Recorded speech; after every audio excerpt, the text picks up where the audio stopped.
Like he said, the problem is like before these were lying, like they kind of were like no one like they wouldn't like no, but doing that like RFK was like big all this stuff he did, and like do you remember the governor that like shot a dog? Yeah. Well, like it's like it used to be like these scandals like came about like in a book, and then like now it's like it's in their own books. Hey, we get this. Like what?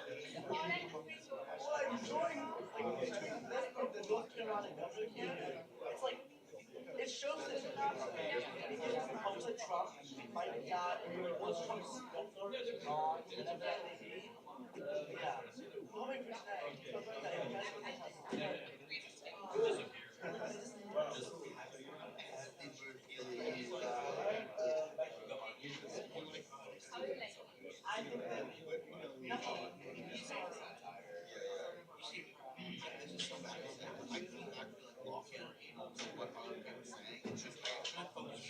no, like, I feel bad, but like, yeah. I think that's, I also think that's why we do better with like Trump. Same reason why I think that we're missing on this one, like, we're Trump too much. I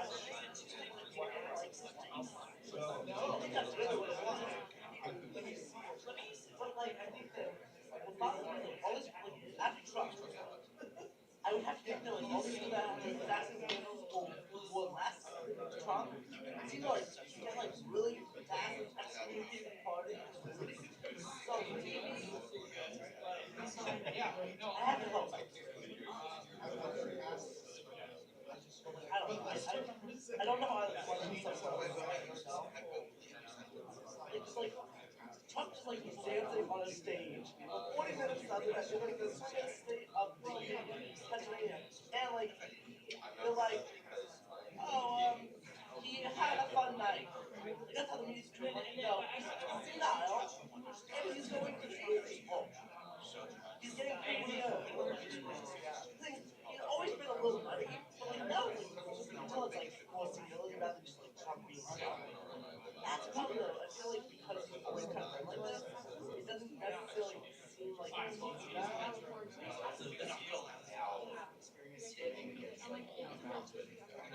the thing is, like, I like Joe Biden. God, who likes him? The thing is, like, my main word that dropped out was not that like the shoe drop out, but more that like I think how they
But like the thing is, my view was like I think it was totally validated that they what it was thinking. And politicians like we don't really want like choose this. Like we didn't really have a lot of like this was like the strongest piece we could drawn out. So there's no way the public actually sees this as like okay. Like I'm okay with this president like he's still doing like president this behind. That's no problem.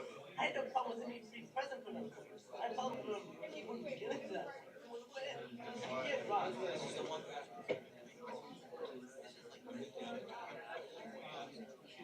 what is he doing right now? The thing is, There you are. I think I'm going to warn you that I'm probably going to have to peel off before we because I have to go to my son. But honestly, you know, I hate to say it. I think it might say it anyway.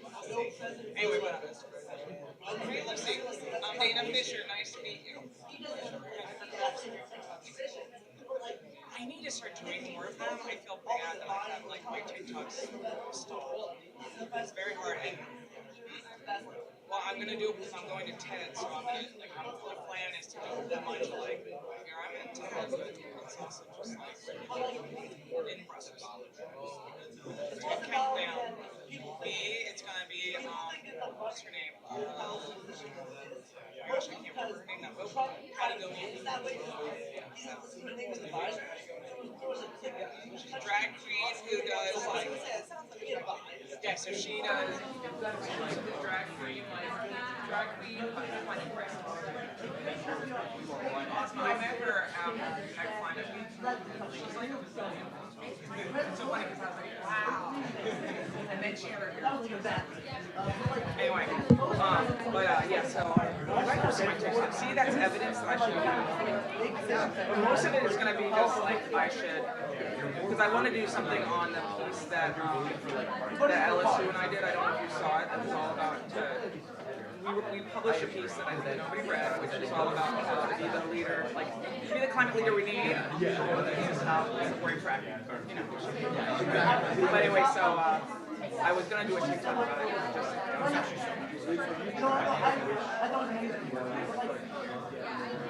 Yeah, I have two that got over 50,000. One of them was this is gonna be this summer is gonna be this summer is gonna be the hottest summer we've ever lived through, and we need to start the climate crisis. That one, and then one about climate shock. The climate shock one I did in my office, and I put like this funny thing on to make it look older, and it does look kind of like bugs flying around me, and it may have been bugs. It's funny because it's like it looks like it's old film or bugs, and a lot of people are like, "You fly so well." But the other one was basically like, this is gonna be like the hottest summer we've ever lived through, and the coldest summer of our lives. That one with Jim, I did very well, but that one got like it was funny because I posted it when I was in Paris on a book tour, and it got like 75,000. It was just like crazy. You didn't go to the sex club? It's really sad though because wow, that's much more expensive. I did for my dissertation in JD, so I gave JD some suggestions. The whole point of it though was like because I went with this friend of mine who studied like sexuality. It was this the section because it's particularly interesting because like and they charge all this money and like quite frankly men are it's like it's not very sexy, right? And it was just so interesting. And then of course I was with this friend who studied sexuality, and she kept being like, "This is an obvious case of," and she just kept like, "If this is how sexuality is so constructed, and look at the genitals." And he's like this row of dudes in front of us was like, but it was awesome. And it was funny because I was there with like she was there with me, and then some friends from college were visiting. So it was like this weird thing was like the sociologists and then the friends from college were like, "Oh, we go to this sex club with you," and I was like, "Maybe I should have warned you. We're going with like a scholar of sexuality, so it's not gonna be like it is like it was gonna be like on social construction and sexuality, and I mean actually because it was very hard. I mean, and when you go in, like the thing is you can stay as long as you want. But they keep doing the same thing over and over again. So you're like, You come up to them, what do you mean back to them? so you know, 16-year-old. But I still, again, like, I don't think any prison just go there recognizing it's a wonderful society. So you have security, but not, you know, just self-recognize. That's the whole thing about the red light district that I thought was so interesting. Is it's like representation is what people think is like sexuality versus what we may all. I mean, we all have our own things. Yeah, I feel like going there and you're like, oh wow, I'm starting to see it. You actually said that. I didn't actually think you actually say no. I thought we should be a little more like tame. If you look at the like five, like he was tame more so. He knew he was like, I don't want to really say much. What's the other thing? I think I see it. If I attack him, they can, and I just really like he had that one moment was like, I don't know what he just said, and like there was that whole line, but like, and then he did. My favorite part was like when Trump did the whole I'm speaking thing. I was like, no, you did not do that. That's so pathetic. You could tell that was rehearsed. You could tell like, it was like an interactive environment. It was just like, what are you doing? It's not supposed to be doing. You were trying to a novel. It's not really what you're trying to get. I became closer to whatever. It's like there's no like a gentleman. It was like, oh, did you see the box? And we were like hanging out there, like basically. Don't watch it. You shouldn't. I'm questioning whether or not you should watch it. It was good for Harris. It was. I thought it was good.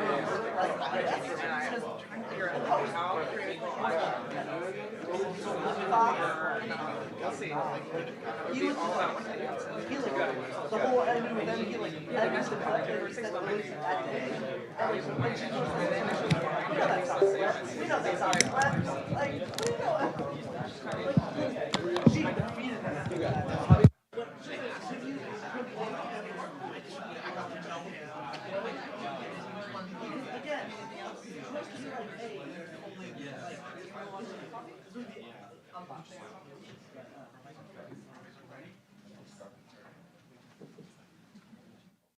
Oh, name tag?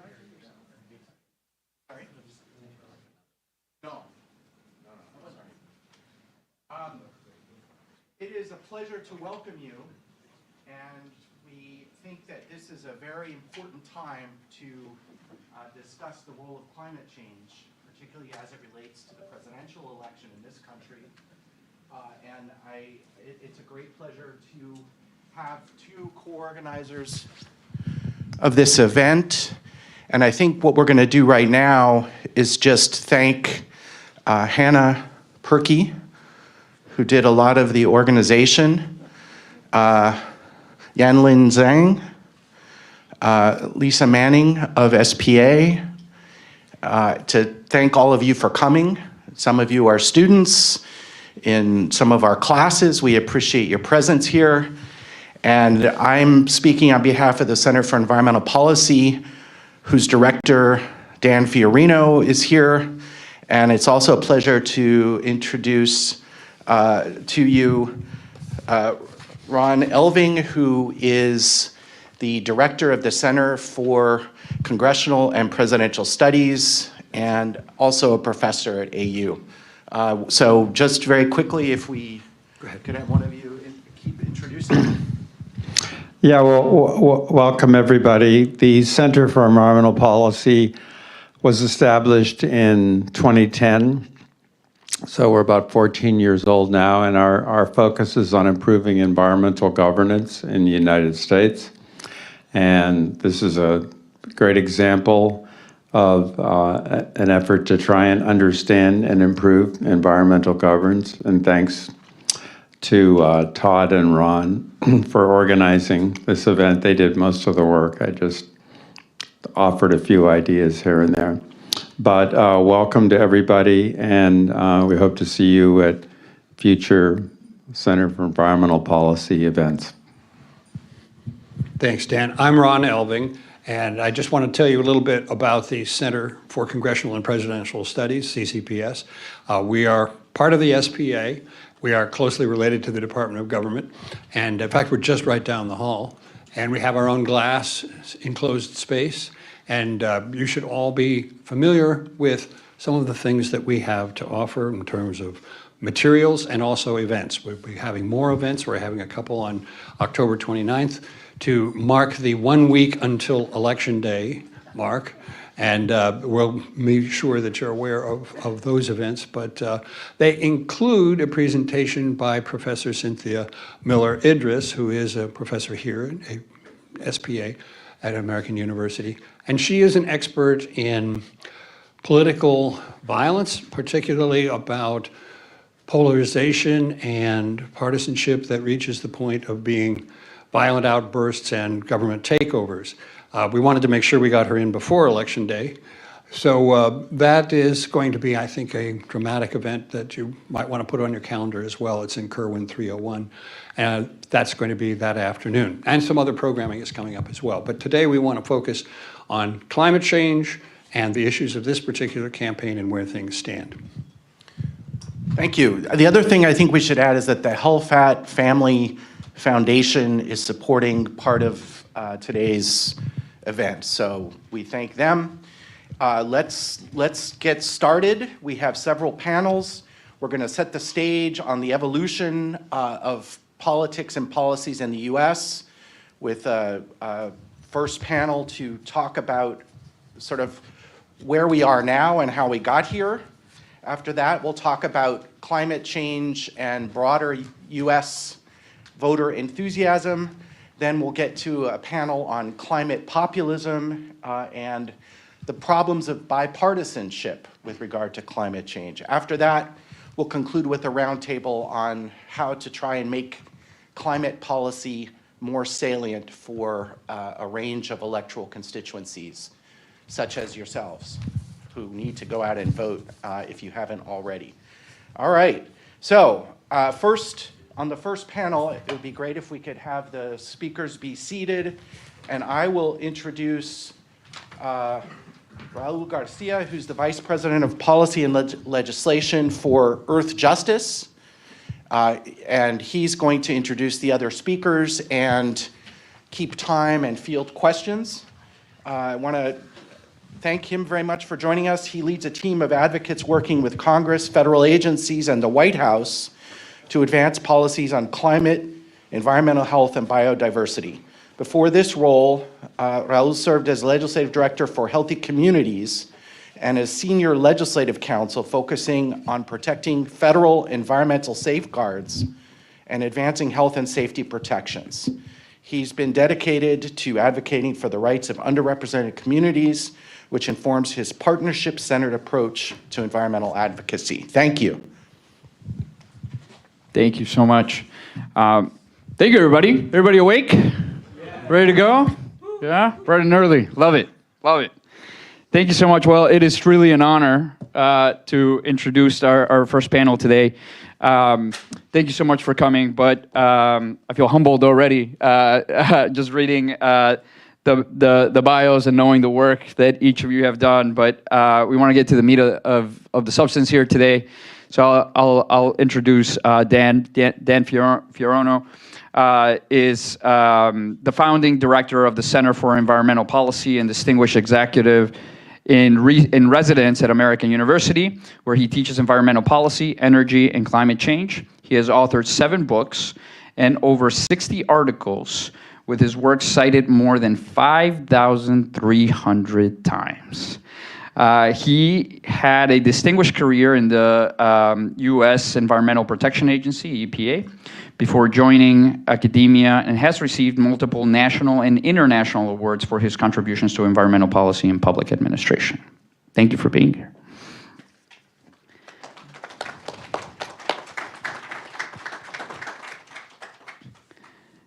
And Dana Fisher. Dana is the director of the Center for Environment, Community, and Equity and the professor at American University, where her research focuses on democracy, civic engagement, activism, and climate politics. She has authored over 75 papers and 6 books with her seventh book. It's coming. With her 7th book, Saving Ourselves from Climate Shocks to Climate Action, forthcoming. Fisher has served as a contributing author for the IPCC 6th Assessment Report and frequently appears in media outlets such as ABC, CNN, The Washington Post, discussing climate activism and environmental issues. Thank you.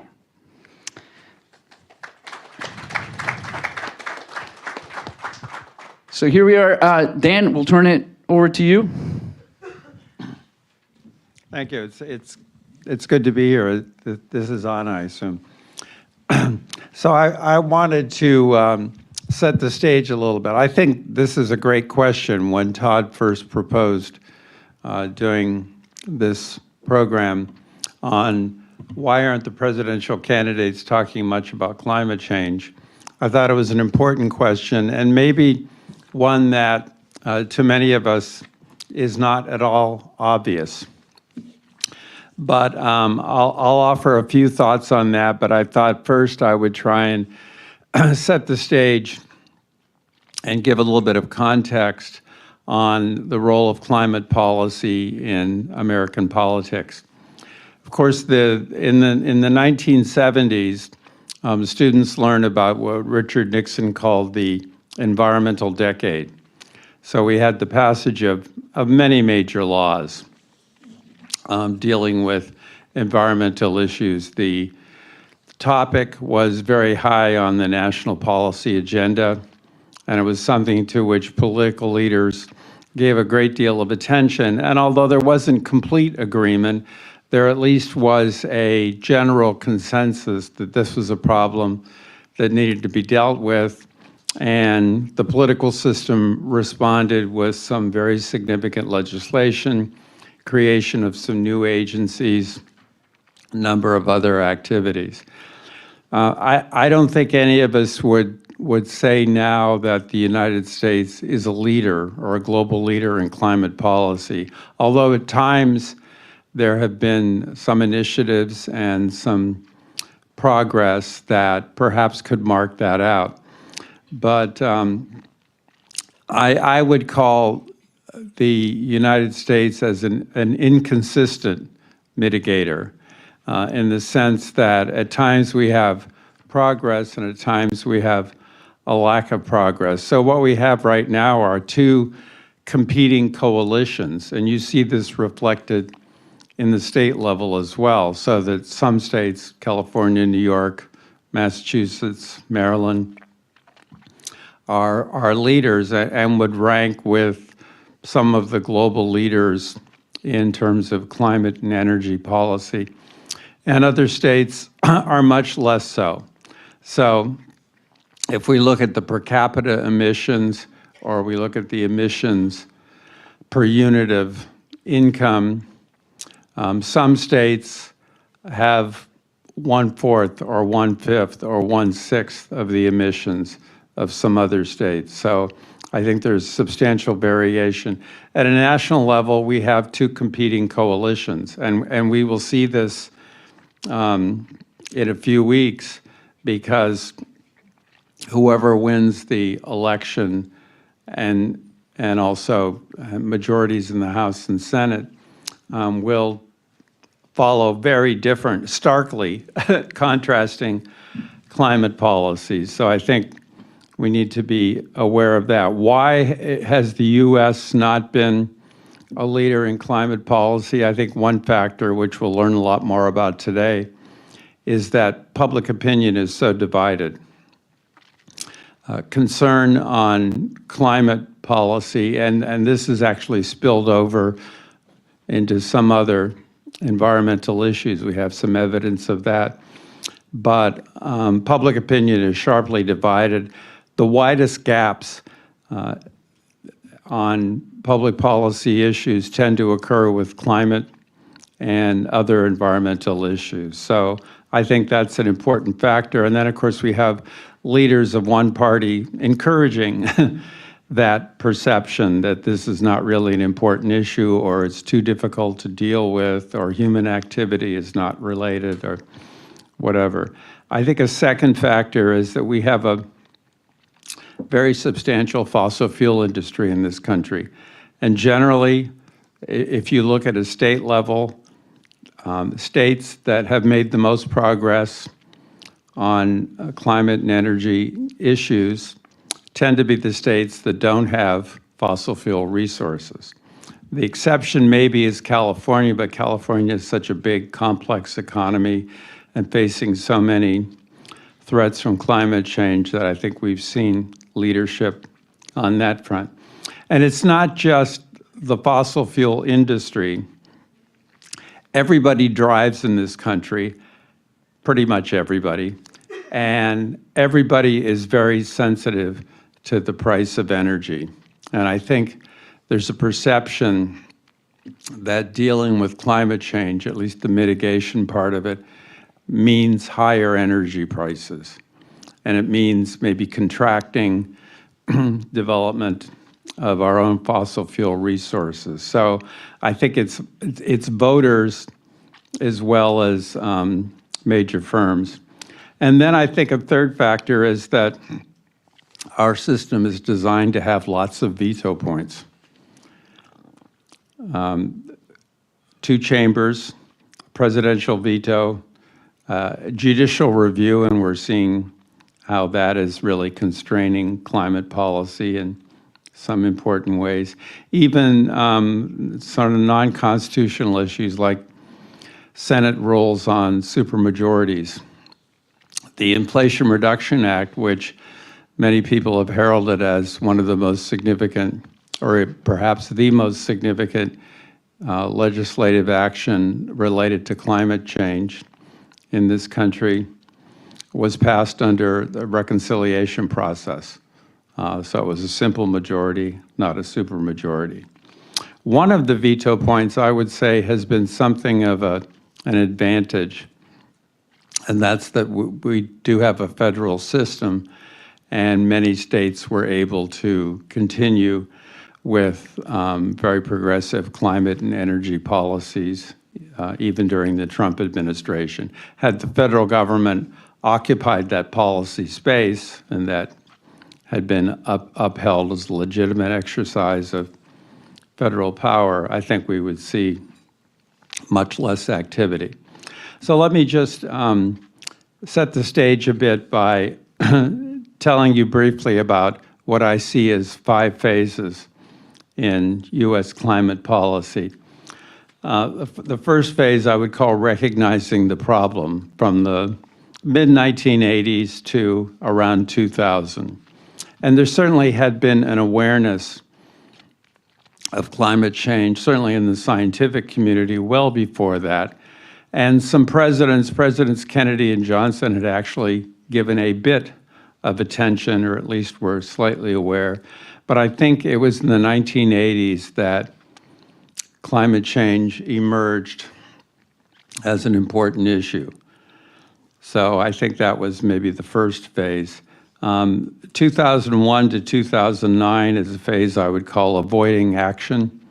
So the presidency of George W. Bush, an administration sympathetic to fossil fuels, divided government for a time.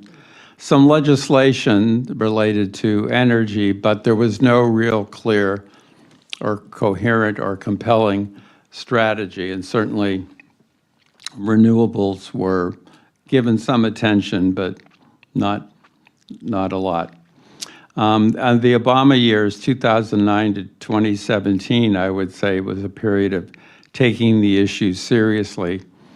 And we saw efforts by President Obama to make progress. We almost had a national cap and trade law, the Waxman-Markey legislation, which did pass the House barely, but did not make it through the Senate. And then we had progress, but progress that was subject to reversal. We didn't have legislation. President Obama treated the Paris Agreement, which he signed on to on behalf of the country, but as an executive agreement, not as a treaty that would be ratified and therefore become U.S. law. So I think that made a big difference. So it made it easier for, in what I call populist regression, 2017 to 2021, to simply pull the United States out because it was an action that was subject to presidential reversal. And then finally, re-engaging at home and abroad the last 3 or 4 years, where we saw the U.S. recommit to international negotiations, to being part of the global deliberations and action on climate change. We saw some major laws, the Bipartisan Infrastructure Law, the CHIPS and Science Act, and most significantly the Inflation Reduction Act, which I always tell people is a little bit misnomered because maybe it contributes to that objective, but mostly it's about climate and energy and technology and a number of new things. So it creates a lot of tax incentives, some areas of potential subsidies. So we see a period of re-engagement, and now, you know, we'll see what happens in about 3 weeks, but we could be at a very different period. So I hope that helps to set the stage, give a little bit of historical perspective, some thoughts on some of the causes of where we are today. Thank you. Thank you so much. Dana?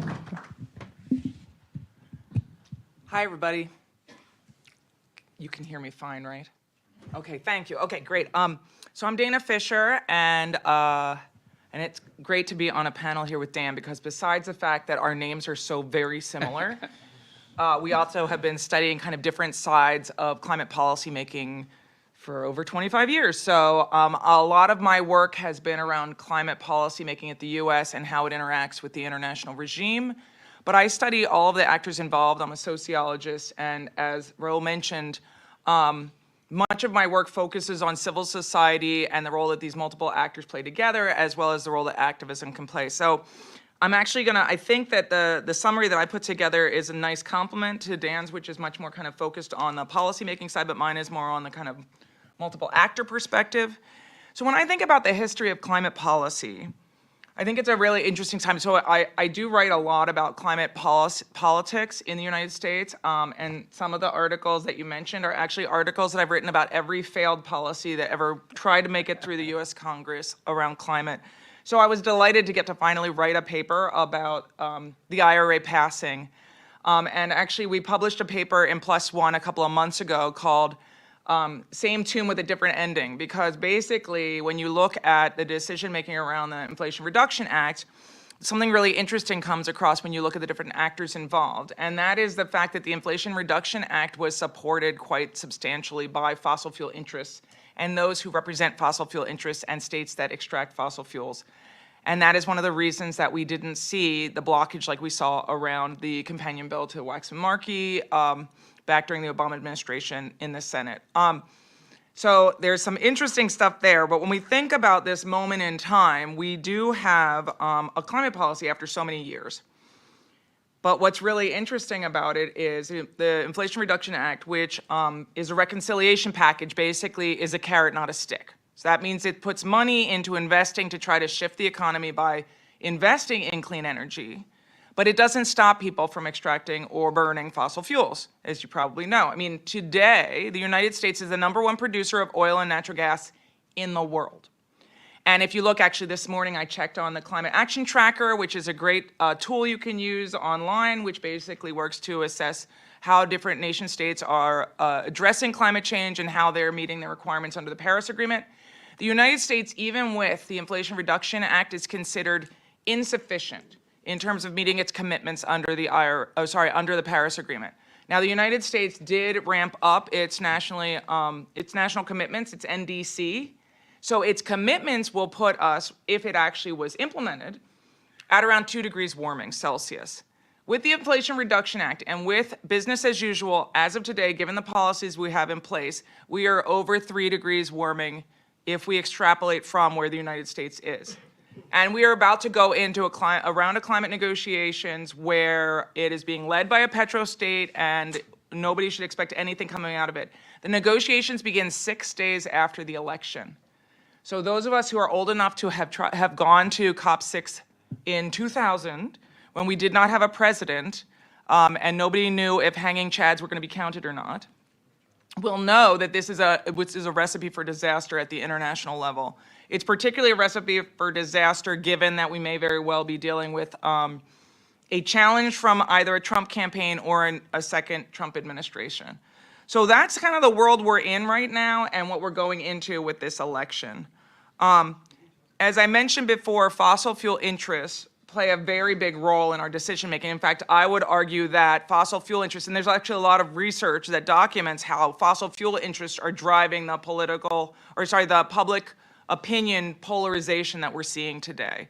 So there's lots of opportunity to think about that. But what's really interesting is because of the role that fossil fuel interests play in our country in terms of they're having a stranglehold on decision making, they're having privileged access to resources as well as power in our country through the electoral process, is that today, when we look at what's coming in this election, we are dealing with a second Trump term, and Trump has made it very clear, and Project 2025 has made it very clear what will happen to our climate if Trump is reelected. And the climate candidate is talking all about how we're going to continue burning fossil fuels and continue extracting and continue fracking. And that is basically the message coming out of the Harris campaign. So that we basically are dealing with, the apocalypse or something really incremental that is not going to get us where we need to go. And we're talking about 3 degrees warming. And notice that right now, this summer, we actually surpassed 1.5 degree warming, not on average, but this summer, just in terms of the moment. And we're already being hit with all these climate shocks. And our country and the world is reeling from the different climate shocks that are hitting. So until we start to address the cause of this, which is fossil fuel interests, we are not going to get where we need to go in terms of addressing the climate crisis.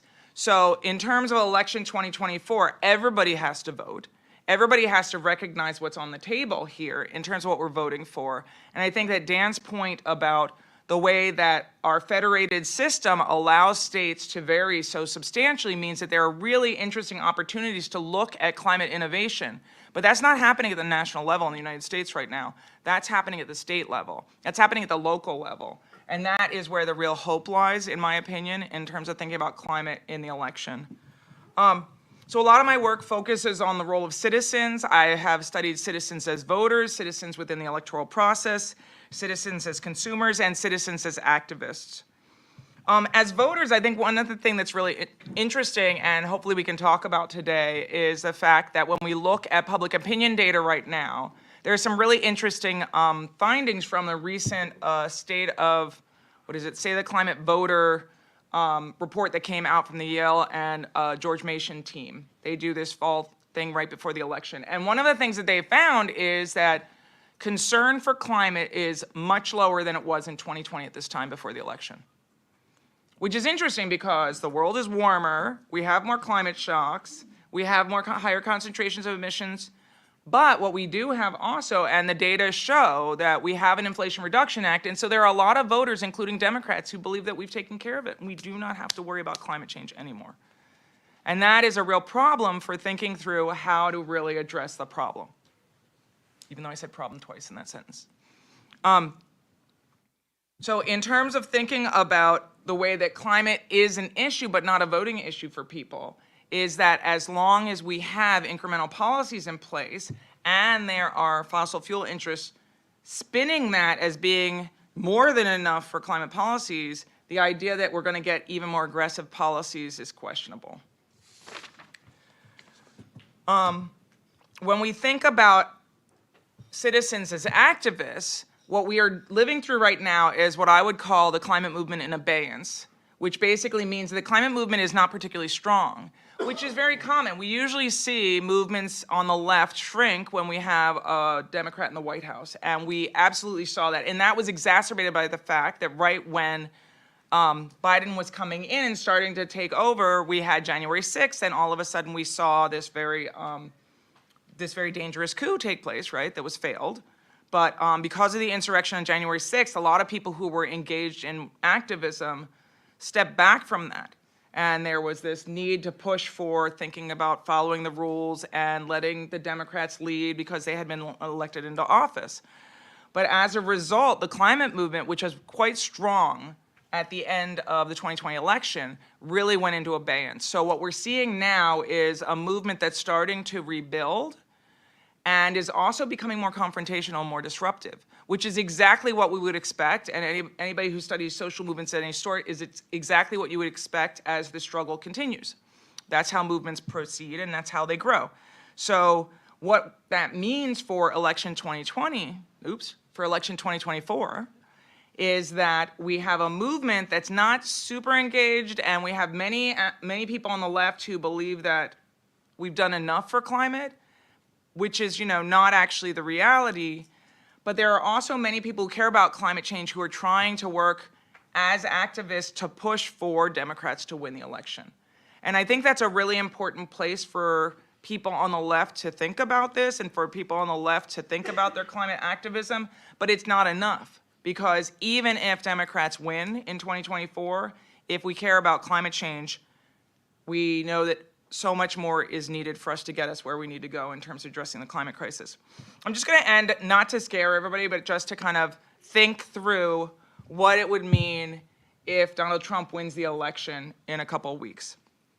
So a Trump 2.0 election, I should just say as background, so I was on this research project during the 2016 election where I was supposed to be studying the way that clean energy policies were going to be implemented coming from states into the national level with a Clinton administration, a Hillary Clinton administration, because everybody was expecting that was what was about to happen. And thankfully, my funders at the MacArthur Foundation decided to let me continue doing the research project even though the whole world changed during the 2016 election when Donald Trump won.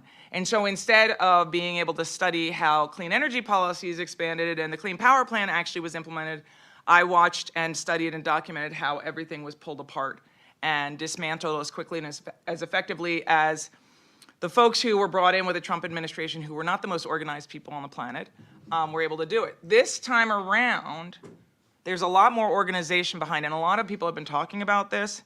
As I mentioned before, there's Project 2025. Anybody who hasn't checked out what that means should check it out because it is a blueprint for what a Trump 2.0 administration would look like. There is no question that if Donald Trump wins the White House, one of the first things that will happen is we will see him taking advantage of the Congressional Review Act to get rid of any policies that he's allowed to get rid of, which basically means that a number of policies that have been put into place recently will be canceled immediately. That will not affect the Inflation Reduction Act. That will not affect the Bipartisan Infrastructure Bill. But it will mean that there will be a legacy that will be stripped away from a lot of what the Biden administration has been able to do. But it also means that because of the timing and because the IRA and the bipartisan infrastructure deal came through early enough, those funds will continue to trickle down. They'll go to agencies, which Project 2025 says they will try to dismantle, but that will take a while even if they are successful. But the money will go to the agencies, and then agencies will distribute it to the states. So states will continue to have the opportunity to continue to move forward on these initiatives around clean energy, around supporting frontline communities. And one of the things that I'm doing right now is I'm studying the American Climate Corps, and I was just actually with the Vermont Climate Corps the past few days up in Vermont, and many of the people who are serving now said to me, well, what's going to happen with the election? Will the American Climate Corps exist? And the truth is that the American Climate Corps will be canceled as part of the project. So it will be canceled almost immediately if Donald Trump takes office. But because of the way that these programs actually exist and are funded and supported through agencies and through states, they will not stop. They will persist, but they will take advantage of our federated system and the fact that states have a lot of power. So many states will continue them. The states that are redder will not. And we will end up with this patchwork of climate policy, which is what we had in 2016, what we've had in the past before, because we've had so much flip-flopping around climate. It's not a great way to address the climate crisis, but it means that there will still be hope embedded in despair if we end up with a Trump 2.0. But either way, as I think Todd said right in the beginning, if you haven't voted yet, you should definitely vote, because it matters. I just did that for emphasis. Thank you. Thank you. Thank you both so much. I want to pull some of the themes I think that we heard, which is that, surprise to no one, we're in a crisis. And our systems are not actually designed to deal with a crisis of this magnitude. And I think that speaks to our governmental systems when we're trying to pass legislation. All of the different choke points that we have in Congress in order to deal with that. I think that the idea that you pass one piece of legislation, maybe two pieces of legislation, and then you're suddenly done is laughable, but very much out there as a prevailing idea. But I think to your point, Dana, about the fact that we have a system in which we're saying 1-2 actions is done, and that when there's a Democrat in the White House, suddenly the urgency's kind of taken away a little bit, the movement kind of shrinks a little bit. It brings us to a conversation about how do we talk about climate that is not in isolation of all of the other issues that we deal with in this country and in the world, right? And so as we think about the Inflation Reduction Act, and I'll sign on to any letter that says that that's an incentives-based piece of legislation. It's very much sort of the carrot. And in order to address a crisis of this magnitude, I'll say it, you need both. You need a carrot and a stick. And a lot of the regulation that has come out of the Biden administration helps that process. But there's so much to be done. We're still dealing with health standards, for example, that are based on science from 7 years ago, right? And so how do we talk about climate in a way that infiltrates other conversations and that allows us to address a climate crisis in a way that it's not just about climate, but that sees the populace first priorities front and center. So one way to do it is affordability, right? How do we make clean energy or clean infrastructure more affordable to everyday people? And again, the IRA sort of worked on that, but without standards. The IRA doesn't set a standard. In fact, it doesn't even define what clean is, right? And so there is money in the IRA for things like carbon capture, which are going to perpetuate, at least at some level, the harms that come, say, from the petrochemical industry. Also, when we deal with carbon, you go to any community that is what we call an environmental justice community who has seen sort of the worst of the worst of energy policy in the last century, and they'll be the first to tell you, well, it's great that you're worried about carbon, but how about the mercury? How about the arsenic? Right? All of those things are causing people cancer. Like, a lot of that is not actually being addressed head on. But that's how people feel climate. That's one of the ways that people feel climate change. They see the coal power plant still in operation and all of the gases that are coming out. And sure, you can capture the carbon, but you're not going to capture everything else coming out, right? And a lot of this stuff is carcinogens. A lot of this stuff causes incredibly bad respiratory health across the country. And so very important, I think, that we got to get creative. It's going to be very hard to change the dynamic over the next four weeks, but even the next 4 years. We have to think about what kind of climate policy we want. And that means that it has to be an inclusive conversation. How do we bring in healthcare? How do we bring in affordability? How do we make sure that we're dealing with the big questions? And that brings us, I think, to one of these false narratives that we see. One, we see, just like in any other piece of political discourse, there's a lot of misinformation out there. A lot of things that just kind of are taken as facts when they're really not. They're either straight out lies or they're opinions disguised as facts.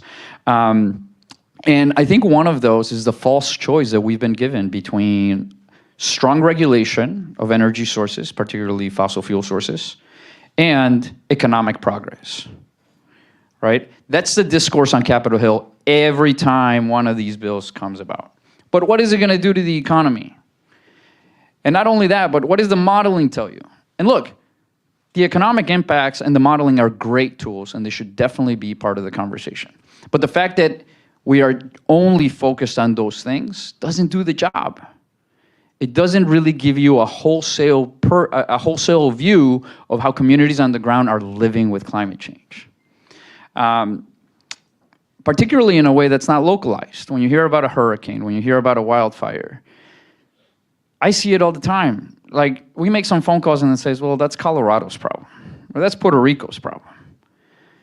And you go, well, one, it's not, and we can talk about that. But the other angle to this is that the way that we relate to one another and the way that we formulate policy cannot be just geographically centered.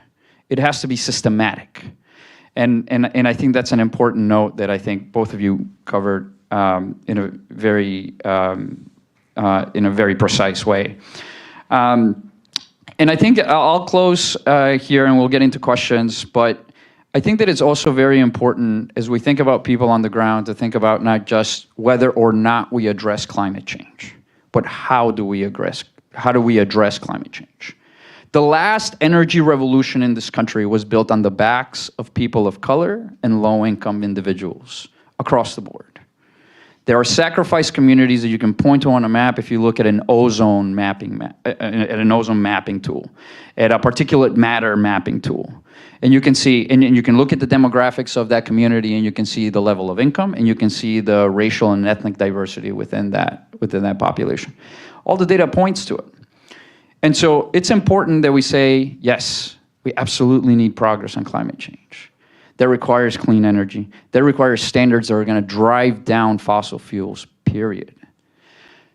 But it's very important that we take into account how do we go about building that new energy, right? That we respect tribal lands, that we address health concerns as well as climate concerns for the people that are actually living with the firsthand impacts of the crisis that we are living.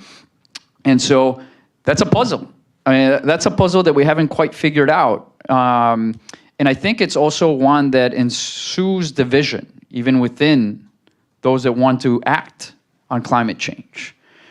And so it's very important for us to have a complete conversation and try to build unity, in scale, really in scale, across the political discourse that we're having. And it's also a discourse that is not completed, is not always reflected by the presidential race.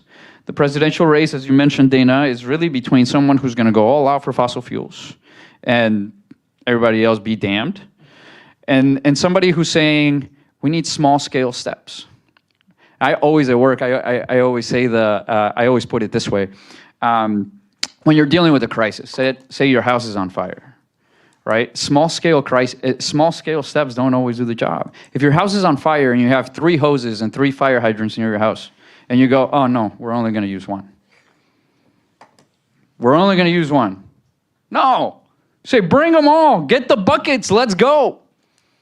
That's the kind of response that we need. And unfortunately, we are falling short there. But ultimately, it's going to be up to us to build that power, to build that momentum. Very important that the funding's there, very important that the people are there, and ultimately that the expertise is there in order to direct policy in the right ways. So with that, we still have some time for questions here. So we'll open it up to see if first audience get first dibs at questions. We'll start here. I guess I'm just wondering, maybe this is a naive question, but I think we can understand why the presidents aren't talking about climate change. It's not a popular political topic to be talking about. But can we believe what Harris is saying? Do we think she could, if she wins the office, do a switch when she gets into office, maybe become much more progressive? Could she just be saying this to win?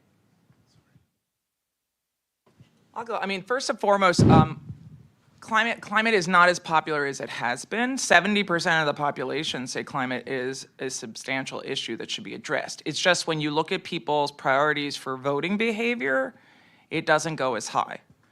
Now, why is that? That's like, we can have that conversation, but I want to answer the other question. And this is actually a critique that I have made quite a bit, and has been a discussion amongst climate groups in the past few months, I would guess, is that there are a lot of groups, including most of the big greens, which are the big, most professionalized climate groups in the country, that have decided that they're going to step back, because when the choice is between incremental politics, like we will see from Kamala, where I'm guessing, like, really we're talking like half a hose is what we'll get, based on the policies that we're hearing about right now, not even the one hose for the fire.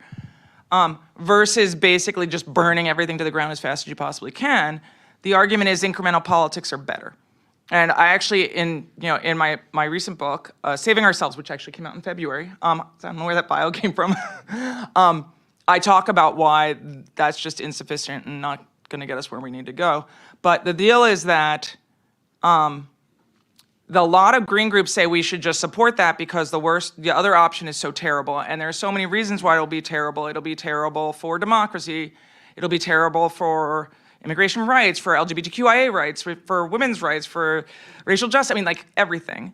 And there's an argument to be made there, absolutely. But if climate is the issue and the climate crisis is the thing that we are trying to think about, believing that somebody who's going to run and walk around Pennsylvania saying, I used to say I was going to phase out fracking and now I'm not, I absolutely won't. I believe that we should continue to develop both, which is the message of the Harris campaign, to believe that they are going to take office and then be like, whoa, wait.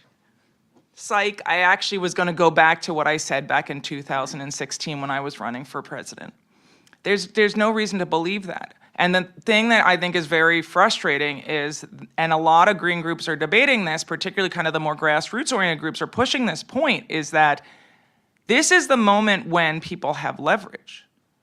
Once Harris wins the White House, if she wins the White House, the people who are in office and who are in her administration will just continue policies that have been committed. The only reason we have the Inflation Reduction Act today is because groups like Sunrise and other grassroots groups pushed, and the Sanders campaign and the Warren campaign pushed when Biden became the nominee back in 2019, 2020, they pushed for him to take on more aggressive climate policies. And they pushed for him to commit to doing something when he took office. And he followed through with that with the Build Back Better Act, which would have been an amazing policy, right? But he made that commitment ahead of time, and he made that commitment to get the votes. The idea that once they take office, a Harris administration is going to be like, we really should think about this climate crisis, is very hard to imagine. And that's one of the reasons that I talk in my book about how the experience of climate shocks is what is going to mobilize support and pressure for getting us to the other side of the climate crisis. And it's going to have to come from us, exactly like you were saying. Because expecting people in power to just be like, you know what, we really do need to do something about this. But we already have 4 years in power, so we can, and we did it saying we were going to expand fracking. So like it's just unfathomable to expect that kind of turn of position. Yeah, before you can implement policies, first you have to win the election. And I think it's all about winning the election at this point. I'm fairly confident that Kamala Harris would follow progressive climate and energy policies. But it depends a lot on, I'm a political scientist, so we think in terms of political power. It depends a lot on, does she have a majority in the House and the Senate, and can she actually pass legislation? If not, then there's some things she can do through executive action, but they're certainly limited. But I think at this point, the campaign, she and her campaign advisors see taking a pretty strong climate stance as risking, this whole election is about a tiny sliver of the American electorate. 7 states, and a few percentage points either way. I mean, it's to some extent about mobilization, but it's also about where those groups are going to go at the last minute.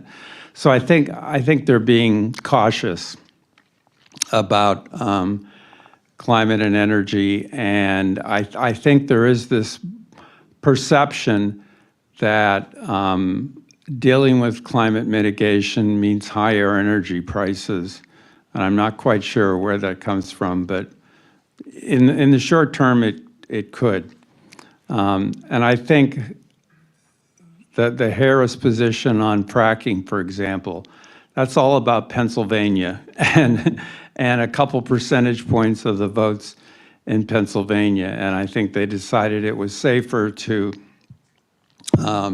take a more balanced position rather than saying we should ban fracking. And I think a lot of climate advocates are giving her room because they realize the alternative is catastrophic for climate change and for many, many other issues. And I'll add before we get to the next question that I think that's right. It's important to ask why is Harris taking the position that she's taking and making sure that we arrive at the root of that process in particular. And it's up to us to create the pressure, right? It's up to us to create the pressure, and ultimately sort of political interest is always going to give in to pressure because then you're creating a new political interest. But I will say that Harris has actually, as a senator, has a very strong record on environment and environmental justice, right? And so there are pieces for us to pull back from her past and be able to say, yeah, we want the president who introduced and was a major champion of the Environmental Justice for All Act, which would be revolutionary policy when it comes to shutting down fossil fuels. We want that person to lead the White House, to lead the country. And so we're not operating sort of with, this conversation does not begin with campaign promises. Luckily for us, Harris has a record that we can refer back to and be able to say, here's how you show up being a champion. You've done it before, and here's how you can do it again. So there is sort of a blueprint. Yes. So you said that obviously like that often people perceive, and obviously Republicans, I guess, take advantage of this thought that tackling climate change leads to higher gas prices and worse economic state. Obviously this election is, as most elections are, but especially this one, is very focused on the economy and higher prices. So I guess my question is, how does a presidential candidate like Kamala Harris, or really any candidate, say, this is how I'm going to fight it, but also how do they address the fact that people perceive this thing, even if it's not true? How do we tackle it and win, and also do what we need to do to actually solve the problem? Yeah, I'll start. I think you take responsible positions. I think in her case, she has to not appear like some extreme progressive, because this is not generally a progressive country. It's our conservatives are very finely balanced and with a very strong conservative element. So I think she has to provide good information, but I think you just have to be very careful on a lot of these energy issues. And you can't be perceived as, putting climate change above issue. You mentioned affordability. I think that is a big issue. It's not so much the economy, it's that everything is costing more, and that's scaring a lot of people or causing a lot of problems. So I think you take a balanced approach, you try and provide good information, you don't take extreme positions, and you really compete for that tiny sliver of the electorate that will determine the outcome. Well, on the one hand, that is the standard approach, and it's the approach that Democrats have been taking for at least a decade now. I don't know that that's actually right. And I actually think if you look at some data from folks like the Environmental Voter Project, there are plenty of climate concerned and environmentally concerned voters who are not regular voters who might turn out because of climate and because of the environment. I'm not saying that Harris should be pushing to be an extreme progressive. And it is true that when When Harris was in the Senate, wow. When she was in the Senate, she had a very progressive position. She was great on environmental justice, was great on the Green New Deal, was great on looking at, thinking about phasing out fracking. That's hard to say over and over again. But the expectation that she is going to just flip-flop back to those positions from a long time ago, given who is in her administration, who's likely to stay in the administration, is very naive, and I think it's problematic. And I think that the citizens and the electorate are those who have to hold her accountable and have to make it clear that coming into office and addressing prices, addressing healthcare, addressing all the issues that are part of this basket of concerns that people care about needs to include climate. And the problem right now is I think that there's a lot of folks who say, oh, well, as long as she talks about the economy, it's okay. And that's not necessarily true for many of the voters. But a lot of people and a lot of organizations, advocacy groups, and groups that are working on the election are letting that message slide. And instead, if the message were, we're going to vote for you because we care about prices, we care about healthcare, we care about frontline communities, we care about pushing for environmental justice, and we care about climate change. And we want these shocks to end. And we know that to do that, we need to push more with sticks as well as carrots. And that is a message that can go out there that will not affect the folks who are going to be voting because they care most about fracking. Because those people who care most about fracking, they're voting for Donald Trump anyway. And I think that there is this naivete amongst, people in campaigns saying, okay, well, if Harris looks enough like, a super moderate, energy-hungry Democrat, she can win those votes, because I don't think those votes are available. But there are votes for people who care about the environment that are available and could be where she could focus. Yeah, I think a key common thread here is that it's not just whether Harris wins, but it's also about what the Senate looks like, right? So look down ballot as you vote. Because, again, to your point, the personnel that either stays or goes, that's going to be determined whether Democrats hold a majority in the Senate. Those folks need to be confirmed. And so we want to see a shift in policies to more progressive, more climate-focused. Then the Senate needs to be there in order to confirm those folks. So very important. I saw one question here. Yeah. So I actually have two questions. 1 second. Sorry. Please seek out the microphone. And could you introduce yourself as well, if you don't mind? Thank you. I can hear you.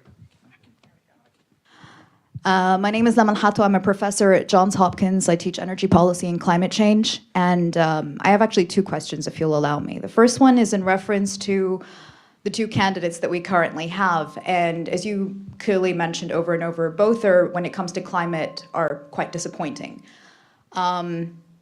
What we're pinning our hopes on with Harris is the hope that she may, and you've mentioned this quite, and I love this, is that there's this naive vision that she may one day go back to her past life where she was a true climate activist and whatnot. But it's, again, quite a naive vision. My question here, first question, is both what we're hearing from her, specifically what we're hearing from Trump, are both very disappointing scenarios when it comes to climate. And that's what we need to believe, is what they're actually telling us. However, what we do also have is a third candidate, which is very unpopular still, Jill Stein, with a very progressive climate stance that is saying we need to push the lever right now, we need to do something right now, and is promising to do all the above. Of course, as an independent, we know in terms of popularity, actually gaining traction is somewhat limited. But my question mark is around the climate movement, because we're talking about social mobility and social movements, is why hasn't the climate movement mobilized around someone like Stein at this point in time, who is actually saying, I can do something, I will do something, and this is what needs to be done. My first question, and if you'll forgive me, I do have one more. So the second question is around the IRA, and I loved how you were also talking around sort of the carrot versus the stick concept. And what we do know from many of the studies and a lot of the the knowledge that's come out around who has benefited the most from the IRA is in fact the red states. To talk about the oil companies, Texas has come out. A lot of these have actually benefited the most from the IRA. And that's because of the carrot. That's exactly why. They've profited from these policies in various ways. And I'm wondering if we're trying to make a shift when it comes to a green transition in this country, it appears that that's what we need to continue to do. The stick, as wonderful as it has been, but has not been something that we've been able to push the lever in. How can we then begin to enhance the carrot further for these businesses and show them that it is actually profitable for you to move towards green technologies? We can make a difference in that way. And how can we begin to increase the carrot motives a lot more, specifically to the fossil fuel industry and specifically to a lot more of the red states that are not interested in moving towards the climate, but maybe towards energy transition when it becomes profitable for them. And I think that's the language that we need to start using. It's the business case, that there is a strong business case for you to be able to do it, as opposed to saying, oh, this is about climate change. Maybe we need to start talking their game. Let's talk the money game. Yeah, first, Jill Stein can take any position she wants because she has absolutely no chance of winning the election. Kamala Harris has at least a 50% chance of winning the election, so she has to appeal to a broad coalition. So I think there's a striking difference in that respect. I fundamentally disagree that both candidates are somehow equivalent or both are disappointing.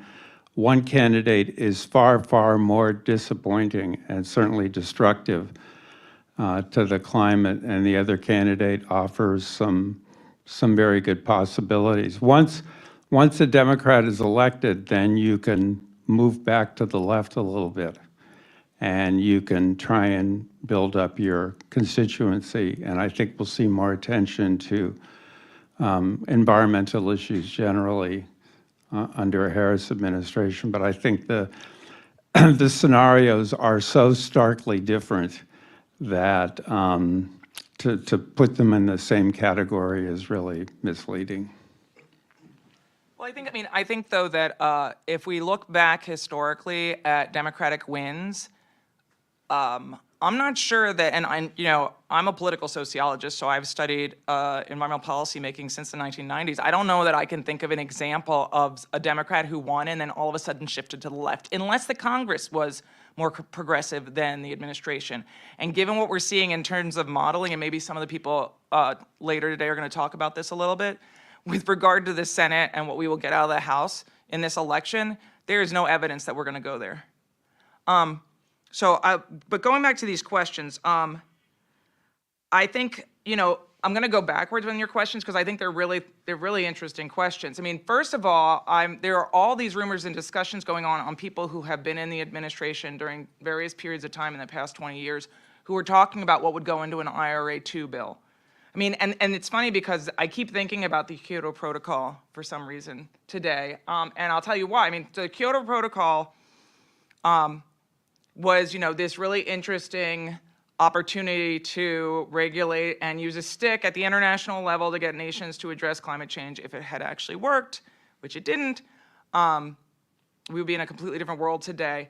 But the idea of the Kyoto Protocol, and this is the same with the Paris Agreement, except for that the Paris Agreement wasn't legally binding in the same way, was that it was the basement, and then they were going to build on it and ratchet it up. And that's the same idea that a lot of people talk about with the IRA. And so within red states, where they are receiving so much money because they are manufacturing centers, and also by design, the money is flowing into red states, conversations about disruption and disturbance rather than climate change have been resonating really well and are working very well to help people to talk about supporting policies like the IRA without talking about climate change.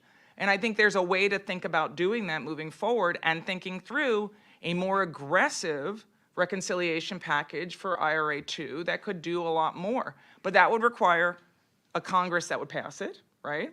And that would also require that a Harris administration comes into office.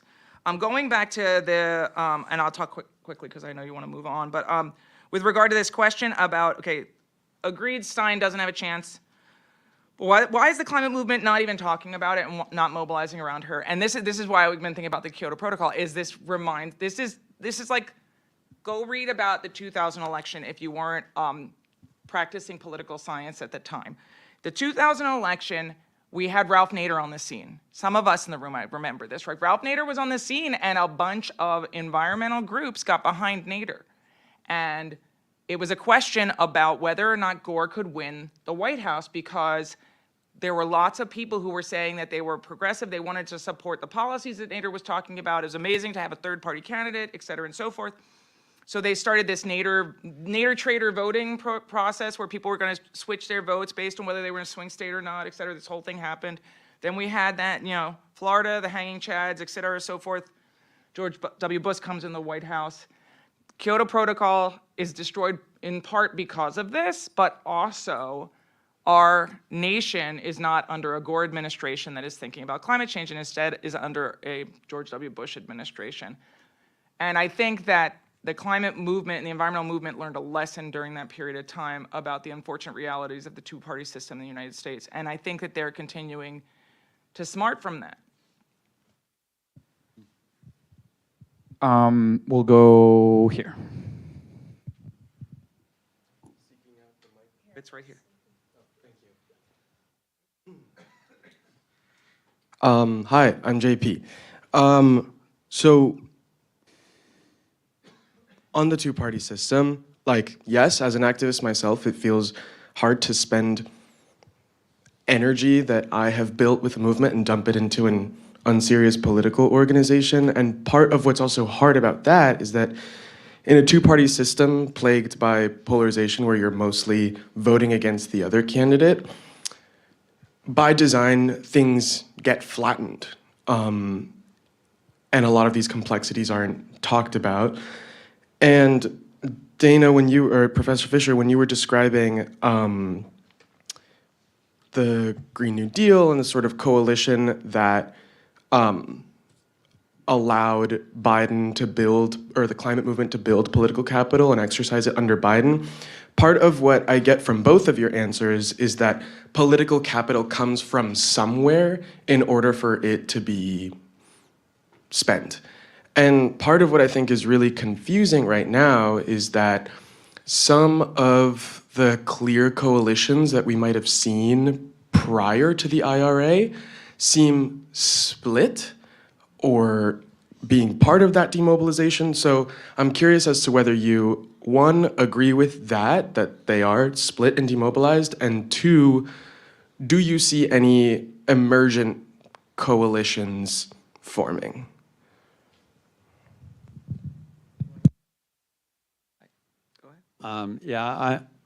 Emergent coalitions, that's an interesting question. Offhand, no. The Green New Deal was very interesting because it combined climate and energy with a fairly broad and ambitious social agenda. And the Inflation Reduction Act, when it was finally adopted, did not incorporate that ambitious social agenda. And I think it wouldn't have passed.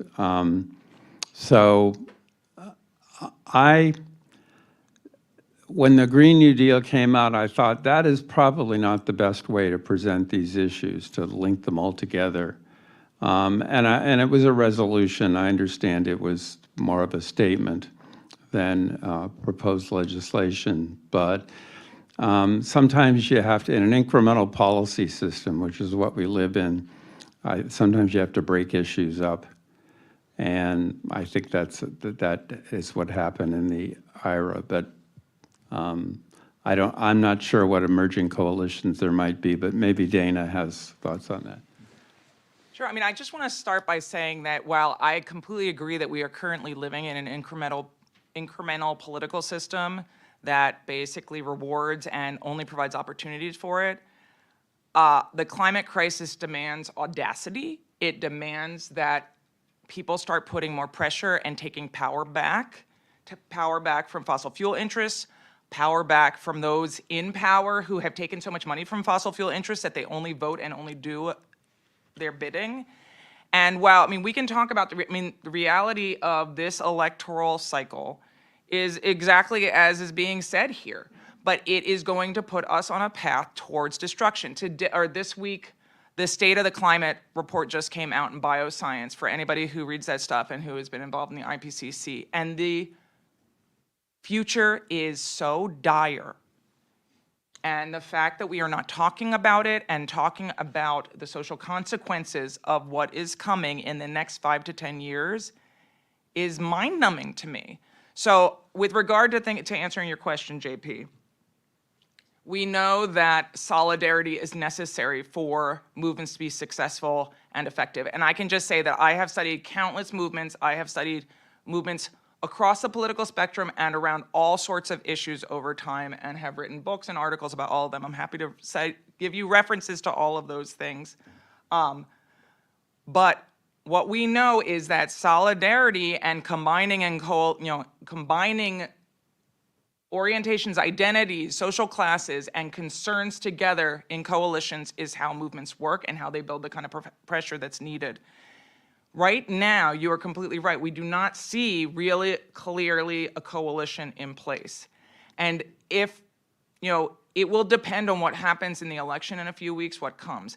And the one thing that people do not like about my message, and you're not all gonna like it right now, is that there is a clear coalition that is preparing for a Trump administration that will reemerge and will push back and will be driven by democracy and driven by all of these issues that were embedded in the Green New Deal, were embedded in the ideas and the dream of the Build Back Better Act.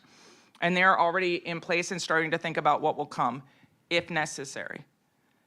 If we do not, that is if we have a Trump administration. If we have a Harris administration, I think we're gonna continue to see a very split left, where some people are going to continue to sit on the couch and be like, let us see what will come. Maybe the Harris administration will slowly shift left, even though they're gonna have a more conservative Senate. Dreams can come true. But I think that it's going to be very hard, and that's why, I write, and you know this, I write all about how climate shocks are what, will bring people together and open these windows of opportunity for coalitions to form in new ways. Yeah, and I think that the reality is that you need both in order to make a movement. Legislation and policy is not created in isolation from legislative process. And so we brought up reconciliation and how the IRA passed. Well, reconciliation is a process that, yeah, it requires a simple majority, but you can't actually create policy that does not touch funding. It's about funding. So it's about what the government funds.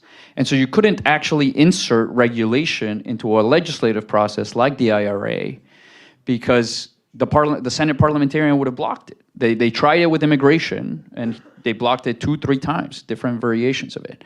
And I think another point on that is that you need pressure from all sides in order to do this. You need an aggressive flank of a movement that's coordinated in order to be able to say, we need all of these things because this is what the moment requires. And then you need somebody who's saying, how do we make this a step-by-step process, whether it's legislatively or regulatorily, that says, this is how we take the world we're in today, and these are the however many steps we need to do in order to get to the world that we need, right? And so in my sense, I agree. I think that there's a lot of division right now. There's a lot of sort of splitting in specific policies, permitting among them, and all of that.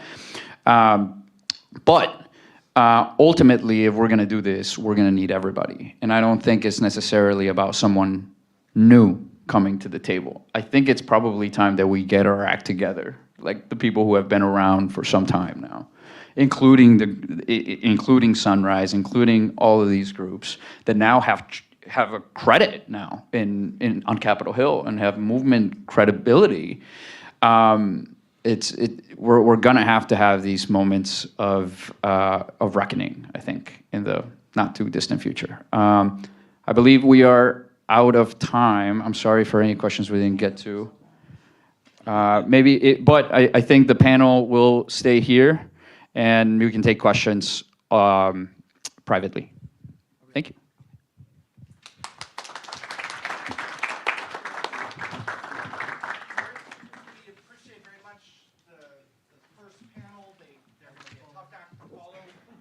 testify anyway. Gave a little bit of our And we want to professional thank, perspective, that was nice. the microphone. We want to thank. We're live streaming, actually, so we are going to have this available later on. So we want to use the microphone. Apologies. Just also to thank the Center for Environment, Community, and Equity as a co-sponsor of this event, and also the Washington College of Law's Program in Environmental and Energy Law. So thank both of those co-sponsors in addition to the other sponsors. All right, let's take a quick 3-minute break, and then we'll come back and convene for more specific information about graphically, in terms of the electorate and in terms also of representation, what we think is happening and where this will lead after this election. Thank you very much.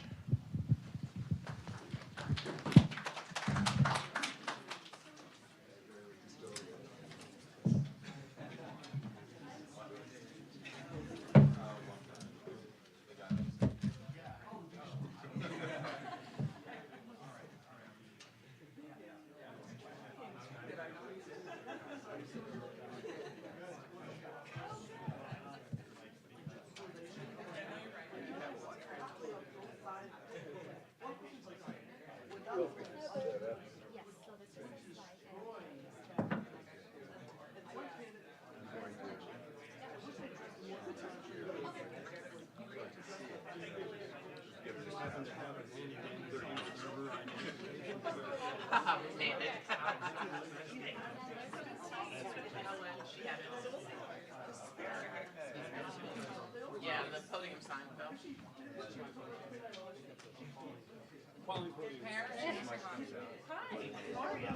Oh, I think, yeah, you and I. All right. Well, yeah, which one more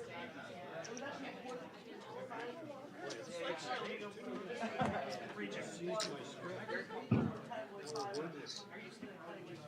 we're gonna have it's probably true, as my wife tells me. But I was away, so I had to. I could do that and you could do mine. You all like to wear a lot of hats. Yeah, right.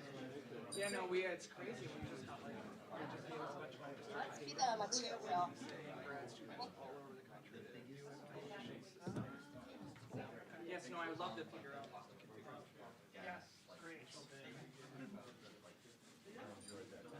Thank you.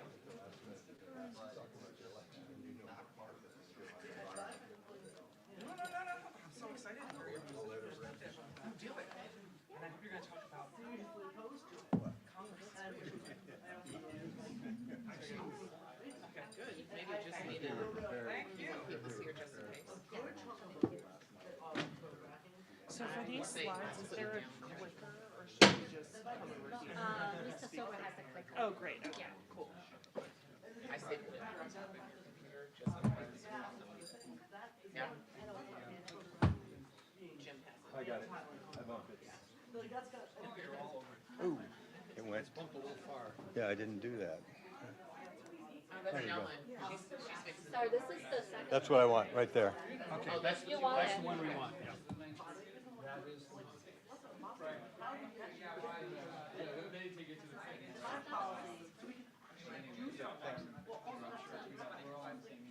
I'm going to get out from the way of the slides. Yeah, I'm gonna stand out there and talk. Jim, I'm impressed that They you don't have just... anything written. Oh, okay. Yeah, I wasn't prepared to do this. You I know. that. I'm impressed that you have slides put together to, yeah. So actually, slide is just here. Okay, great. Yeah, and you just click this. Yeah, And then the clicker. click, Okay, yeah, great. yeah. Thank you so much. This is the most recent way. Okay. You can talk Thank you. paragraphs. So are you two tag teaming? No, I wish we were. I'm just going to introduce Jan. She will introduce Oh, great. I wish we were.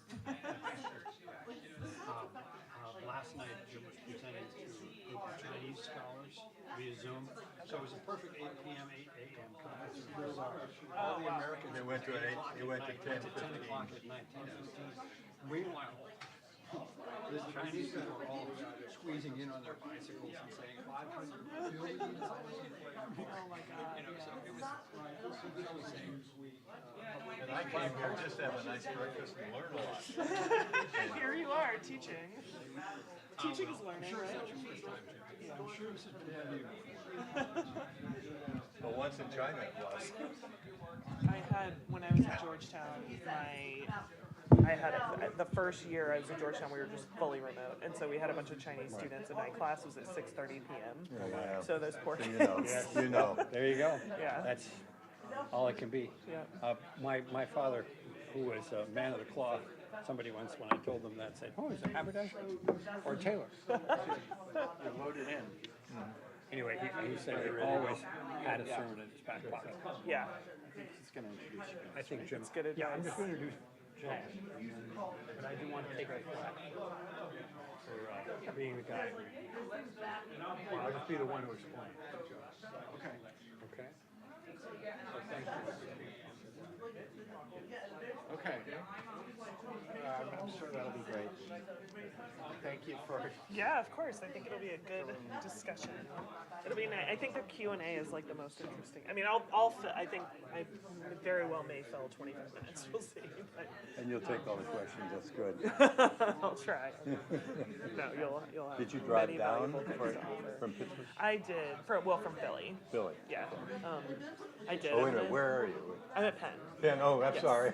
No, that's okay. Didn't mean to insult you. I'm not insulted. Would not ever be insulted by the accusation that I'm at Penn State or Carnegie Mellon or Yeah, any it's, of the yeah, other- right, yeah, got Penn it. State's not even. I don't know, I didn't really focus on it. Yeah, no, that's okay. Well, thanks for coming down. Yeah, happy to be here. I So have. you took the train? No, I drove. Oh, you did? Yeah, because I'm gonna stay through the weekend. My sister lives in Northern Virginia. It up again I used to take that train in about a I minute. love that train. Okay, in 1 minute. So thank you. 7 years, and I go back and forth a lot. I love Nice. it. Okay, yeah, I Easy. love that train. You can get It a is lot my done. preferred way of getting down. You can get a lot of stuff done. Yeah. Yep. And it's shorter than driving. Like it takes a full hour longer to drive. Plus, it's crazy out there on the road. Yeah. But for this trip, my the family stuff.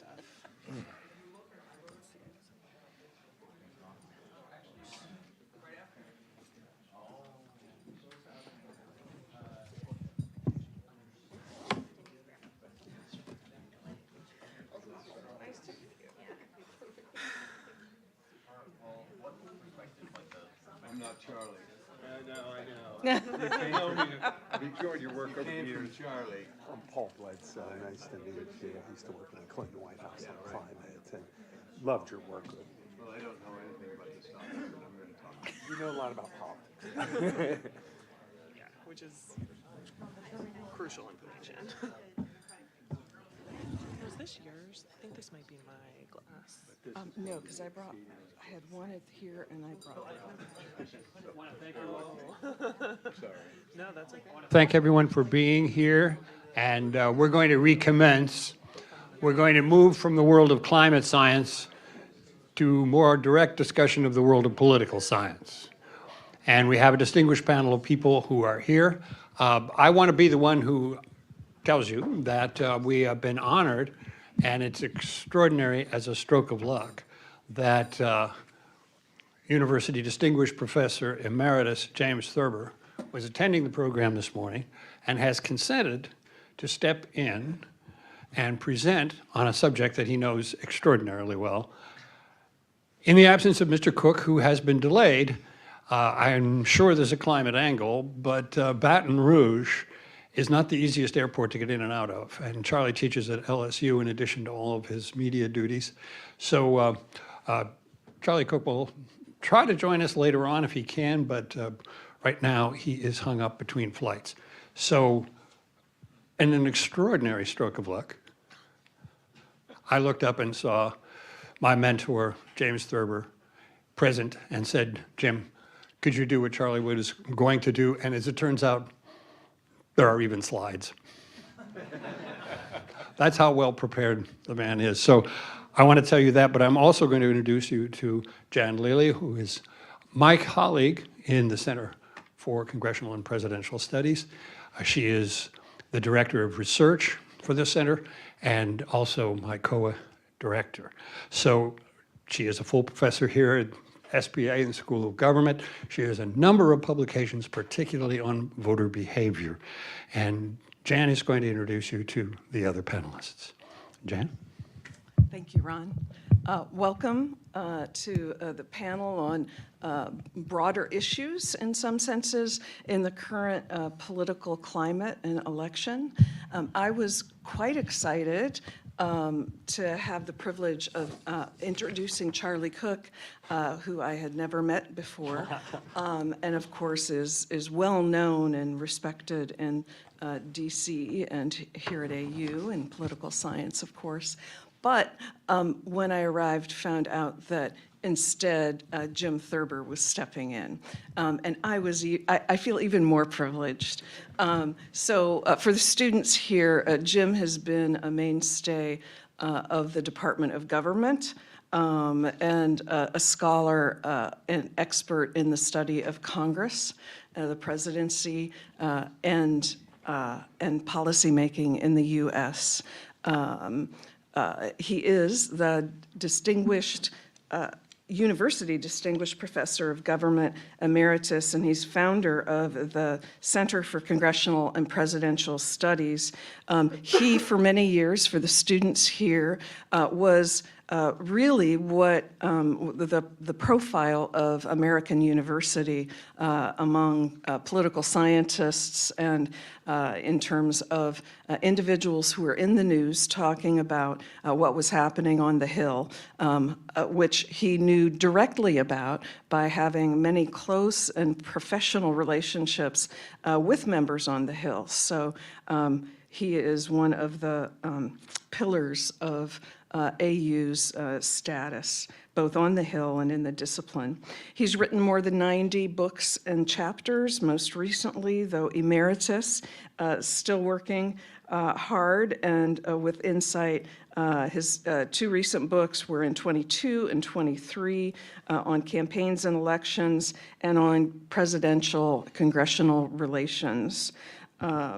He was, and again for AU students, honored as the AU Scholar Teacher of the Year a few years ago, and also received the Walter Beach Pi Sigma Alpha American Political Science Association Award for his work combining applied and academic work. I believe Jim, in stepping in today, plans to provide us with a broad context of what's happening in the election today. I trust, as many of you are interested in the environment and environmental and climate activism, it can't hurt. Indeed, it's essential to understand the context in which your work and commitments are taking place. And so Jim will provide that. And then I will also introduce Parrish Berquist, who's an assistant professor in the political science department at University of Pennsylvania. She specializes in environmental policy and politics in the United States. Her work focuses on public opinion, voting behavior, and how attitudes toward environmental protection, energy, and climate change impact policy outcomes. We're honored to have her here at AU today.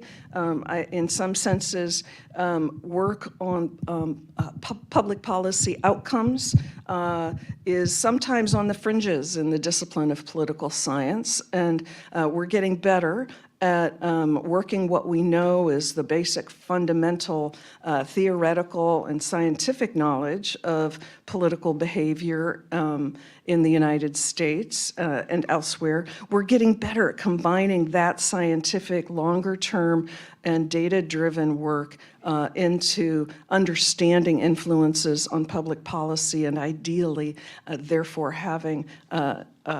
giving us the greater potential in terms of how to focus our actions and get what we want from government, if you will. So, Parrish, thank you very much for being here. Jim will start with an overview of this year's presidential campaign, and then Parrish will be doing likely a longer presentation on more details of what we know about public opinion and attitudes toward climate change. With that, Jim, I turn it over to you. Thank you. That introduction was so long, I was about ready to go into Q&A immediately. It's Not so lucky, Jim, not so lucky. We're making you you work. I came down to have a good breakfast, and I was just going to sit and learn new things on this topic because I don't know very much about it. And when I sat down, Ron gave me the news that Charlie couldn't be here. Charlie's great. I'm going to be Charlie Cook without jokes. If you know Charlie, he's always joking. I just listened to his podcast, and I recommend that. He has it once a week, and you'll get a lot of jokes, but a lot of wisdom. I'm going to give a presentation giving the context of this election. You all know it. I'm going to remind you of some things, and it will relate to why aren't the presidential candidates talking much about climate change. I learned a lot from the last panel from each of the panelists. I was about ready to say, well, we don't really need for me to talk, but I'm going to anyway. This election is too close to call, even though Alan Lichtman has called it already.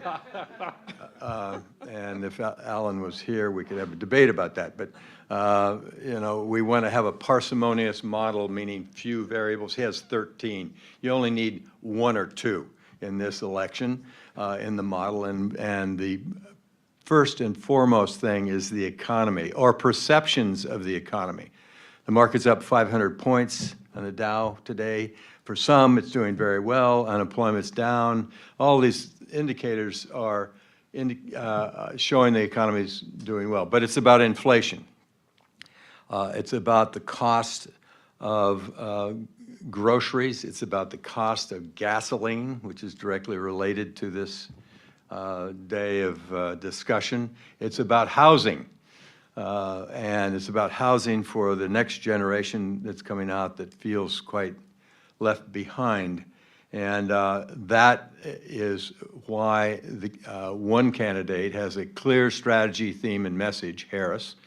When you're running a campaign, you need a clear strategy, theme, and message. You need to repeat it, repeat it, repeat it, and go after those few people that are undecided. I mean, who's undecided these days? It's pretty low percentage. There have been hundreds of polls, hundreds. Some are trash polls, many of them are very good, to show that this is too close to call. It's too close to call nationally, but in the battleground states, which we'll get into in a second. You all know this, but I'm going to repeat it anyway just to get you warmed up about what's happening out there.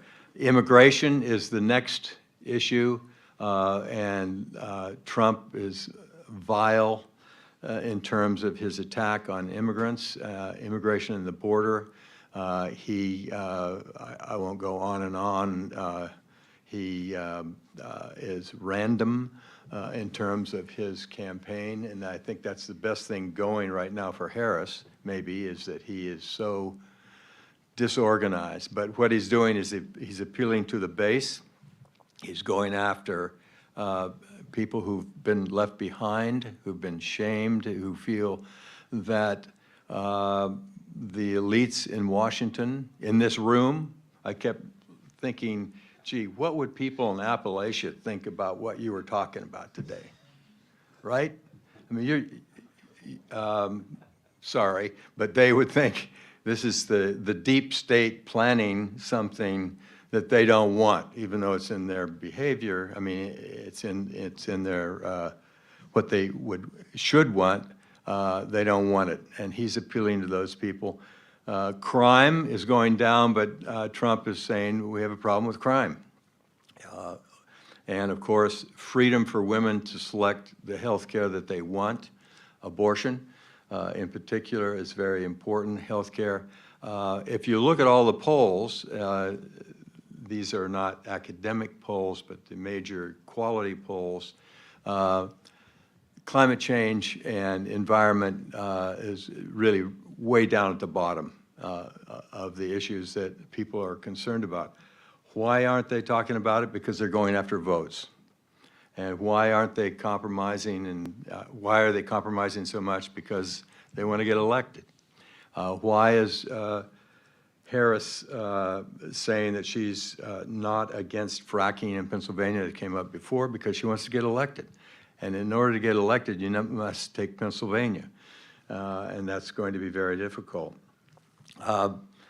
In geopolitics, I include climate change in geopolitics, international politics. But there, Ukraine, Russia, and what Putin is doing is important. It's not part of this election, but it's out there.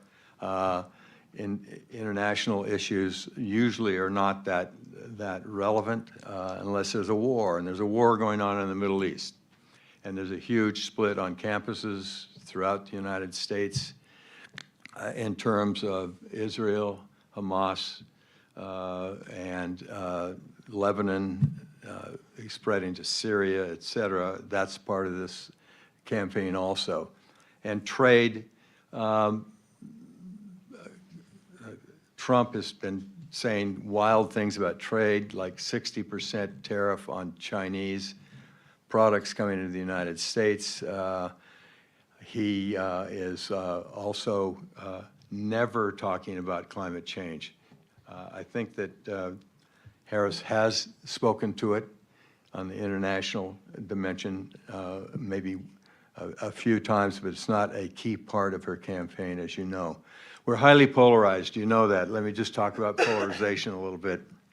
You know that polarization creates a situation where it's difficult to compromise, you have gridlock, and there's increasing decreased willingness to engage in differing viewpoints, which we have. That will happen after this election. And the polarization has really gotten very bad in the last 20 years. It will continue. Trump throws embers on the polarization, gasoline on the embers, and it's burning. It relates to this issue of climate change. The presidential election is in, as you know, 7 battleground states, and every day you have a new poll, but if you look at all of them, it's really too close to call. And this election will be won or lost by about 50,000 to 100,000 votes. It was 39,000 votes last time, if you looked at what happened in the battleground states. The House, it's effectively tied now. It will be effectively tied afterwards, after this election. And there are about 6 toss-up seats in New York and about 5 in California that will make a difference. There are 22 seats that are toss-ups. But out of that, people are really pumping money into New York and California. New York is a problem because of redistricting, and it is not sure who's going to be in the House of Representatives. The Senate basically is tied. You need 60 votes to get substantive legislation done outside of reconciliation. And Tester is down 6. Trump is up 20 in Montana. It's gone. And of course, West Virginia is gone. That's enough right there. But maybe Ohio is a problem because, well, it's really too close to call. We'll see. I'm biased. I'm a Democrat, but right now I'm trying to just describe what's going on. I think that the other wish to have Texas flip and Florida flip is just out of range. It's not going to happen. So the Senate's going to be Republican. The House is likely to be Democratic, I think. And we don't know what's going to happen to the presidency. And so we will have divided party government. Likely, if we have unified party government, we're in real trouble with Trump in the House and the Senate becoming Republican.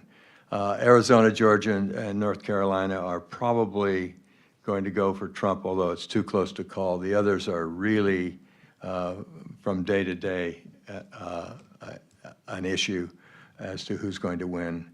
As you know, in Michigan, Nevada, Pennsylvania, Wisconsin, and Nebraska second. If you look at the 7 toss-ups, you can share these, right, with the crowd if they want them. You know this anyway. Michigan is an open seat. It's really a toss-up right now. Much of it has to do with the issues of the war in the Middle East, Israel, Hamas, and the Palestinians, because there's a high percentage of people in Michigan, as you well know, that are Muslim, and also many Palestinians, and that may make a difference in terms of the outcome of that election for the Senate as well as for the presidency. Wisconsin's getting tighter with Baldwin incumbent, which is a surprise. So all of this is keeping me up late at night, and I think that it's keeping a whole lot of Democrats up late at night. These are the Senate battleground states, as you know. By the way, this was prepared for a presentation last night at 10:30 that I gave to some Chinese scholars in Beijing. And so when I walked in, Ron said, "Oh, you can use the presentation from last night." So it's pretty basic. I'm sorry about that. Not that they're that basic, but we reviewed this. Arizona looks like it's going to be okay for the Democrats. I've gone through most of these. Testers basically gone, in my opinion. House, there are really 22 toss-ups, as I mentioned before, and I think that's what you need to watch very carefully is what's happening with the ground war there, what's happening with the money being spent there on advertisements, and it's unknown in terms of the outcome. So we have a consequence in 2025-26, in my opinion, of an attempt to centralize power in the House and the Senate. It's going to be very hard. If the Republicans take over in the House, there are 5, 6, 7 people that will make it very difficult to select the next speaker, and it may not be Johnson. The Democrats have been much better, even though about 100 people are in the Progressive Caucus. There are about 5 other caucuses. They're willing to have coalitions, and if they become the majority, I think you'll see a smoother operation with Hakeem. He listens. He doesn't, he's quiet. He's smart. He doesn't get out in front of the caucuses. I think he'll do a good job bringing them together. There'll be new chairs all the way through in the House and the Senate, and that should be looked at very carefully. But I think we will have, at best, divided party government, and which means it's going to be polarized, gridlocked, and dysfunctional, and very difficult to do anything but incremental decision-making on issues that the two parties sort of agree on, and that is not on climate change, unfortunately, in my opinion. You know this. So let me end by saying that of these issues, the economy, border, crime, healthcare, war in Ukraine, Israel, Hamas, Lebanon, climate change is there, but let me make one last point, and that is that we don't have a consensus, and please correct me with your data, we don't have a consensus on what the problem is in America. If you don't have voters that agree what the problem is, and overwhelmingly so, it's very difficult to go to mission or to solution or to policies. We're split. We're split on the issue, and there's very strong interest groups that are not in favor of a single mission. On one side, we have the extractive industries, the petrochemical industry that has been invited to meet with Trump to solicit funds for his campaign very explicitly, and they're very strong. And we have the major issue of limits on resources. We have large debt and deficit going on. No one's talking about where the money's going to come from for the tax expenditures or direct expenditures, and you're going to need tax policy and direct expenditures if you're going to deal with climate change here. It's not really part of the campaign. I think that there is not a central bipartisan core of authority on almost anything in the House and the Senate, and certainly not on climate change, and therefore it's hard to pursue a mission and to solve the problem. And with that, my apologies for this being so basic. You know it, but it's to warm you up a little bit for the parish's really in-depth presentation on what's going on with climate change attitudes and voters, right? Thank you, Jim. Parish. Thank you so much. Is my microphone on? Okay. Thank you so much, Jim, for that really great, oh, I've got to switch my slides, hold on. And here's this. By the way, I had about 20 more slides, but I thought it was best to stop. No, I think it's so important to keep this issue contextualized in the broader set of political dynamics that you mentioned. So I think that was really, really great background. And I wanted to start by sort of giving you a sense for how the public thinks about climate change and climate policy, and then shift towards thinking about climate change as an election issue specifically, and also kind of zoom out and think about this issue in the broader context. So I'll come back to some of the points that Jim made, but focus on climate change specifically. So the first thing I want to talk about is how climate concern has fluctuated over time. It's been on the rise in recent years. So this is a graph showing a model that kind of combines indicators across basically all the public opinion polling that's been done since the year 2000. You can see some peaks and valleys, but then kind of on the uptick since about 2015, 2016. However, that masks this overall increase, of course, masks increasing polarization and concern about climate change. And as Jim mentioned, this is generally true across many, perhaps most issues in our political system. These graphs show increasing differences between Democratic and Republican members of the public in the extent to which they worry about climate change, and they believe that the effects of climate change have already begun. And we see these patterns across virtually any question that you ask about climate change. This is an issue where the public has tended to follow elites, so follow members of Congress, presidential candidates, in forming their opinions. And part of the reason for that is that climate change is a complex issue. The science is complicated. People, when this issue sort of first came onto the political agenda, people viewed it as a distant phenomenon. It was difficult to understand, and their beliefs were sort of loosely held. So that made it an easy issue to follow their partisan leaders on. And we can see this in the data that public opinion has tended to lag a little. Public polarization has tended to lag elite polarization a little bit. But again, reflect that elite levels of polarization. So what these two graphs show is on the left, increasing polarization in the public. This is based on, these are actually graphs showing environmental concern more broadly.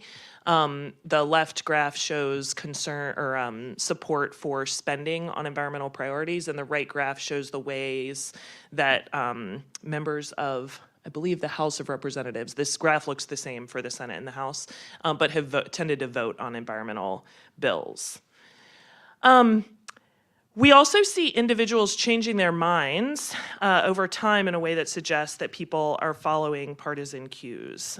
So the next couple of graphs I'm going to show you come from a panel, the voter study funded by the Voter Study Group, Democracy Fund's Voter Study Group.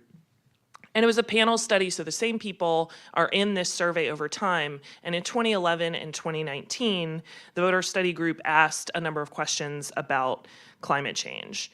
And between those two time points, 20% of Republicans shifted towards thinking that climate change was not a serious problem. Those are the bottom orange group. And then we saw, rather than shifting towards thinking that climate change was a more serious problem, and then we see the opposite trend on the left. So more Democrats shifting towards thinking that this is a serious problem as opposed to moving in the other direction. So increasing polarization over time within the two parties. And that's evidenced in the way that people change their minds. However, there's also some evidence for depolarizing behavior, especially among younger Republicans. So these graphs show, well, this kind of comes from recent surveys. So the Pew Research Center has found that younger Republicans have tended to be more concerned about climate change and more supportive of climate policy than their older counterparts. And the question is really whether these differences in views are durable or if younger Republicans just haven't yet been socialized into the beliefs of their party. And we use the voter survey, again, this panel study, to look into that. And on the one hand, we found that Republicans who were 18 to 20 when the survey was fielded were more likely to change their mind from understanding that climate change was happening to the belief that it isn't happening. So that's the graph on the left here. And this is evidence of partisan learning. Younger Republicans tend to sort of adopt their party positions on that question. On the other hand, they were also more likely to shift towards understanding the causes of climate change. That's the graph on the right here, and slightly more likely to shift towards thinking that climate change is a serious problem. So some mixed evidence here. I think this is an important thing to keep our eye on. And I think Bob, when he speaks later, might talk more about the dynamics of opinion within conservative Americans and within the Republican Party. These aren't tectonic shifts within the party, and again, the evidence is a little bit mixed, but it's something indicating that there might be some changes. So we see a similar pattern of polarization in the way that the public responds to climate change itself, so to experience with climate change. On the one hand, a growing number of studies show that the public updates its beliefs about climate change in response to personal experience with it. So this is a graph from one of my papers that shows that the effects that you see on the top, these are just coefficient estimates from a regression of each of these different types of climate indicators. The one on the top is temperature, and I apologize, the font is really small, so I cannot even read from here. But the other ones are, it's a range of precipitation and storm-related weather indicators, or climate indicators, until you get to the bottom, which is wildfires. So that we can see that in states that experienced abnormally high temperatures in a particular year, the next year, people in that state were more likely, tended to be more concerned about climate change. And this is an effect that a number of studies have shown it seems to be pretty durable. But it appears to be specific to temperature. This effect is more difficult to detect with respect to storms and flooding and things like that. I suspect that might be because temperature is kind of the longest running, it's been part of the conversation for longer. Thinking about climate change in terms of these other types of events is just a newer part of the conversation. It might also just be because of noise in the data. But anyway, we have evidence that the public responds to climate change. But this response also appears to be polarized. So when it comes to, these graphs come from a paper that looked at experience with wildfires and how being in a place that was close to where wildfires had happened in California, whether that affects how precincts voted for environmental referenda. And the authors found that proximity to wildfires was associated with more pro-environmental voting, indicating that voters are sort of channeling their experience with climate change into the way that they vote on these referenda. However, the graph on the right shows that this effect is driven by Democratic precincts. So it appears that the Democratic precincts are sort of updating their voting behavior, and the independent, the precincts with lower proportions of Democratic voters are not. Okay, so I want to shift. So that's kind of my general overview of the dynamics of public opinion and public beliefs. And now I want to shift towards thinking about climate policy and public support for climate policy. So we see strong public support for various types of climate policies over time. This is a graph of a bunch of different questions about climate policies that have been asked by the Yale Program on Climate Change Communication and George Mason Center for Climate Change Communication.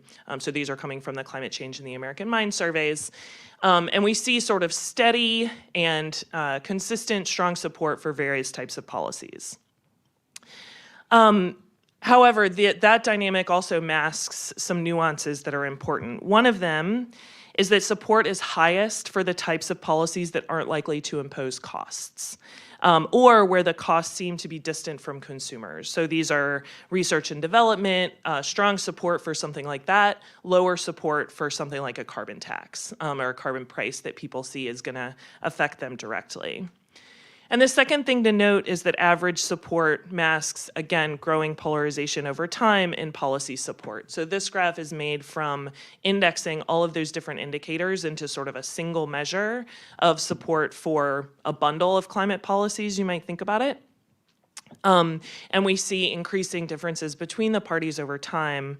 And that seems to be driven by actually increasing enthusiasm among Democrats. So that blue line is sort of going up, and the red line is staying straight. Is a little bit flatter. So increasing enthusiasm among Democrats for climate policies, and sort of flat support among Republicans. And survey experimental evidence also shows us that the public is highly sensitive to the costs of climate policy, but the public also does respond to the benefits associated with it. So this figure on the left shows results from an experiment that showed the effect of providing various bits of information about a renewable portfolio standard and asking how that information affected support for the bill. And the most resounding finding here is that the strongest response is to the information that the RPS would impose household costs. The public is strongly, that's something that really reduces support. Most of the research on this focused for a long time on cost sensitivity, but increasingly it's possible to make the case that incorporating more renewables into the energy system could lower costs. And so we looked at, in the graph on the right, at what happens when you tell people that renewable energy policy would save them money.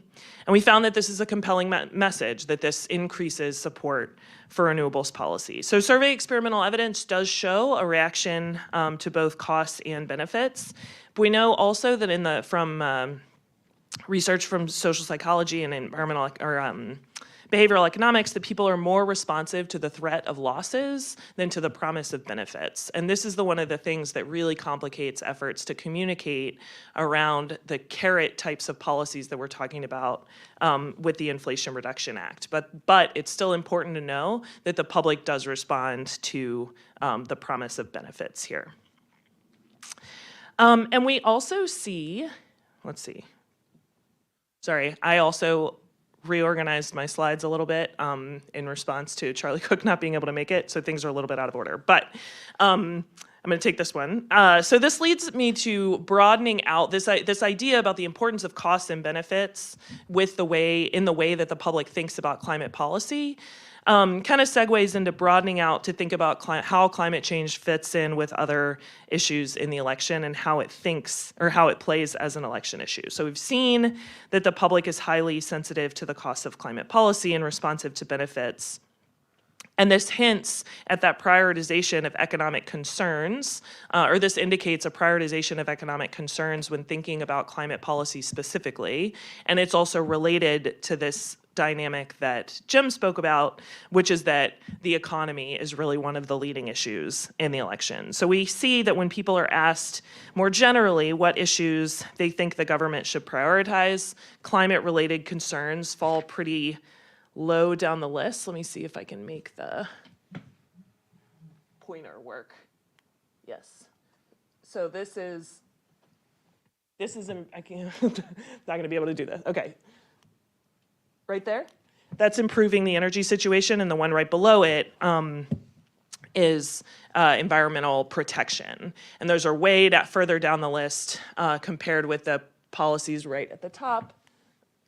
That one right at the top is strengthening the economy. So that's really the 73% of Americans say that strengthening the economy should be a priority for the government, compared with 46 and 45% who note or who say that improving the energy system or protecting the environment should be.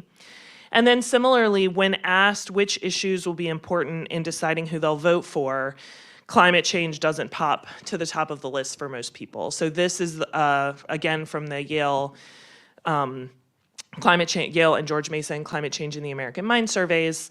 And the left-hand column here shows averaged across Democrats and Republicans, so for all registered voters, which issues are going to be important in deciding who you'll vote for.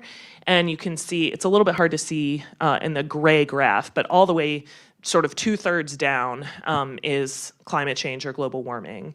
And by contrast, you see the economy and I believe, the economy and government corruption are at the top. For liberal Democrats, climate change is much closer to the top. So this is a very important issue for the progressive wing of the Democratic Party. For moderate and conservative Democrats, so we'll call those moderate Democrats, even there, climate change is sort of in the middle. And then for both moderate and conservative Republicans, it tends to rank way down near the bottom of the list. And Republicans, more generally, are saying that inflation, the economy, border security, and interestingly, free and fair U.S. elections should be or at the top of the list of things that are going to help them decide. So I think the progressives took this seriously when, with their approach to climate policy, the idea that most Americans prioritize other issues. And that was what was behind the idea of the Green New Deal. This was an idea that in order to expand the coalition of constituencies that were in support of climate policy, let's bundle it with economic and social priorities. I think one of my slides actually got left out. So I had a couple slides here to show you broad public support for that idea of policy bundling. So we ran an experiment to investigate how supportive the public is, and this was back in 2020 the paper was published in 2020. It was in 2019 when this idea was really new, looking at public support for this idea of bundling. And we found strong public support. However, we also found that this idea is strongly susceptible to partisan rhetoric. So once that idea of the Green New Deal got sort of churned through the political system, whereas in our first experiment where we looked at does the public support incorporating social and economic priorities in with climate policy, we found strong support. We found that support was driven by enthusiasm amongst Democrats and relative sort of indifference among Republicans. Then when we looked at a panel survey that was focused on the Green New Deal specifically, so using those words, and also sort of a before and after, before the idea had been churned through the political system versus after Fox News had really grabbed it and run with it. And we saw strong polarization and actually pretty strong aversion to this idea amongst Republicans, particularly those who reported watching a lot of Fox News. So strong susceptibility to political rhetoric. I want to say here that I actually disagree a bit that the IRA, the Inflation Reduction Act, which was the sort of watered down version of the Build Back Better bill, which was the closest thing to an actual policy proposal that the Green New Deal ever came to, I disagree that was completely disconnected from the Green New Deal and this idea of bundling. The Inflation Reduction Act did contain some healthcare provisions, so that was sort of a bundle.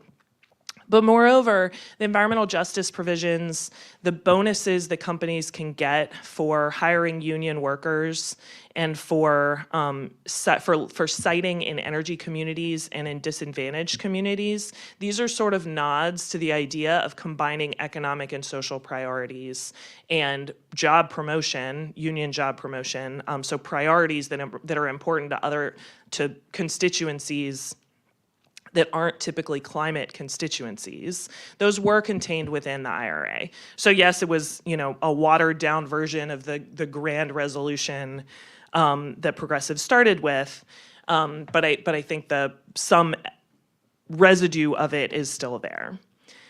So in terms of how the candidates are talking about climate policy, Kamala Harris, as we've discussed, has talked a lot. You know, she's reluctant to say that she's going to ban fracking. She's also focused on the economic benefits associated with these three bills: the Inflation Reduction Act, the Biden Infrastructure Law, and the CHIPS and Science Act, that allocated billions of dollars towards incentivizing investment in clean energy infrastructure and manufacturing. So Harris is talking about these in very economic ways. She's talking about jobs, and she's talking about industry. Down ballot Democrats are doing the same thing, particularly in districts that are receiving these funds. Republicans aren't exactly claiming credit for the IRA's investment. Well, actually, first what I want to say is, so the hope here with the IRA is that even in red states and in red districts, creating or building more of a stakeholder group, ensuring that more workers and more companies have a stake in the clean energy industry, could build sort of enduring support for the clean energy industry and for policies to promote it. Whether that policy feedback happens is a big unanswered question, and it's the subject of some ongoing work that I'm doing and that Dana's doing and that lots of people are doing. Happy to talk about more about kind of the conditions under which that may or may not happen, and what we're looking at. But for now, in this election, and part of the reason it's difficult is that these effects, the local economic benefits of these investments, are going to take some time to play out. And so whether they're electorally relevant in this election is an open question. So down ballot Democrats and the top of the ticket are sort of touting those economic benefits. Republicans, again, not exactly claiming credit for the IRA's investment, but some of them are quietly not talking about it during their campaigns.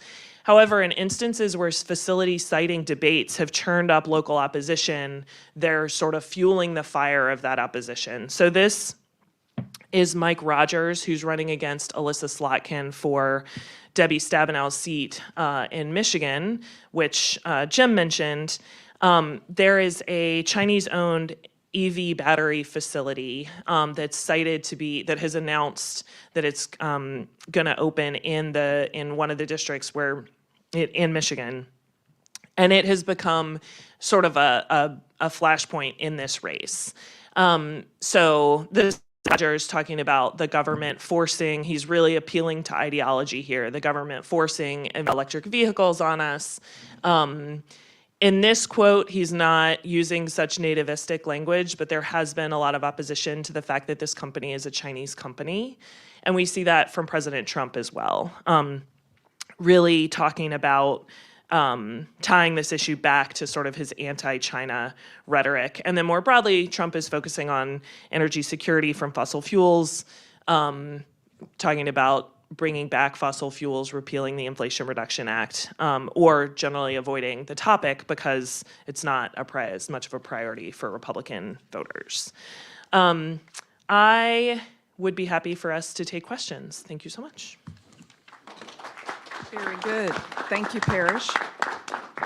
I'd like to make just a couple brief comments before we go into the questions. I believe we have until 11:30. And those, the comments that I have to make, and I have no slides because I came up with these comments as they spoke. So thank you for the inspiration on this. I'd like to respond in part to, or comment on Jim's observation that we are the elite.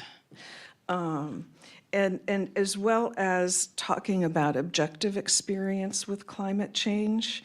These are perhaps ramblings or musings based on a total lack of knowledge.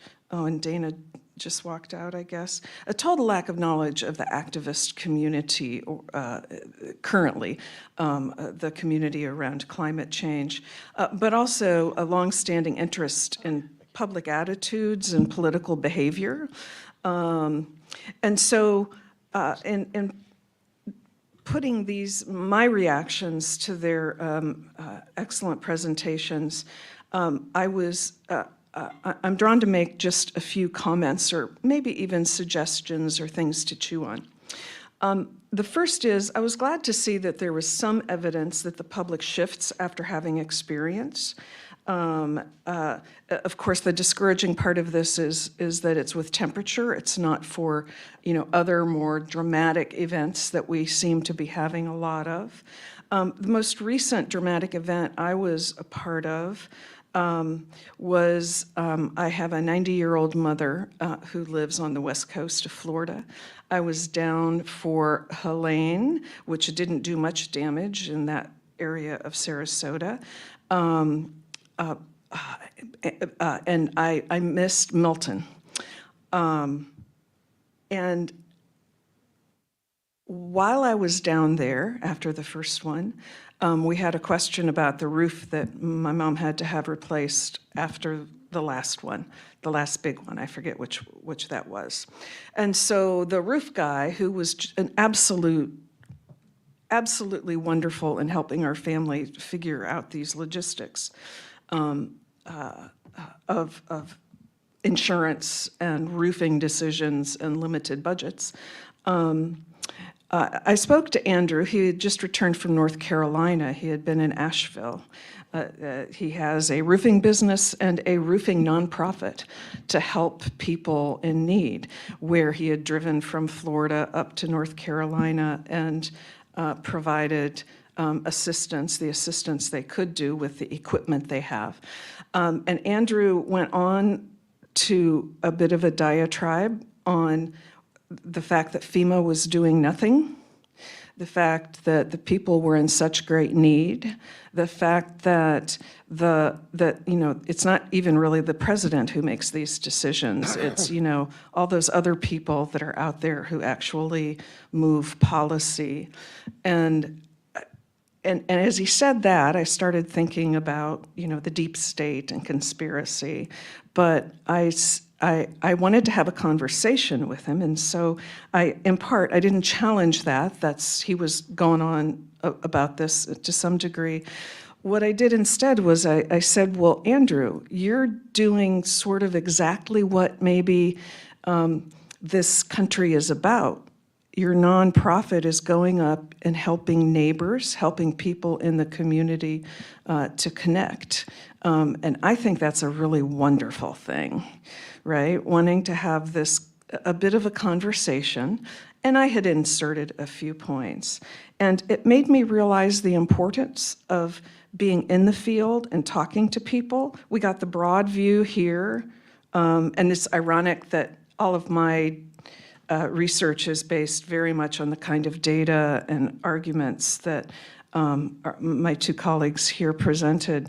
But I have also, because I just moved to DC in 2010 after being in Arizona and Texas, have been struck by the strong culture and inward-looking nature of both DC folks as well as AU student folk, sorry, students. And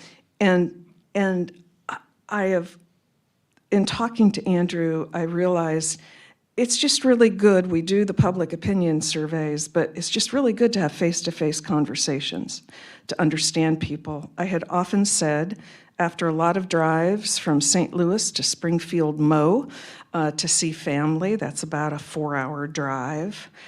It was one of the most fascinating experiences of my life, stopping in truck stops to use the restroom and get gasoline, because though I was had gone to DC, I was amazed at the things that people said in the restrooms and overhearing conversations.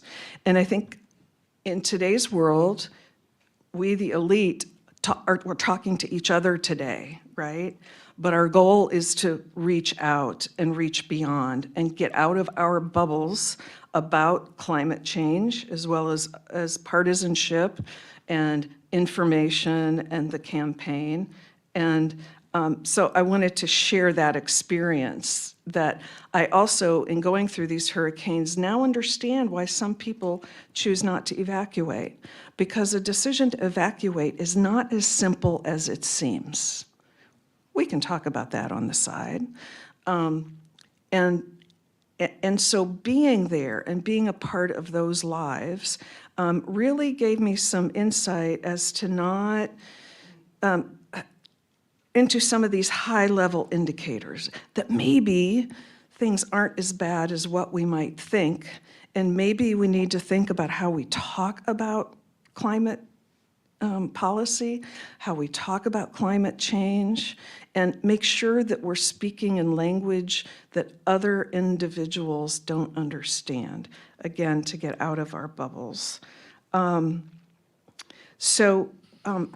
wrap it up so we have time for questions. That I think, based on what we know about public opinion, is, first of all, most people really pay no attention to politics, right? So we have people who are really interested and can go on and on about Trump or Harris from various perspectives.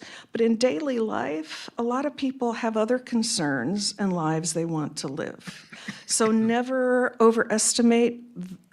Okay, I know we got the polarization and partisanship thing, but there's also some room for nudges. There's also some room for information, right? That individuals might not otherwise get. And I think that's an important role and impact that getting out of our elite bubbles can do. And the last, hopefully more positive take that I'd like to remind you is that voter turnout, that's my field of study. Of course, I think it's important, right? You can ask about more, because it influences what policy positions leaders take or don't take.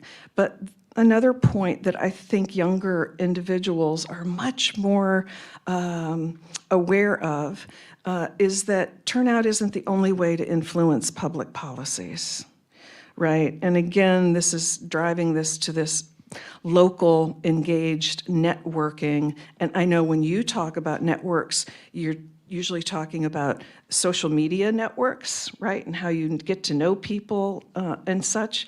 But there's also the work to be done, like Andrew was doing, about pushing the work sleeves up and working with people on local bases with maybe some of the possible consequences of climate change.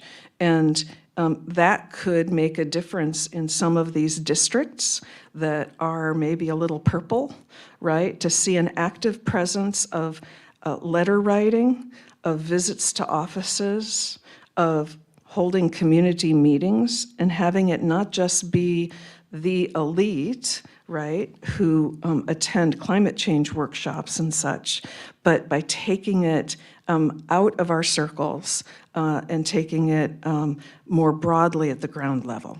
So those are my thoughts. Which means it is finally time. Thank you for giving me that time. I gave it myself, but thank you for being patient. And we need some questions. Jan, may I just respond very briefly to you? Yes. I think your point about how we talk about environmental policy and climate change is very important.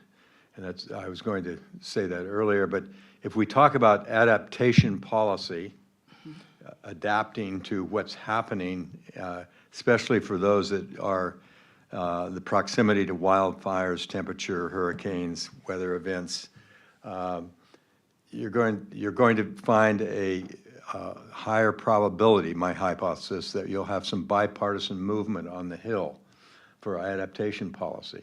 I live with the variables out west, people that are not here within this bubble, and some of them are pretty conservative.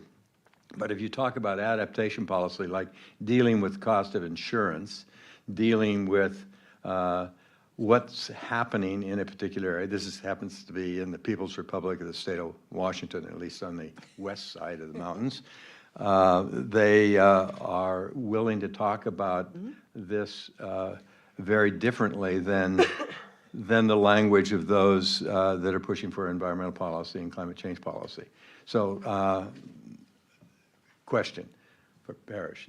Are there any questions that show that there's a difference in terms of response depending on the nature of the way you ask about environmental policy, like adaptation policy versus environmental policy or energy policy or something like that? Is there anything close to adaptation policy? Yeah, I think so. You're asking. I think what you're asking about is does it make a difference if we talk about climate change and climate adaptation sort of in general using those words, or if we talk about specific actions that the government could take to help people That are related to adaptation. that are related to adaptation? Yeah. Adaptation, so it's an interesting question. Adaptation has been understudied for a long time in sort of the climate world in general and amongst survey firms. So I think my sense is that if you talk to people about specific things, and even, I mean, this is true about talking to people about, climate change, like farmers will talk about droughts. They're much more, and I think that's why we see this effect of people updating their beliefs based on the experience with, for example, more hot and dry days, because that's something that people perceive. So I can say that in the literature about climate impacts, yes, I think that's true. With climate adaptation, there's just there's not as much data about it, so it's harder to answer the question. But what I suspect would be yes. All right, a research agenda for anyone planning on going to graduate school, perhaps. Okay, we'll start here. Do we have a mic? And it was close to the mic. Excellent. Okay. Hi, my name is Ken Moriyasu. I'm a journalist for Nikkei Asia of Japan. I want to ask about bundling, the concept of bundling climate policies and the economic benefits, jobs, new factories. But I feel that there's bundling on the Republican side as well, connecting climate policies with higher energy costs or more dependence on China because China holds all the patents and is a major producer of EV batteries. The question is simply, are you confident that this bundling argument favors the Democrats? Don't the Republicans have a very strong case as well? Yeah, I think that's right. I mean, I think that on both sides, I think showing the relationship between climate policy and economics has proven to be a politically very powerful rhetoric. May I respond to it quickly? Bundling also refers to how much stuff you have in a bill and whether you can get it through or not. And sometimes it's better to chop it up into little pieces and push through smaller things, as we've seen with political reform, but also environmental policy and other things. So, and definitely we'll have to have smaller incremental things happening in this new Congress, in my opinion, if we're going to have anything done on the environment. Okay, here, yes. And then next we'll go across the room. My name is Ali. I'm doing my PhD in political science here. So I have two questions. One is political science, and it's about the weakness of party institution in the US, because we keep talking about destructive role of Trump in many policy. My question is that if the Republican Party is unable or unwilling to control Trump for the next 4 years, is there other institution that control him, consider that Supreme Court voted for him? And my second question is policy-wise. So we know that there is a realignment on support for free trade after Trump, that Republicans become protectionist and Democrats become pro-free trade. Do you think that can change the support for climate change policy? Thank you. Thank you. I'll take the control Trump thing. We have one thing, and it's called hope. Actually, two things, hope and faith that the right things will be done. But if the House of Representatives doesn't become democratic, it's going to be a very difficult thing. And then we have the courts, not the Supreme Court, but other courts that will help check him. But it's very worrisome. Sorry, but yeah. But the other question that I have, sorry, is what happens when he loses? What happens to the Republican Party? Will it continue to be driven by the MAGA movement where people feel left out and they feel like elites are controlling their lives and it's getting worse? They've lost their jobs in coal country and they don't have any way out. I have the hypothesis that the party will go back to its conservative base of fiscal conservatives, strong on defense, but maybe I'm wrong, and still anti-regulation, EPA, et cetera, trying to change those things, but it won't be structured around a person who is insane. Sorry. Yeah, and I think the question about free trade is a really complicated one. I don't think that Democrats are as pro-free trade as rhetoric suggests. And I also think that the reality, I mean, it's a complicated question because Chinese, in particular technology, especially in the electric vehicle realm, is really advanced. And so, you know, this is true in the sort of mineral space as well. So it can be quite difficult for American companies actually to compete. And I think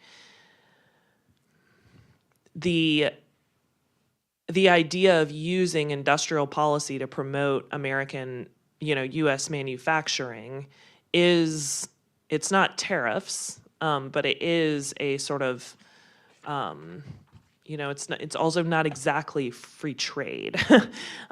So I think, yeah, I don't know. I think that's just, it's a complicated, very nuanced sort of set of issues and set of questions. Any questions in the middle of the room? Excellent, thank you. Hi, my name's Lily. I'm a student at the University of Georgia who's here for the semester. But you mentioned Georgia and North Carolina as really important states in this election. And I was wondering if you think that the recent natural disasters there, the impacts of that will result in anything surprising with the voter turnout. And then also just the unprecedented nature of these natural disasters, if you think that that could change anything in climate change attitudes that we haven't seen before, because we kind of talked about how temperature is usually something that's really impactful, but not always storms and natural disasters. But thank you. Jan, you're the expert on turnout. Take it. I was planning for the next question. The question about turnout being, will it matter in Georgia?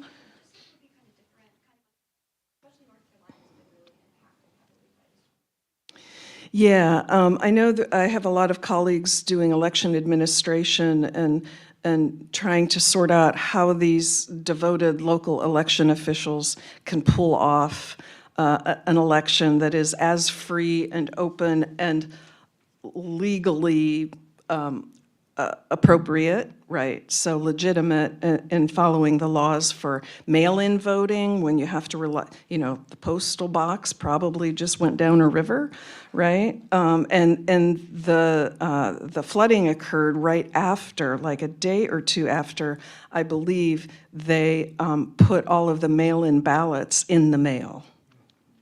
So you put it's just the fluke of the timing of it because, you know, they had to send those out. So I am really, I suspect we have some old research that suggests in times of crisis and economic stress, people pay attention to solving the problems before them. And so I would not be surprised if in North Carolina that we'll just have a lower voter turnout. especially where we had the biggest effects in the western part of the state.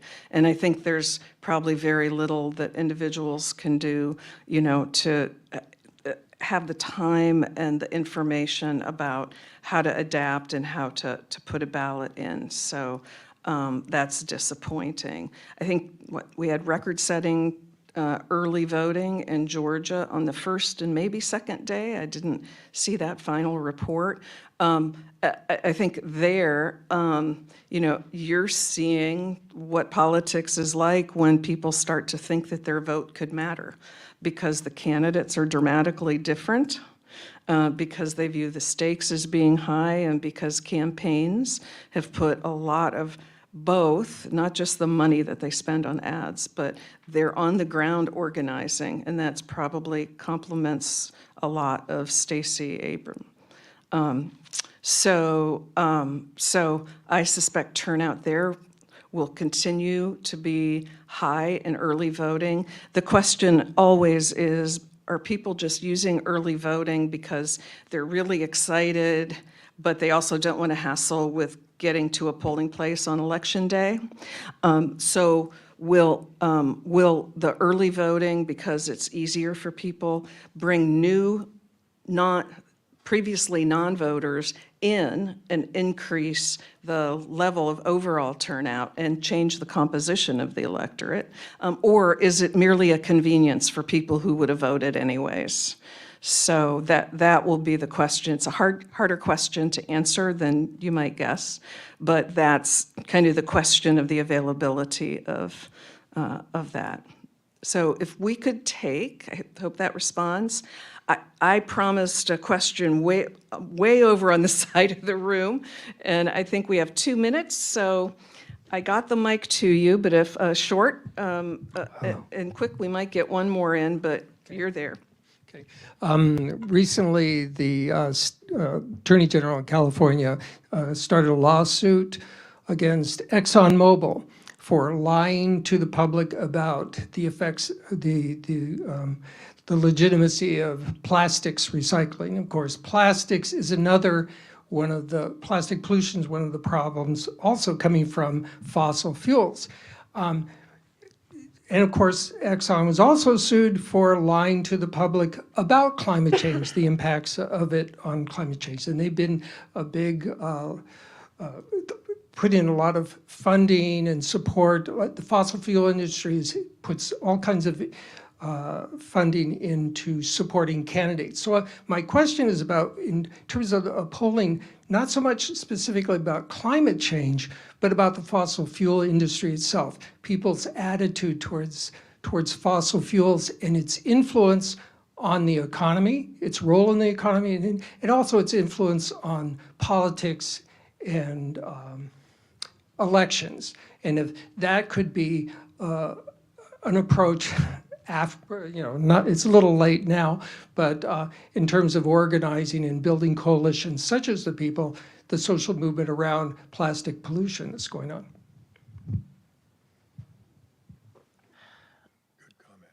Really great question. And my recollection of the details around those types of polling questions is fuzzy enough that I would like to get back to you in responding to it.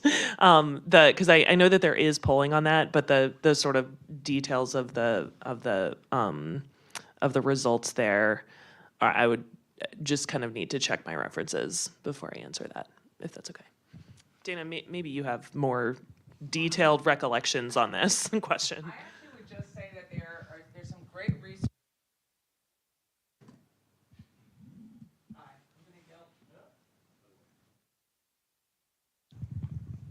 All right, I think it's on now. Yeah, I hear it now. Okay, anyway, so there's great research that was done and published in the Proceedings of the National Academy of Sciences that shows that if you track those people, no matter their political affiliation, look at voting behavior in the Congress, that you'll see that anybody who's taken fossil fuel money is much more likely to vote against any type of climate bill. So there's good evidence there. I don't know the public opinion data around fossil fuels, except that I do know that there's been a lot of research that talks about how public opinion around fossil fuels is very much biased by political polarization and framing and the way that different echo chambers within media diets play a role in that. So that's a very complex issue, and there's a whole bunch of intervening variables there. But in terms of voting behavior of elected officials, there's a very straight and clear direction. All right. Thank you, both panelists, as well as those in the audience who had questions to further the discussion. I believe we were supposed to stop just a minute or two ago for a lunch break, and I'm looking at others to see. I guess we have an hour. We'll reconvene at 12:30. It's a beautiful day in DC, even if it's chilly, so you might get some fresh air. Talk to others. I believe the lunch display looks like it's ready to go. So unless Todd or Ron, you have any other comments you'd like to make? Okay. Okay. Paris, I enjoyed that very much. Would you mind sharing your slides? Much to learn, and you had it there. Thank you so much. Good, Yeah, good. I'll share the There's a ones lot. with the ones that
Thanks for rejoining us, and for those of you who are just here, thank you also for joining us. Our next panel in our move along to understanding sort of the origins of US climate policy, and then sort of a snapshot in the last panel of where we are right now with regard to the general panorama of issues that matter and public opinion related to climate specifically. We're now going to talk about some of the difficulties of making climate a bipartisan issue and sort of what has happened to it as a bipartisan issue.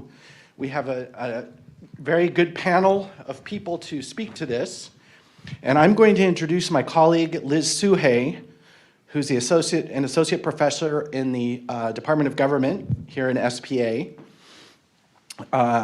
who specializes in political psychology and political communication, with a focus on Americans' belief about socioeconomic inequality and science and politics. She's completing a book manuscript titled Debating the American Dream: How Explanations for Inequality Polarize US Politics. That manuscript examines the links between beliefs about inequality and political party agendas. Her research has been published in leading journals such as the American Journal of Political Science and the Journal of Politics, and she currently serves as the editor of the Cambridge University Press Elements in Political Psychology series, with a forthcoming role as co-editor-in-chief of Political Psychology in 2025. Wow, congratulations, I didn't even know that. That's great. It's really an honor to introduce her, and she will also introduce the other panelists. Thank you. Thank you. Thanks, Todd. This is a wonderful event. As you can guess, I'll probably try to work some psychology into this conversation. So I'm very happy to introduce our two distinguished guests. So first we have Bob Inglis. He's the executive director of Republican, with an EN.org, and a former U.S. congressman from South Carolina, serving from 1993 to 1998, and again from 2004 to 2010. He shifted focus to promoting climate change action through free enterprise, launching the Energy and Enterprise Initiative, which is now Republican.org, in 2012. Inglis has received the John F. Kennedy Profile Encourage Award for his climate work and has served as a fellow at Harvard, Duke, and the University of Chicago. We're also going to hear from Joe Bonfiglio. He is executive director of the Environmental Defense Fund's U.S. region, where he leads a multidisciplinary team focused on stabilizing the environment, building thriving communities, and sustaining public health across the U.S. With over a decade at EDF, including his time as president of EDF Action, he has helped shape policy, influence elections, and secure significant climate investments, such as those in the 2021 Bipartisan Infrastructure Law. So prior to joining EDF, Bonfiglio worked in government and electoral politics, holding key roles on Capitol Hill, including deputy staff director and chief of staff for various legislators. So before we get going, please join me in welcoming Bob and Joe. So we'll just go in the order that is listed before me. So Bob will speak first, and then Joe. I'm going to offer some comments, and then we will open the floor to questions. Great. And do you mind, is this on? Yeah, let's see. Yeah, I'm on. Now I'm on, right? It's after lunch. I think I should stand up, and I think I should also get closer to you, because the one way you know a politician is lying is when his lips are moving. And so, and that's true of recovering politicians as well. So I'm a recovering politician. I'm also a recovering lawyer, by the way. So I'm in double recovery. I'm going to say some things here today, but I want to, because it is after lunch and I could lose some people, you know, get a little bit sleepy. I want to say the main takeaway right at the start so that you'll remember it, I hope. Guilt without the hope of redemption results in paralysis. Guilt without the hope of redemption results in paralysis. we do need psychology here, right? We need some rabbis, some imams, and some pastors, perhaps in the climate space, because that's, I think, what we're dealing with. Especially if I will get into in a second as conservatives. As you see, we've got you're obnoxiously subjecting you to the loop on our home page. It'll go off in a minute when my friend over here is going to make it go to just settle in on one page about climate change, okay? So it's like this. First of all, I got to tell you a little bit about how I got to this, and then I want to unpack that thing about the takeaway. So you should know that I was in Congress for 6 years saying that climate change was nonsense. I didn't know anything about it except that Al Gore was for it. And so I represented Greenville, Spartanburg, South Carolina into the inquiry. Okay, pretty ignorant, but that's the way it was my first 6 years in Congress. Out of Congress, 6 years doing commercial real estate law again, that's the recovering lawyer bit. And then I had the opportunity to run for the same seat again in 2004. Our son had turned 18 that year, voting for the first time, came to me and said, "Dad, I'll vote for you, but you're going to clean up your act on the environment." His 4 sisters agreed, his mother agreed. That's a new constituency. Important to respond to those people. They can change the locks on the doors to your house.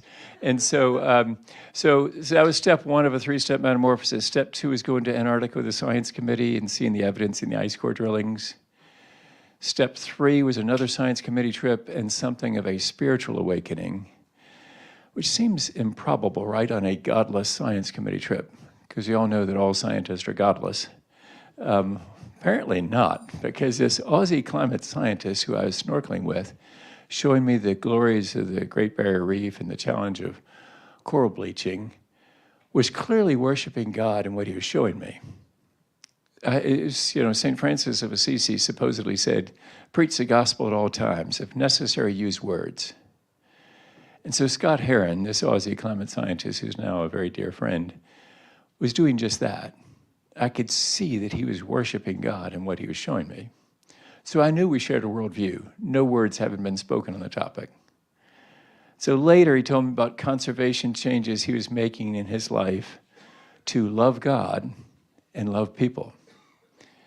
I got right inspired. I wanted to be like Scott, loving God and loving people. So I came home and introduced the Raise Wages, Cut Carbon Act of 2009. Note to self, do not introduce carbon tax in midst of Great Recession when you represent perhaps the reddest district of the reddest state of the nation. It will not go well. It did not go well at all. After 12 years in Congress, I got 29% of the vote in a Republican runoff. The other guy got the other 71% of the vote. Rather spectacular faceplant in politics, right? You don't usually lose that badly unless you've been indicted or something. Well, actually, that used to be the case. Now, if you get indicted, you might do better. But anyway, I hadn't been indicted. I was just on the wrong side of what was then Tea Party orthodoxy. And so at that point, after being tossed out, a foundation came to me and said, English, you're an unusual zoo animal. Actual conservative, 93 American Conservative Union rating, 100% Christian Coalition, 100% National Right to Life, A with the NRA, 0 with the Americans for Democratic Action, 23 by some mistake with the AFL-CIO. I was really hoping for a 0. I don't know how I got a 23. And so they said, actual conservative who says climate change is real. Will you speak and write for the proposition? And so that's what I've been doing ever since. It's now this thing called republician.org. And so Ian is for energy, entrepreneurship, the environment.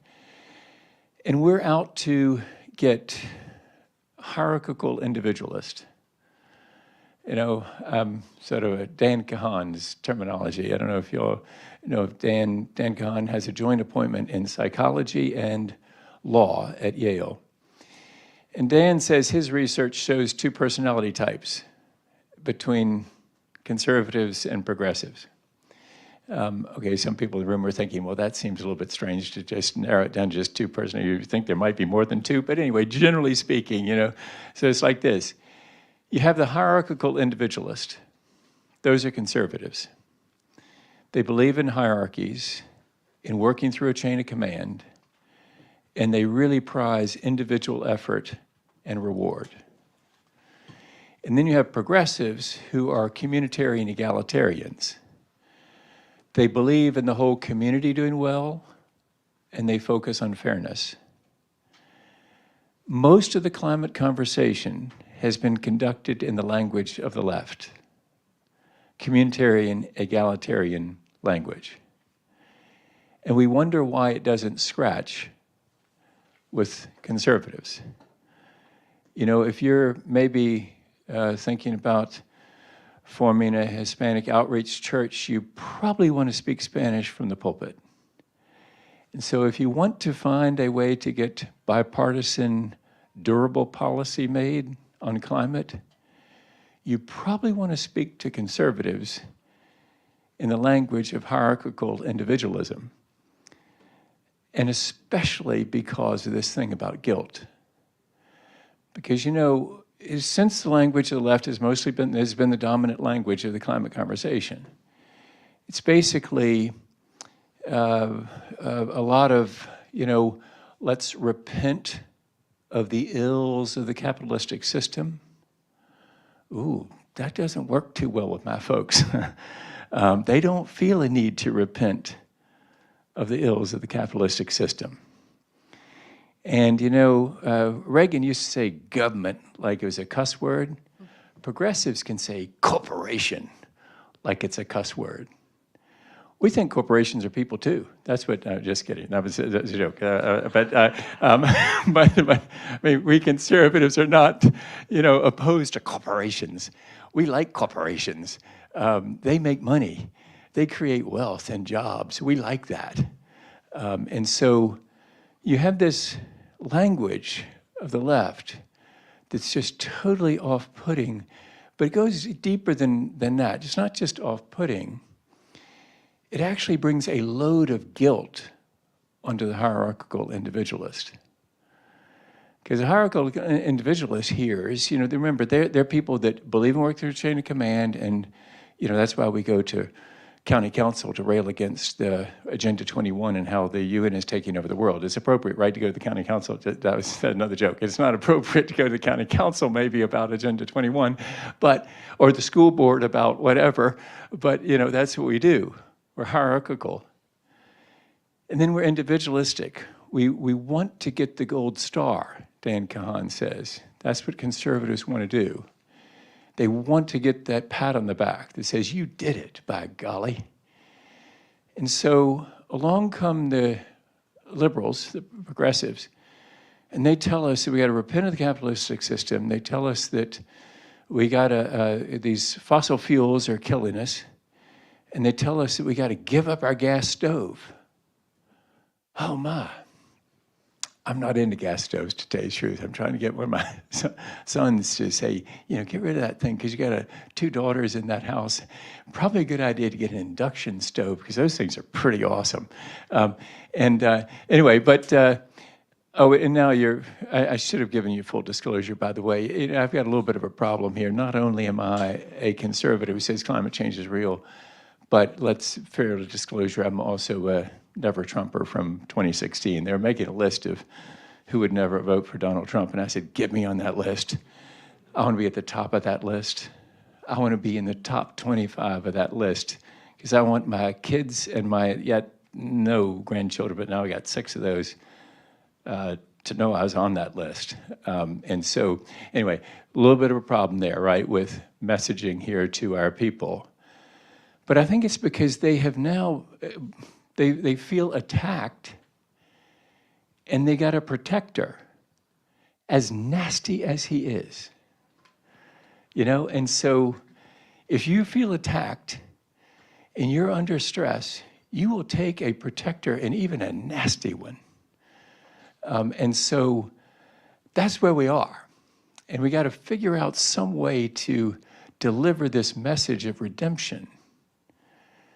And so, and this really is where we literally need the pastors and all, and the psychiatrists to help us with this, because there's this load of guilt that is put upon this situation. And so that being the case, you have to give some hope of redemption, because guilt without the hope of redemption results in paralysis or resignation, right?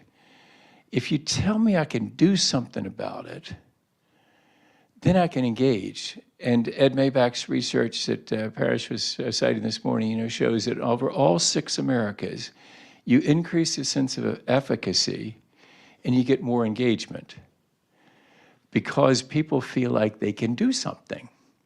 If you don't, if you have a sense that, well, we can't do anything about it, I'll just give up. And that's where this is so hard, and it really is very tricky messaging. I was talking to Joe earlier about some messaging that EDF has done that's really sophisticated. Here's a sophisticated challenge, right? Is on the left, you can say, it's really bad. We're all going to die next Tuesday. I actually don't say that, but it sounds to a conservative like that's what you're saying. You need to say that in order to get the left engaged and excited and enthusiastic.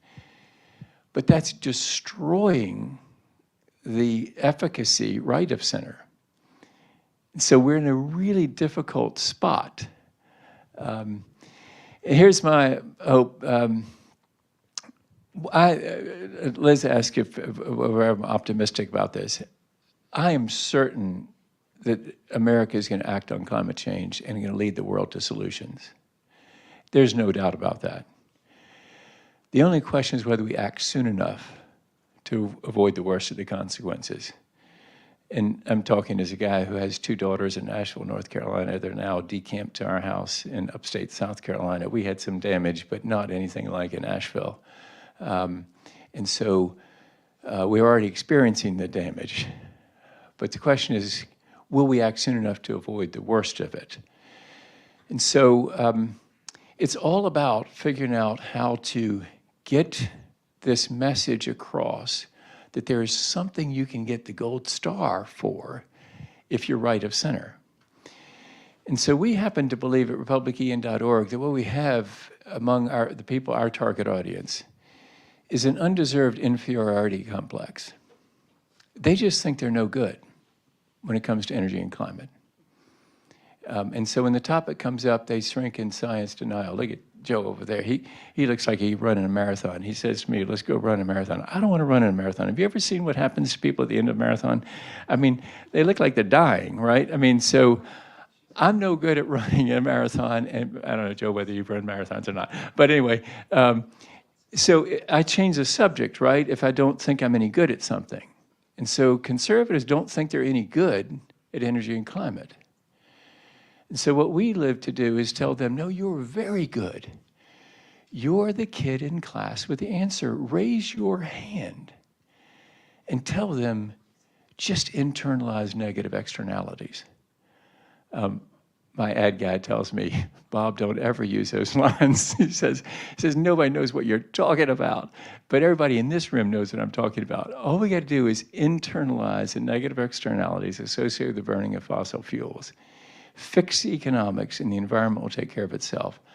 That, we believe, is a rock-solid conservative answer. I realize right now my party is not exactly conservative. It's a populist party, not a conservative party. But I have hope that it will return to being a conservative party. And if it does, the answer is pretty clear. Internalize the negative externalities associated with the burning of fossil fuels. And by the way, you saw solving that page. What's the conservative answer? If you get down there a little bit, what it'll tell you is 3 ways to fix climate change. You can regulate emissions, you can incentivize clean energy, or you can price in the negative effects of burning fossil fuels through a carbon tax. If I had my choice, it'd be revenue neutral. We'd cut payroll taxes in equal amount, so there'd be no growth of government. CBO says the bottom 70% of Americans do better under such a tax swap on carbon dioxide, off payroll. So that guy working the food right now, he's paying 6.2, his employer is paying the other 6.2. You cut that tax, you put on the payroll tax, you put on the carbon tax, Congressional Budget Office says he and 70% of the bottom do better in that scenario. Challenge is you got to trust me that I'm going to cut your payroll taxes. Low trust environment, people don't believe that's going to happen. So, and then you apply it at the borders, collect it on Chinese imports, for example, in a World Trade Organization compliant way. Now it's in China's interest to price carbon dioxide at the same level. Lest they pay a tax to us, they could have collected themselves. So 3 ways, what you see on that page, 3 ways to fix climate change. The first one, the problem with is you can't regulate Chinese emissions from here in America. So you regulate here, they don't regulate there, manufacturers pick up, move from here to there, they emit more when they get there than they were emitting here. Just went downhill in solving climate change. Did clean up local air, did reduce asthma cases, hospitalizations, longer life expectancy, can be great here. Haven't solved climate change yet. Second approach is to incentivize clean energy. If I were still in Congress, I'd be voting for some of that stuff. Why not? What conservative hasn't met a tax credit they didn't like? I mean, it's a way to reduce taxes. So, yeah, I'm for those tax credits. And apparently they're going to work. Inflation Reduction Act tax credits are going to work. Not because of what any politician says, but because of private sector groups like Rodian say the tax cost of those provisions can be 2 to 3x what the Biden administration thinks they're going to be. What that tells me is these private sector groups know there's going to be a lot of wind and solar, hopefully nuclear, and hopefully some hydrogen that's deployed. Because tax credits are powerful, and they affect the bottom line of a company if you pay American taxes. But if you don't pay American taxes, those credits mean nothing to you. So you haven't changed the economics of any Chinese firm. You've only done it here. You've cleaned up local air, fewer asthma cases, fewer hospitalizations, longer life expectancy, great. Second option is pretty good too. But the third one, that's the one that gets the world in on this thing. And so the question is whether we can get to conservatives and convince them, hey, raise your hand. This is your strong suit. And I'll close with this. Just the hope that I've got is I know that this happened because I heard it from Art Laffer. Art Laffer, you know, is Ronald Reagan's economics advisor, was, you know, the Laffer curve. Remember, cuts in capital gains taxes result in increases take to the federal government. That worked for JFK, it worked for Reagan. It depends on where you are in the tax level or taxation amount as to whether it's going to work. But anyway, so Art Laffer is a neighbor of Al Gore's in Nashville, Tennessee. Literally a neighbor. And so Art told me he's been over to Al's house. They talked it through, and they came to the conclusion that what I've just described, that third option, revenue neutral, border adjustable carbon tax, works for both of them for very different reasons. Al, because he knows the power of free enterprise to deliver innovation. You know, that's why we Republicans really don't like Al Gore, because he's making money in the capitalistic system, and we don't believe people should make money in the capitalistic system. It's really bad. You know, he's making jack at Apple, I think. And so, actually, no, that's supposed to be our stories. We like it when people make money in free enterprise. But anyway, Al, because he knows the power of innovation in the free enterprise system, will deliver this fast. Art, and you can see on our website, he and I are talking for like 2 minutes, but the longer plain version of this is he says, I don't know whether climate change is real or not, says Art Laffer. He says, I don't need to know. All I need to know is you are taxing income. He says, tax anything else, pine cones, sycamore balls, anything but income. You reduce that tax on income, he says, and then you unpunish labor, you unpunish work and saving and investment. And so I have this hope that if Al Gore and Art Laffer can agree, we might be able to bring America together to lead the world to solutions.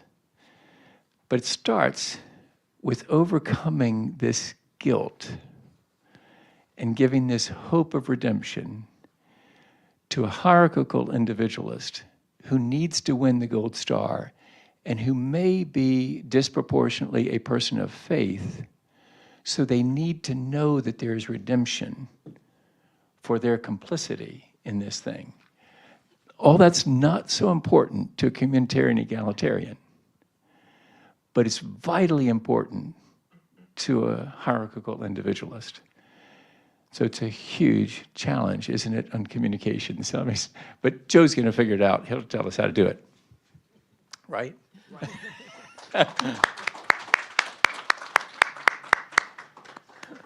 That was fantastic, and I'm going to make a note to never follow Bob Inglis again. All right, now that we have that squared away, it really is a pleasure for me to be here and in conversation with you both.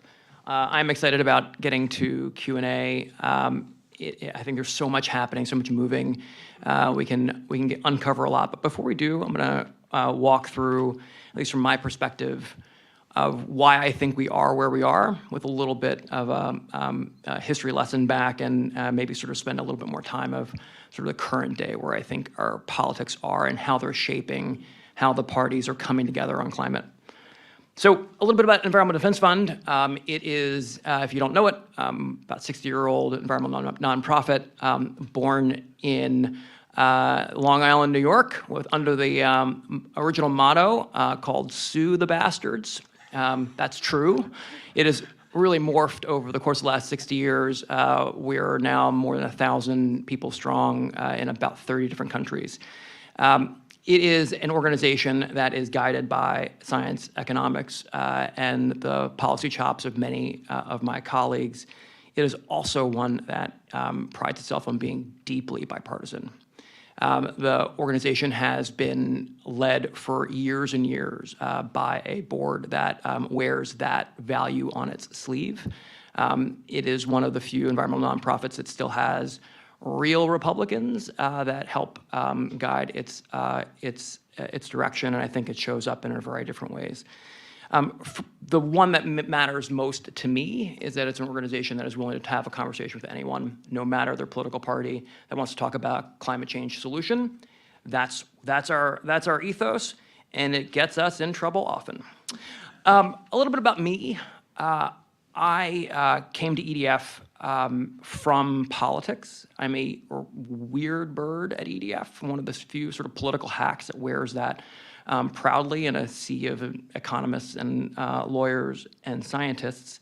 But I think it helps me see these moments in a way that maybe brings a little bit of different, a sort of different viewpoint that I think helps EDF, and I hope helps my colleagues think about how we drive forward on solutions. My origin story is not the former congressman's, but does start in 2010. I served in a senior role in the House for an Energy and Commerce Democrat, very conservative Democrat from South Louisiana, that was really dealing with the cap and trade bill, the sort of first real effort by the federal government to tackle climate change. I think that bill was 4,000 pages, Congressman. It was all the things you do wrong, and it really did sort of help sort of shape me in sort of how hard the policymaking process was on climate. But in 2010, kind of an important political year for many, my then member of Congress ran for a higher office, ran for the United States Senate in Louisiana. While climate was not an issue, there was this convergence of just moving through that cap and trade fight on the Hill and Citizens United really sort of like finding its way into the political system. It was cute to say there was about $500,000 of outside spending in that Senate race. Cute by today's standards, right? $500,000 is absolutely nothing. But that was really one of the first sort of signals I think we got that there was going to be this other force in politics. And I raise this because in that moment, you may remember it as the Obamacare or healthcare election. But in the races where energy issues were core and key, the cap and trade bill and climate was sort of began to see that as a political message, one that was backed by real money, and the sort of cap and trade or cap and tax moniker was laid on a number of people running in an election. Fun fact, my very conservative Democratic boss in South Louisiana voted against the cap and trade bill, a fact that many of my colleagues at EDF still remind me of today. But it was sort of that moment where the sort of political machinery began to sort of engage in climate in a real way. I'd argue before that moment, climate change, and before the real sort of fight, 2008, 2010, climate change was really under the radar. It was not something that was something that was sort of moving the vote in any real way. There wasn't a lot of money behind it. And 2010 was its coming out party. Again, the sort of politicalization of climate. So I like to say that politics made climate partisan. It didn't start there initially. If you sort of think about that, I think you have to sort of say, where has this gone and why are we in this moment right now? If you believe that the sort of underlying politics shape what is both possible on climate or shape how the parties deal with it, I want to start with how I think the sort of underlying politics of the Democratic and Republican parties have changed and where they're in this moment. That should at least inform how we view the potential for bipartisanship on this issue moving forward. I'm going to start with the bad. I'm going to lift us back up with the positive or optimistic good, and then make that all kind of come together at the end in a sort of complicated way that you'll be frustrated with me towards the end, if this goes according to plan. So let me start with why I think it is really a bigger challenge than the former congressman laid out. It's sort of changing how conservatives and Republicans in particular in this moment will be on climate. So I think we are really far away from those heady days of 2010, 2012, 2014, when it was part of my job coming into EDF to try to broaden the base of political support. I don't think we're there anymore. I think the last 14 years have really sort of reshaped how the underlying or underpinnings of our politics are influencing where politicians are, especially on climate change. Now, I'm going to say something, and I'm going to tee off something that former Congressman mentioned on this sort of shift of the Republican Party to populism. We were talking earlier. It is a certain brand of populism that I view as quite pessimistic. And if you want to stop climate progress, that's the best kind of populism to try to sort of activate and lean on.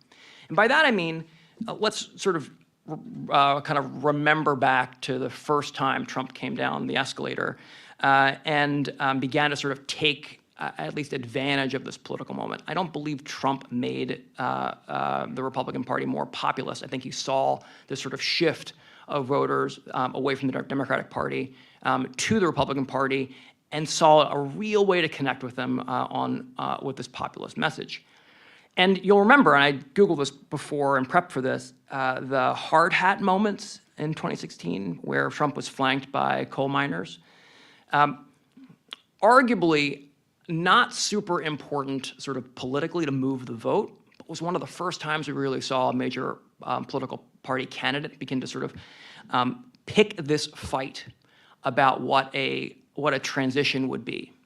Pick this fight on whether the climate future is good or bad for a community.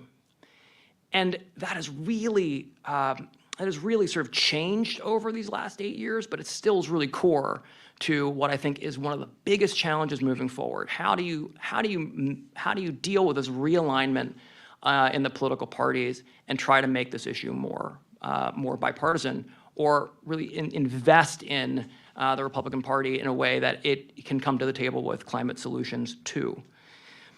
Two things here.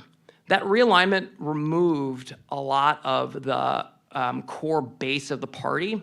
Yes, the never-Trumpers, but also the suburban and exurban educated professional class that was the core of the Republican Party for so many years. They're Democrats now for the most part. And now as an environmental or climate-focused nonprofit, we're talking to them in these places and bring them to sort of a pro-climate or sort of a climate activist place because they have shifted out. But again, they're pushing the Democratic Party, not the Republican Party. Second thing I will say is we're seeing now play out in this election, the coal miner hard hats play out in a really different way, but it's still at its core, it draws on this fear of moving away from something. Where you are not seeing in many swing states any mention of climate, except Michigan. If you look at what's happening in Michigan, especially that Senate race, the transition from gas-powered cars to electric vehicles is not just an issue, it is the top-tier issue playing on that Senate race right now. And it is being driven, pun assuredly intended, by an effort to wedge this sort of transition to an EV economy into that election and shift voter attitudes. Depending on what happens in Michigan, may decide who's our president and may decide how close the United States Senate is. But one of those things that we will have to unpack post-election is how effective was that? Because it is the first time that we have seen, again, in recent memory, real dollars go right at a climate solution as a core political wedge issue. Second thing that I think we need to sort of just understand is over the course of the last 8 years, really driven by Trump, the spine of the Republican Party has taken on this really anti-climate mantle in a way that is just far stronger than it was when we were both in the House and honestly in sort of the late Obama years. We've seen a real strengthening of the spine of the Republican apparatus across all levels take on a anti-climate agenda, I think for political reasons, first and foremost, but ones that begin to sort of see real threads of that are going to be trouble for us moving forward. The fact that climate has been pulled into the anti-woke messaging is a problem for climate change.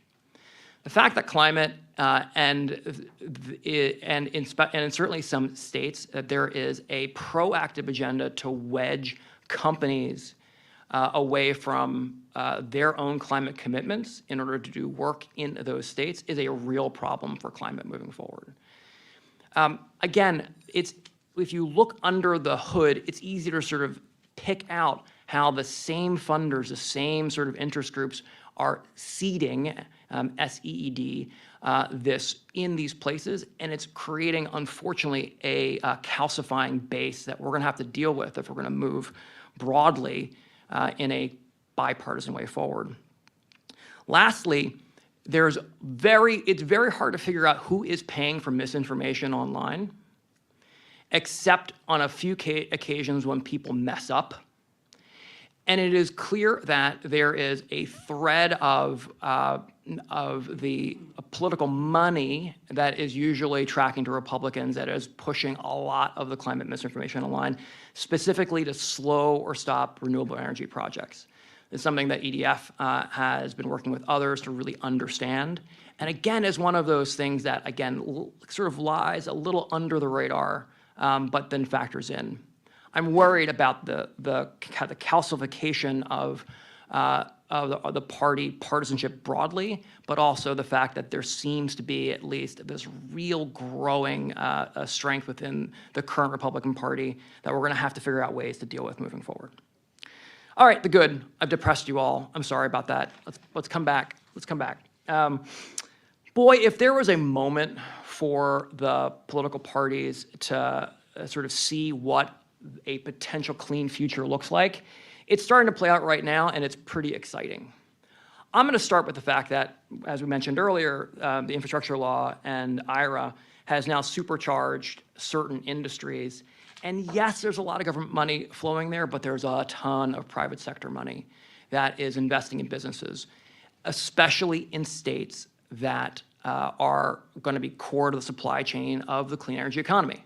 States in the South are doing really well when it comes to sort of drawing those new investments. I grew up in North Carolina. There's a state, Randolph County, has a Toyota battery plant that is being built right now, and with just a massive investment. That is the biggest investment in Randolph County in generations, plural. And it is I looked this up just yesterday, a 78% Republican performing county in North Carolina. So that for just one hot second, right? So this brings to my second point.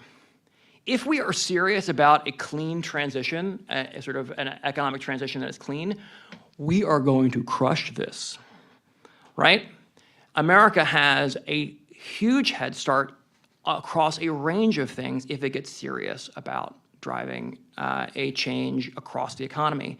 And it's going to impact people in a way that is going to create a constituency for this change that does not exist right now. That's incredibly exciting if you want to see the sort of strength of the climate issue also calcify and support a political change that we want to see. I also will say this, and I might lose my decoder ring in the environmental movement, but we're also not seeing any of the trade-offs that I think push a lot of voters of all stripes away from climate solutions. And I say that almost as a sort of admitting as a climate advocate here that we're not doing a very good job. There is a unrelenting arc for natural gas to continue to be how we generate power in this country for the foreseeable future. And it is getting more important to the power mix as AI pushes the need for power to come online. Many of you may have caught the 3 Mile Island nuclear reactor coming back online because Microsoft is paying for it. When those headlines are not there, you would see clean energy, you would see big tech companies paying utilities across the country to bring new natural gas reactors online to support that work. That's something that we have to recognize. Again, we're not actually talking about any of the sort of belt-tightening trade-offs. You can still buy a gasoline-powered Mustang as well as an electric EV Mustang, and you will be for the foreseeable future. Okay, I'm going to close with a little bit of a cell phone. In this discussion about how we want to make climate a much more bipartisan issue, the climate isn't going to make that any easier, and the climate community isn't going to make that any easier. So mentioned earlier that most of the climate movement is left. That is both true, and it is getting more progressive or liberal every day. There's a ton of reasons for that, but I'm just going to own that, right? The calcification of climate groups and Democrats has been locked in too, especially over the course of the last 10 years. EDF is a bit of an outlier in this moment. Second, the climate isn't going to make this any easier because we're not moving fast enough globally. And the only reason you're not hearing this next fact is because everybody's just being cool. IRA did a good job of getting us going, but IRA is not going to get the U.S. all the way to what it needs to where it needs to go if it's going to meet its climate commitments. Again, that's something that we know, and we're just using our inside voices when we say it, because this election is so close. And it is I think recognizing sort of broadly that we just need to get across the finish line here and deal with that real reality later. Am I hopeful? Yes. There are groups like Republican EN that are doing amazing work. I think you're surrounded now by a cohort that is doing great stuff and is giving conservatives and Republicans a place to find community. And I think that is only strengthened. That's far stronger now than it was at any point in this arc. And again, I am hopeful there. I'm also super hopeful that the tons and tons of money that is flowing into what is climate progress will create that base of political support that we just have never had. And that will make a climate transition or a clean transition real for people, and that they see that there's some stability in that, and that a sort of shift, sort of borrowing a reference I said earlier, a shift from coal to clean matters for many American communities and matters for a lot of American families. I think until that is real, until it is unmistakable, we'll continue to have these fights, and the underlying politics of how the parties are winning votes will continue to tart up this issue and make it harder for us to find common ground and a bipartisan path forward. So with that, I will turn it back over and hope we get some great questions. Thanks so much to both of you. That was awesome. So I just wanted to make a few comments, and I wanted to then ask you both a question. I mean, you can see in both of the comments just how important the notion of political polarization is to the difficulties that we have around finding climate solutions. And in addition to the wonderful terminology we heard from Bob, from the scholar Dan Kahan, I'll add another term, which is affective polarization or social polarization. So this is the notion that people are so attached to their political party and see the other political party as so much as the enemy that it becomes really hard to compromise on anything. So this idea, if they're for it, I'm against it. If they're against it, I'm for it. It happens all the time, including at the elite level, as well as in the public. So, I mean, a part of this is trying to find ways, just very generally, to turn down the polarization that we see, which is, of course, a massive problem. But I actually do think, from a public opinion perspective, we're starting to see the public move toward, it's going to be hard to see, of course, we're 3 weeks out from an election, but we're starting to see more and more members of the public who are saying they're really tired of polarization. We have more people who are saying that they're independents, who are tired of both parties. And so, I think that there could be some public pressure on politicians to themselves move away from that kind of polarization. And they're especially given all the enormous problems we have facing the U.S. right now, you can find these pockets, these areas where Republicans and Democrats are coming to similar solutions, sort of surprisingly. So some of this is around the economy. So there's some agreement on tariffs, for example. There's agreements on industrial policy. And specifically, there's agreement on the issue of child tax credits. We saw in the vice presidential debate points where, the 2 contenders said that they agreed with one another, which everybody was shocked by. So, I see these places for movement. And I think, the big difficulty, I'll get to problems on the left in a moment, but the big difficulty, of course, with climate we've had is on the Republican side. So we need more entrepreneurs. So we have a political scientist, Hans Noll, who calls them coalition merchants. So people who are really actively working at the elite level, similar to Bob, trying to find ways of bringing together partners within their coalition, right, to find specific policies they might put forward and specific language that will be congenial to their coalition. So conservative language to package these proposals.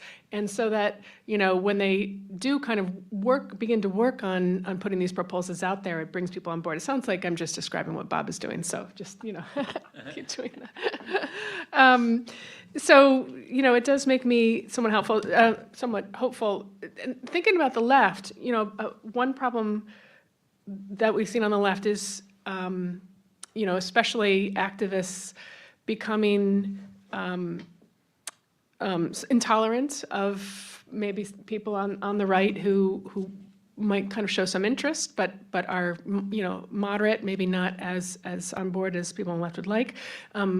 Folks talk some about a kind of monoculture that's opened up on the left among interest groups, where they don't just stick to their issue, but they kind of bring on board. So I'm a climate activist, and I also have to talk about, trans rights, and I also need to talk about Black Lives Matter. And these may be all worthy causes, but that can, I think, make it more difficult for people on the right who might be interested in climate specifically to kind of get on board. So I think on the left, we need people who are more pragmatic, who are more thoughtful about trying to open up a space where they can welcome in conservatives who may be interested in working with them on issues. So the last thing I would say is, young people do make me feel more optimistic. I mean, especially on the right, we've seen young people who are more acknowledging of the problem of climate change. And as Joe was talking about, we've also just seen huge shifts in our economy, including in the South, where we have new factories being built, that are part of the clean energy economy. And so, these are kind of two different forces, I think, that for some different reasons could move us in a positive direction. I think the big difficulty is, is it fast enough?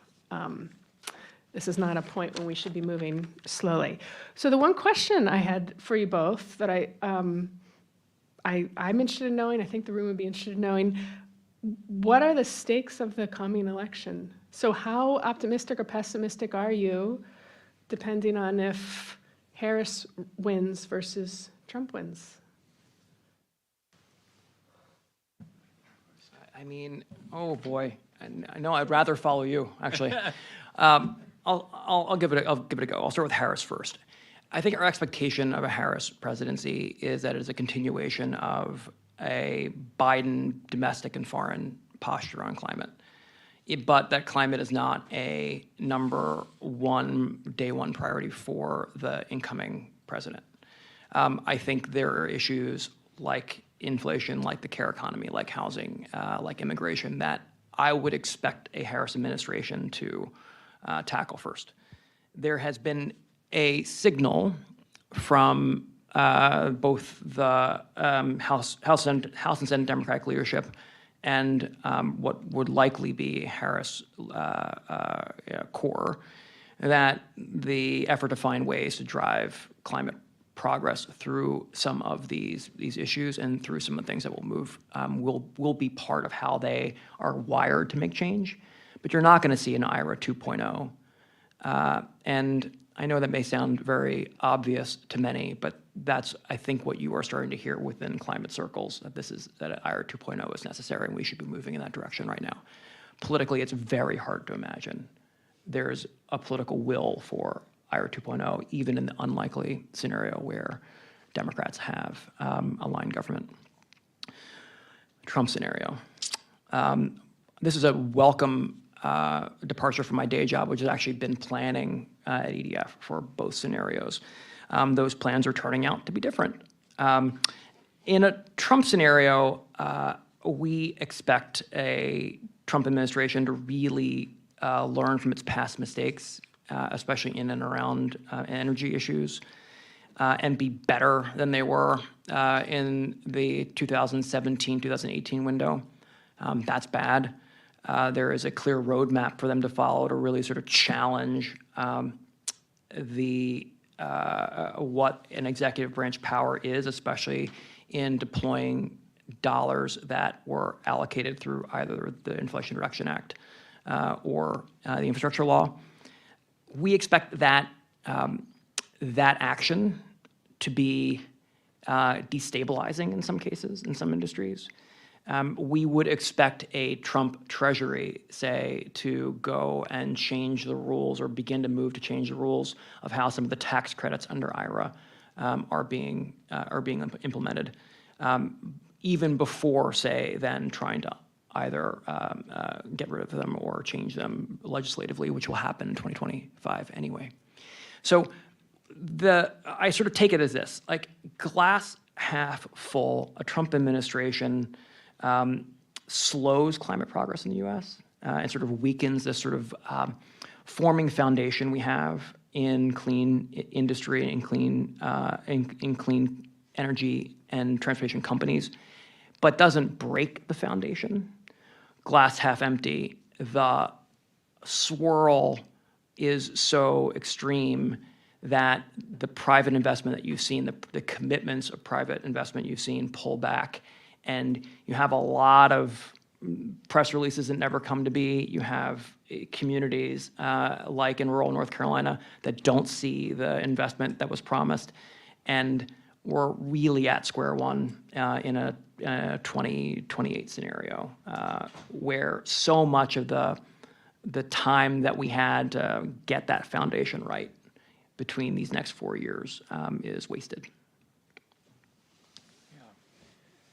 So I think there's a near term, we have an opportunity. Where is this? I don't think it's going yet.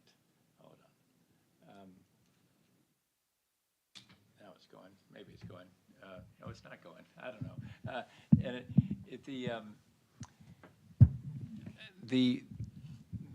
whether it's Trump or Harris, I think there is some hope in the Prove It Act progress. This Prove It, if you're familiar with that, is basically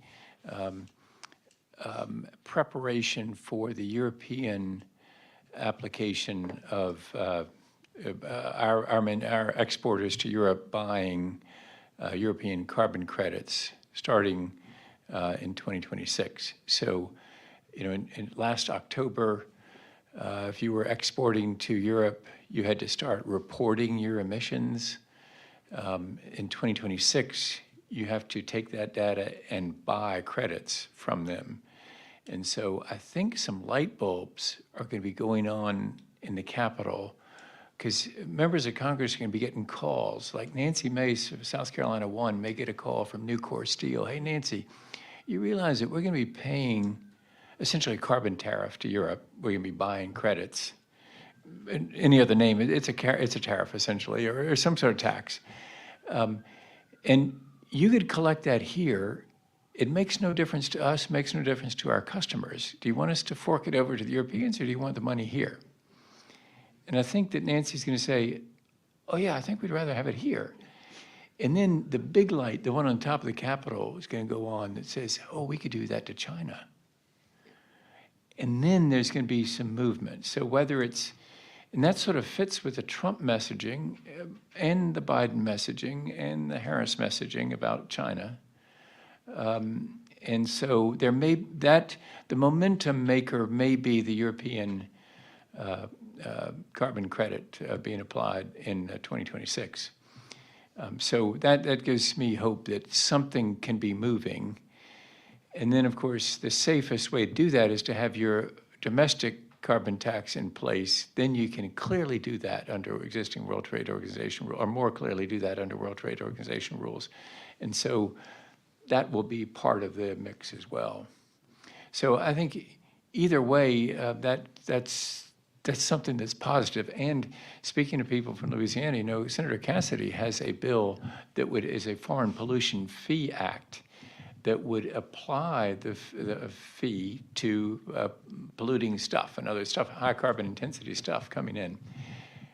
All of that's really, I think people are starting to get it, that you got to get the whole world in on this thing. That's what makes climate change such a devilish problem.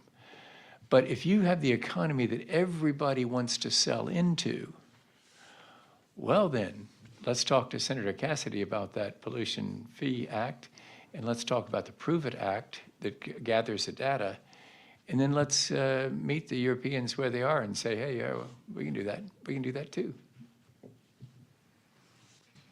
I wonder why this doesn't go.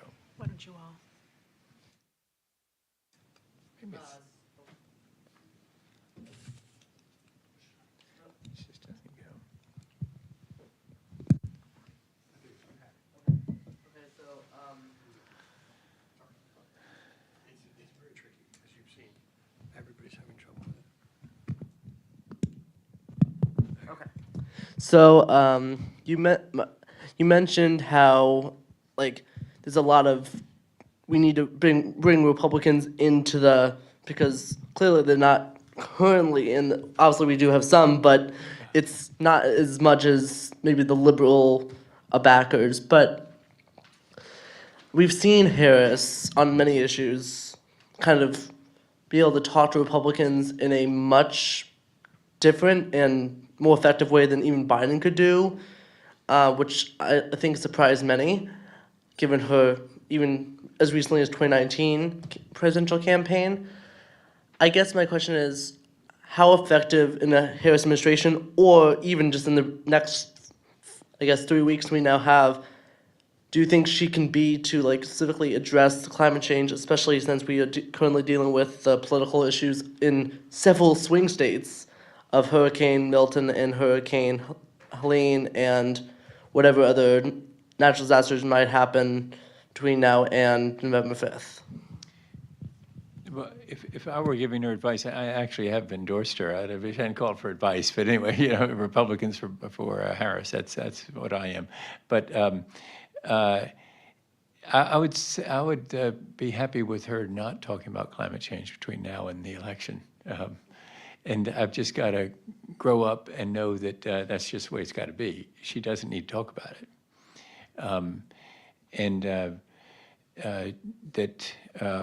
You know, it's what she's doing is really smart. You know, if you break into my house, you're gonna get shot. That works. If you, you know, when she really seems to have gone to visit with James Carville, I think, you know, it's working. And she went on Fox last night, and she did all right, not as well as Pete Buttigieg does there, but you know, she should do that more, because she's got to get to a few people that just could make the difference. And but I would say that generally it's like this: if I'm talking the messaging, the dominant conversation in the climate space has been conducted in the language of the left. And what I find about many people on the left is climate change is just too good of a crisis to waste. Let's put a whole lot of things on that wagon. We're going to do labor organizing. We'll put that on the wagon. We're going to do all kinds of fixes to the capitalistic system. Let's put that on the wagon. And what I would just beg those people to realize is the wagon is sinking in the muck. We have very little time to get that wagon across the finish line on climate. Could you please not weigh it down with every thought you've ever had about fixing the world, the way to bring in the utopia that you envision? Could you please come back later, after we've saved the planet, and figure out whether you want labor organizers in every town in South Carolina? Because believe me, we don't much want them there. And so if that's your thing, to see that as like the greatest thing in the world, let's get it on the wagon is sinking. I mean, so you're becoming the problem for passing climate action. Just leave those things aside. Come back later. And let's get climate finished and across the finish line. I guess I'm speaking of, sometimes I ask crowds to identify, raise your hand if you're left or center, right or center. I won't do that here because I think I know where I'm talking to. But maybe that message right there is one that I hope you'll hear and take take notice of, is that really don't weigh the wagon down.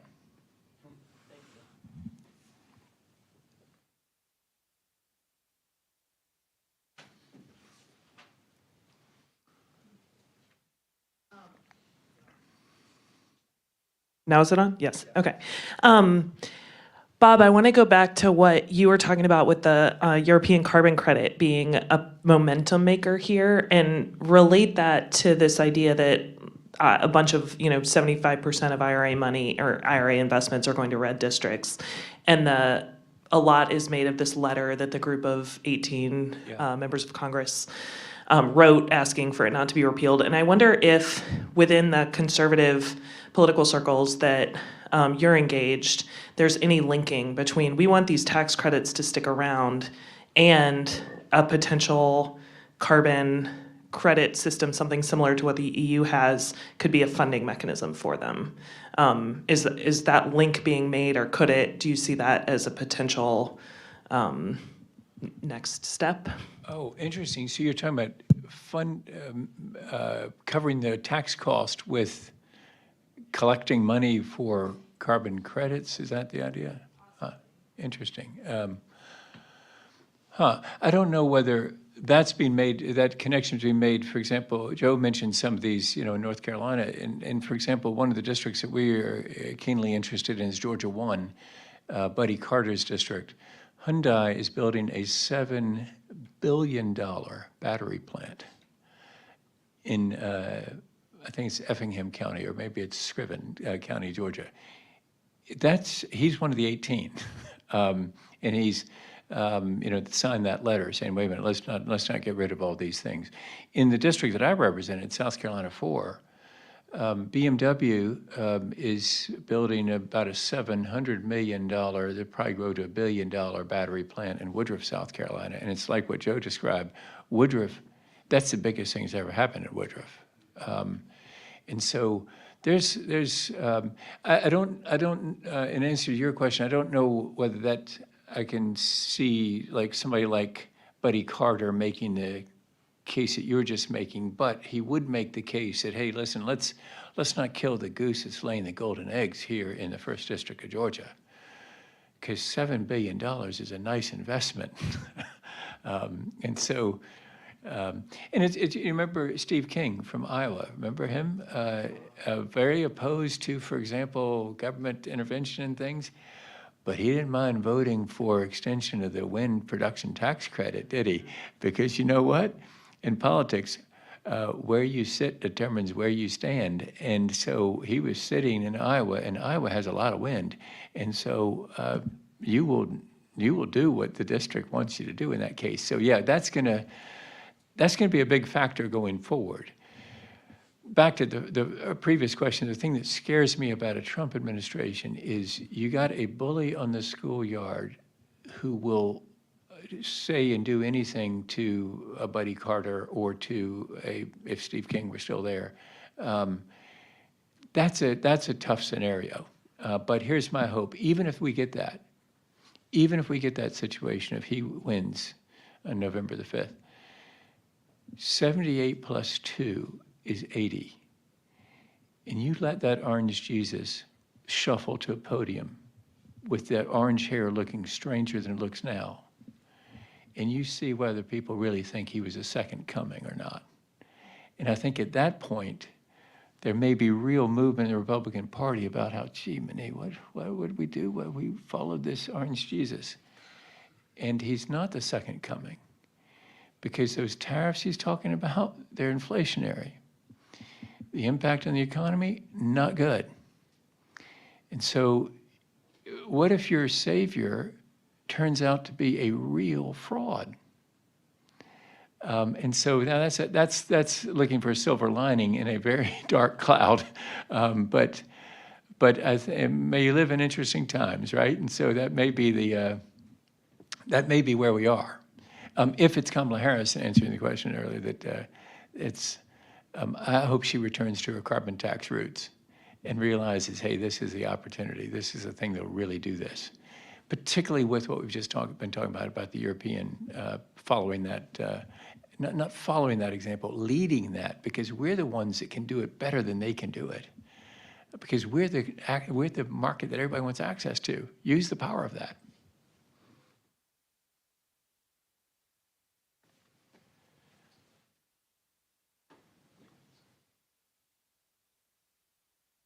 Thank you.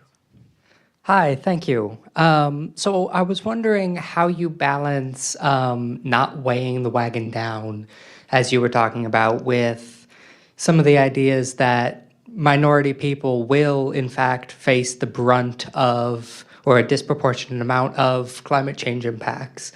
Same with, you mentioned not putting, anti-capitalist sentiments on there when there are capitalist motivations leading climate change. How do you balance all of those things while still building the broadest coalition? I think clean air is going to benefit everybody, particularly the people that next to my plant. If I'm Inglis Industries and I get away with fouling the air, it stinks for my neighbors, pretty good for my customers, because I can charge lower price for my widget, right? Because I'm not held accountable for that emission and I don't have to control it. Pretty good for my customer, pretty good for me, stinks for my neighbors. If you somehow price in that negative externality, you do improve the lot of my neighbors. Now, whether you're doing that specifically or not, I don't know that does it really matter? You know, in other words, if they're getting the benefit, did we have to declare it through a program of appropriations? That's really a hard sell right of center. If you're going to appropriate money for special projects, really hard. You know, the Farm Bill is a collection of food stamps and farm subsidies because you got to get New Yorkers in with the ag people, and that's a real difficult thing. So I don't know how you in other words, let it be general is what I would urge people to do. But that's because I'm this guy that, you know, believes that Steve Forbes is right. That capitalism is that system where people make money by serving other people. And they do real well, but they serve people really well. So I'm often telling my kids, when they help me with technological things, you know, when I say, wow, you know, if these people are billionaires who have made this thing work like this, good on them. They can sit on their pile of clams that has billions of clams. You can only eat so many clams, you know, and so, but it doesn't matter to me that they got billions over there as long as they give me the ability to do what I can do on this thing. And so likewise, for people that are next to English industries breathing my foul air, if this policy causes their life to be better, it won't be because of some specific act that Congress did that some member of Congress can claim credit. See, I did this appropriation, I got that. It would rather be this whole thing where technology is moving to cleaner. And that's a blessing for them. So I mean, it's why I don't feel a need to put that on the wagon. Just let that system work of pricing in negative externalities. So before we close, I just want to ask Joe, did you want to comment? You know, your organization being a or nonpartisan organization, you must have dealt with this sort of issue and balancing exactly what the questioner was asking about. Yeah, and it's a tough one. I'll make 2 points. First, I love the wagon analogy, and you know, as much as people think about the Inflation Reduction Act now as the biggest investment in climate progress ever globally, and we celebrate that, it only got across the finish line after tossing off a bunch of stuff, right? IRA started out as Build Back Better, topping $6 trillion of all of the things, and only moved when it was pared down enough to move as Inflation Reduction Act. It's sort of an uncomfortable response, right? That like the path forward on all of this is really messy, and it's gonna be really messy. And I think that's something we don't say out loud enough, because for a long time, climate advocacy, and I think broadly painted a picture of what a climate future would be, and didn't talk about any of the trade-offs, didn't talk about any of the things that come along with that. And now we're dealing with that acutely. To answer your question directly with sort of a real thing that's happening right now, when you think about a community that has borne the brunt of pollution from power generation, it's a really easy one to know, right? Big power plant spewing pollution makes the air in and around that community and elsewhere worse. There are a number of what are called peaker plants, or these little power plants that fire up when the demand for energy is high, that are some of the dirtiest in the country.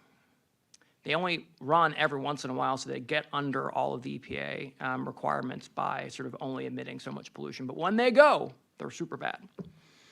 The only way that you're going to take some of these peaker plants offline is if you want to do this in a climate smart way, you're bringing renewables onto that grid. They have to be built somewhere. The extension cord has to run through communities across the landscape to get to those spots. All trade-offs, right?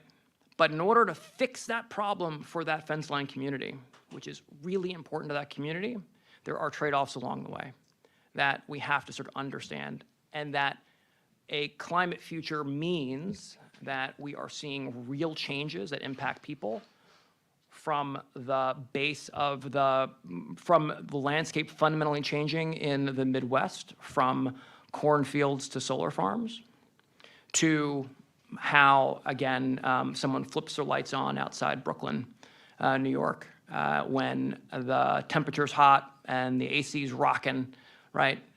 There has to be a lot that goes on in that system that impacts people along the way. Really great question, super hard. Thank you so much. That's all the time we have, so I mean, thank you.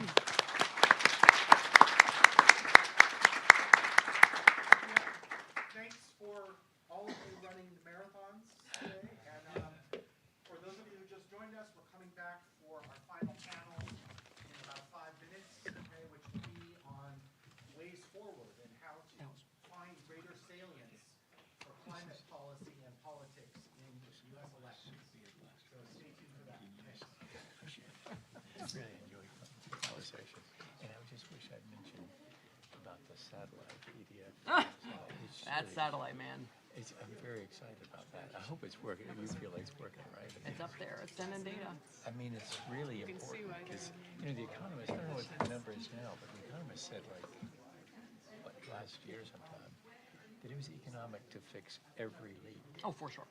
And so I think that's still How the are you? same with the price of natural gas.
Welcome back, everybody. I'm going to introduce our final panel because my two colleagues are both on the panel, so I guess they don't want to introduce themselves.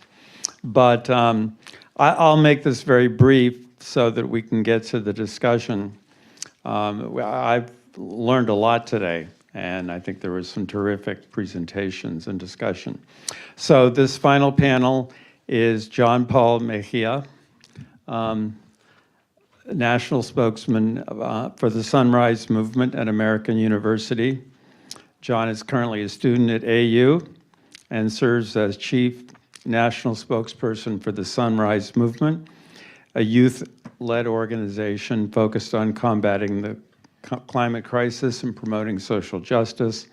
He's also a Frederick Douglass Distinguished Scholar at AU. Russell Armstrong, who is the International Liaison for the U.S. Climate Action Network and a law graduate of American University. Russell is with the International Liaison for the U.S. Climate Action Network. He previously served as Policy Director for Climate and Environment at the Hip Hop Caucus. So you know Mustafa Ali? I take it, yes. Has 14 years of experience working on federal and state policy, much of it related to climate.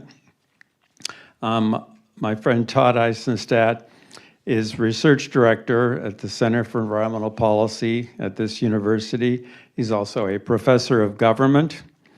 He has written on a number of topics, including a book with Paul McAvoy from the Environmental Science Department, Climate Change, Science and the Politics of Shared Sacrifice. And I've read it, and if you're looking for a good book on learning all about climate change, that's the place to go. And then Ron Elving, who is the acting director of the Center for Congressional and Presidential Studies at American University. You have probably heard Ron on National Public Radio, where he, the voice is so familiar. He's also a professorial lecturer in the Department of Government at AU, obviously a contributor for National Public Radio, and previously served as senior Washington editor and a number of other things. But this panel is going to help us think about how to make climate change a more substantive issue and something that matters more in elections. So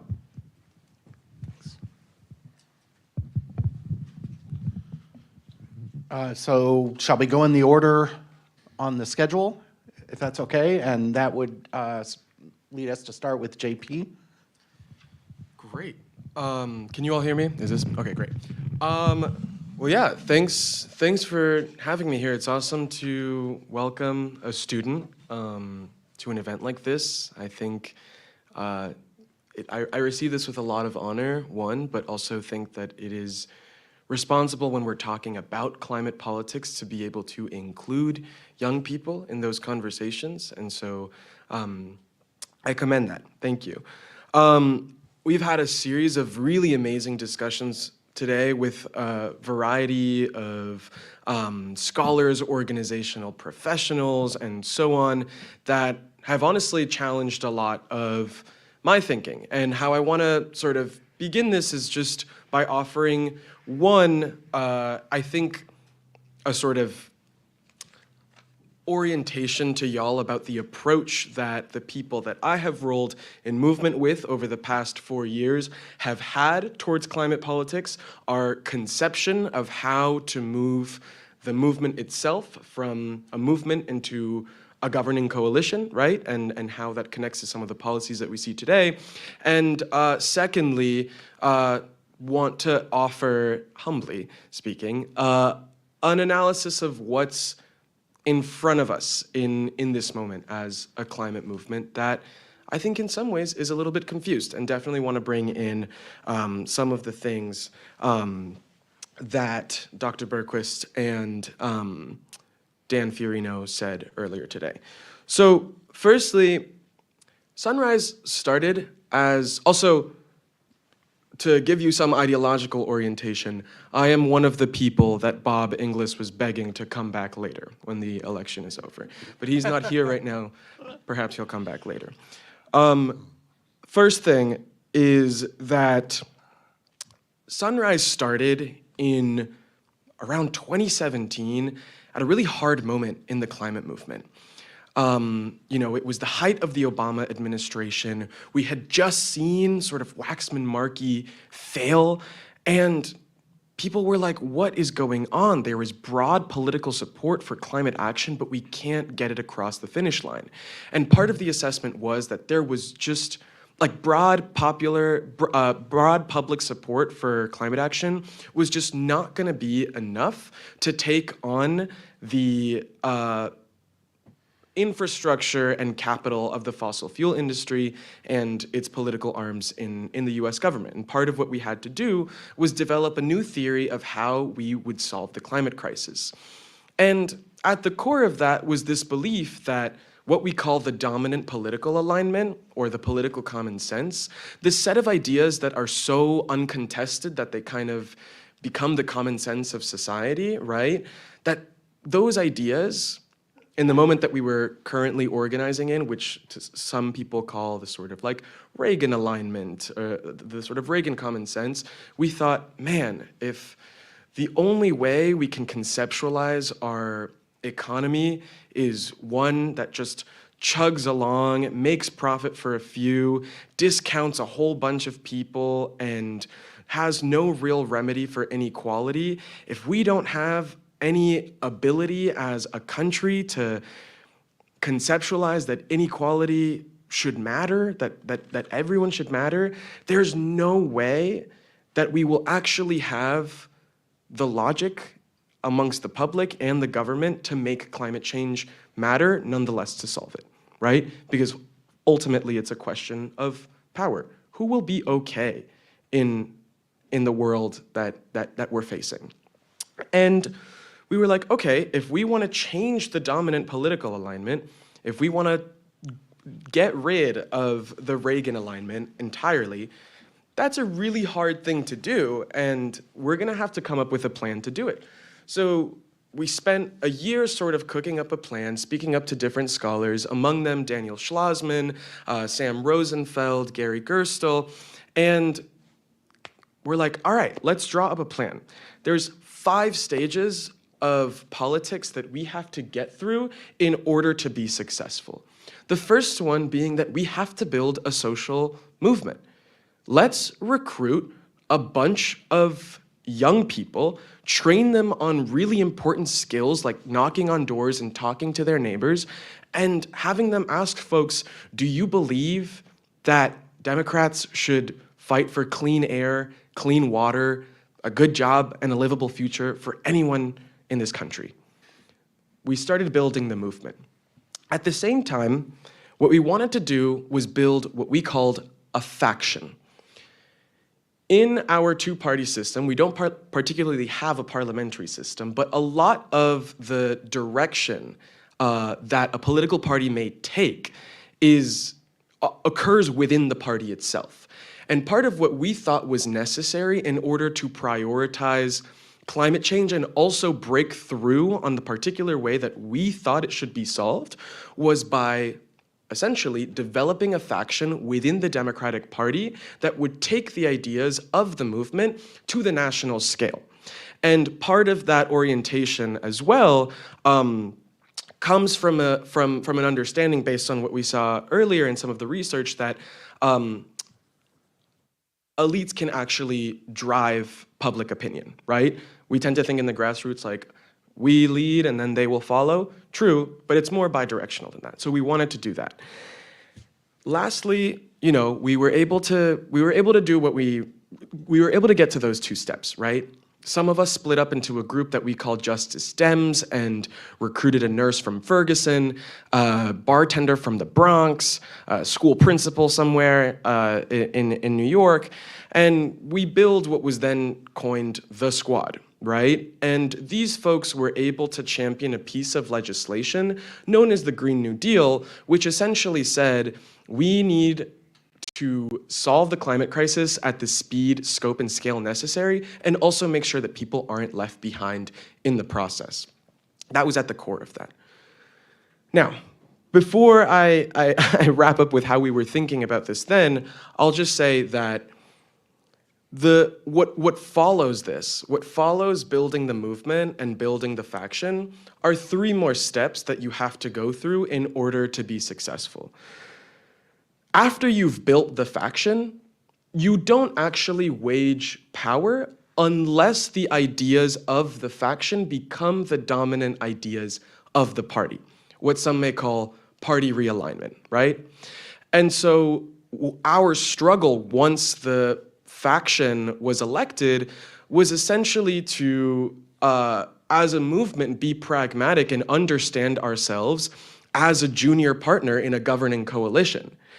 And being a junior partner is kind of shitty because you don't get to benefit from opposing something, but you also don't get all of the rewards that come with the success of it. And so part of our orientation to when, you know, Biden became the nominee in 2020 was, how do we exercise our political power to become a junior partner in this coalition, get our ideas away from the margins and into the mainstream, and try to lock in some progress from that. I don't think that the faction that we took part in electing was able to completely deliver. It has not realigned the party, but I think that there's a lot to make sense out of when we take a look at whatever Bidenomics is. And that's up into interpretation. Lastly, I think that right now, part of what we're dealing with is that this kind of strategy can only go so far in a two-party system which is really, or in a political system that is susceptible to partisan polarization, which can just absolutely override this entire strategy completely. We got really close, right? Some folks mentioned earlier that Build Back Better was actually quite close to like an appetizer bill for what a Green New Deal would have been. But as Professor Fiorino said, the US political system has baked within it a profusion of veto points, which to some extent makes that really hard. Secondly, I think that right now the climate movement is facing an extreme amount of demobilization based on what Professor Fisher said. That also means that this is a moment of trying to pull ourselves together and re-articulate what a strategy for governing power may look like at a time when these sort of political openings that are provided by presidential primaries didn't happen, right? And lastly, I think that part of what was really interesting about the conversation that we just had is that folks actually are very clear-eyed on three things within our political system that are the main blockages of progress for the climate movement and for many movements. One, our political system is incredibly outdated. Two, our votes don't matter equally. And three, the structure of our government does not represent the diversity of our views. And so right now, I think the climate movement is both trying to figure out how to reorient itself in order to win governing power in another cycle. And second, how it faces some of the structural obstacles presented by American democracy as it stands. So those are some of the thoughts that a lot of the presenters today made me have, and that's where I'm coming to it from the movement perspective. Thanks. Great. All right. Russell. Well, following up on that. So this past June, I was in Germany during the EU elections. I was actually at dinner with a bunch of folks who both work on the elections and work on climate as part of my job. I work on monitoring issues related to the Paris Agreement under the UNFCCC framework. That's what I do with U.S. Climate Action Network, where I'm actually going to Bonn in a few weeks. I was in Bonn. I'm going to Azerbaijan in a few weeks for the same work in terms of making sure that countries are doing their part to end to phase out fossil fuels and make sure that we have a chance at a 1.5 climate. But the point about being in Europe at the time is that at that dinner, we were seeing the waves of returns come in and people were freaked out. And they were freaked out because of the fact that it's like the populist far-right wave seemed to be taking hold again across Europe, which meant it was doom scrolling essentially in real life for the climate movement. A week later, coalitions from the center-right, the EPP, the Socialists and the Democrats, and other more liberal parties came together in coalition basically to beat back the far-right and basically essentially maintain center-right, center-left politics across the EU, although there'll still be some concessions that have to be made. But throughout that week, and if you even Google it now, you'll still see a lot of stories that are printed out about how the fact that those EU elections were a referendum on climate change. But they weren't. The reality is that the biggest issues that, while climate change was an issue, and it's a big issue in Europe and across the EU, the wars, the conflicts going on in Israel, Gaza, Palestine, Lebanon, the Ukraine were a major issue. Immigration that comes with that, the racism and xenophobia that always comes baked in with that, and competition, which ties into also climate change, was a part of that in economics. So what does that mean for us in the US? It's the same thing. So when you think about how do we make climate more salient for voters, think about like what are the major issues. So this morning, one of the panelists was talking about like what are the major issues in the economy that while climate change is one of the issues in the election, border and immigration for US voters still high up there. The conflicts happening again, particularly in Lebanon, Palestine, Israel. Crime, of course, which is always baked into being an electoral issue somehow, even though crime rates, particularly like murder rates, are down across most major metropolitan areas across the country. And then, of course, reproductive rights, healthcare, the post-Roe tie in majorly and importantly in terms of what voters care about. And so economy and climate, these are two of the things I want to point out in terms of those, because most of the rest of those issues, you have a very clear image. It's like, where do I stand on this? Am I pro-life or am I pro-choice for abortion? That was longly the way that people wanted to define themselves on that, even though it's a terrible framework for looking at it. On crime, am I tough on crime, anti-crime, or am I, are you soft on crime, which means that you care about, restorative justice and things like that. But, that again, the framing is clear. The economy, people think they know how the economy works, but the majority of people don't, and they just think about it in terms of jobs. But, and so I think the same thing around climate, where people think they know how climate works, and they don't, and so they attach whatever story they have in their mind to climate change in their relative life and say, like, this is how I'm voting and thinking about climate. And so I think the lesson to learn for people in terms of like trying to attract and to gain more voters is figuring out how to tell the story of climate the same way that we're telling the story about these other major issues that are important to the electorate and will always be kitchen table issues. There's a concern, I've heard it echoed throughout the day today, and I've heard it in my work beforehand, about needing to be more bipartisan. We need to make climate a less polarized issue. I call bullshit.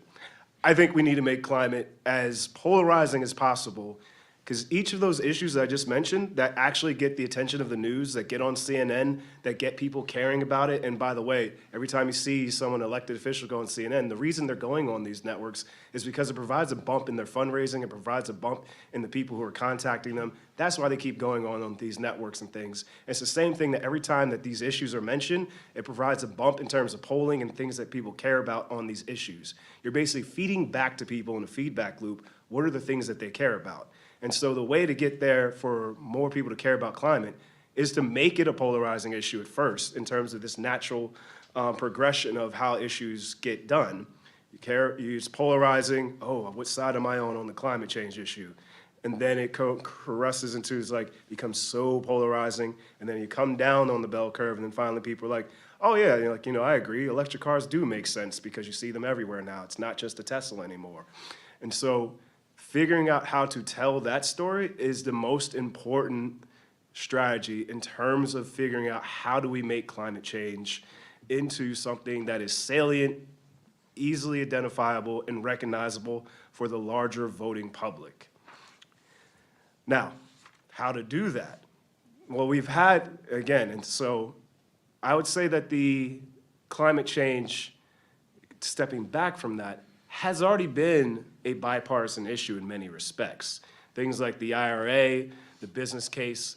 I was working with folks on the Hill when we were trying to get that passed, and back when it was Build Back Better, as JP mentioned. And during that time, trust me, there were plenty of Democrats along with Republicans who were like, build, baby, build. There's never been a politician alive who has not been pro, let's build something new in my district. Whether it's building a new fossil fuel plant or building a wind turbine or building something else, anything that they can say they can put a shovel in and get a picture and say, I'm gonna get jobs, they are here for. So that was always pro. And so far today, I've heard a lot of people mention, it's like, the way we do it is that we get business involved and like they make a phone call to Nancy Mace or whoever else. What I haven't heard, and this is how you get more the groundswell people involved, is figuring out how to actually make the human case for climate change. The fact that this is something that matters to our social welfare and not just to lining the pockets of business.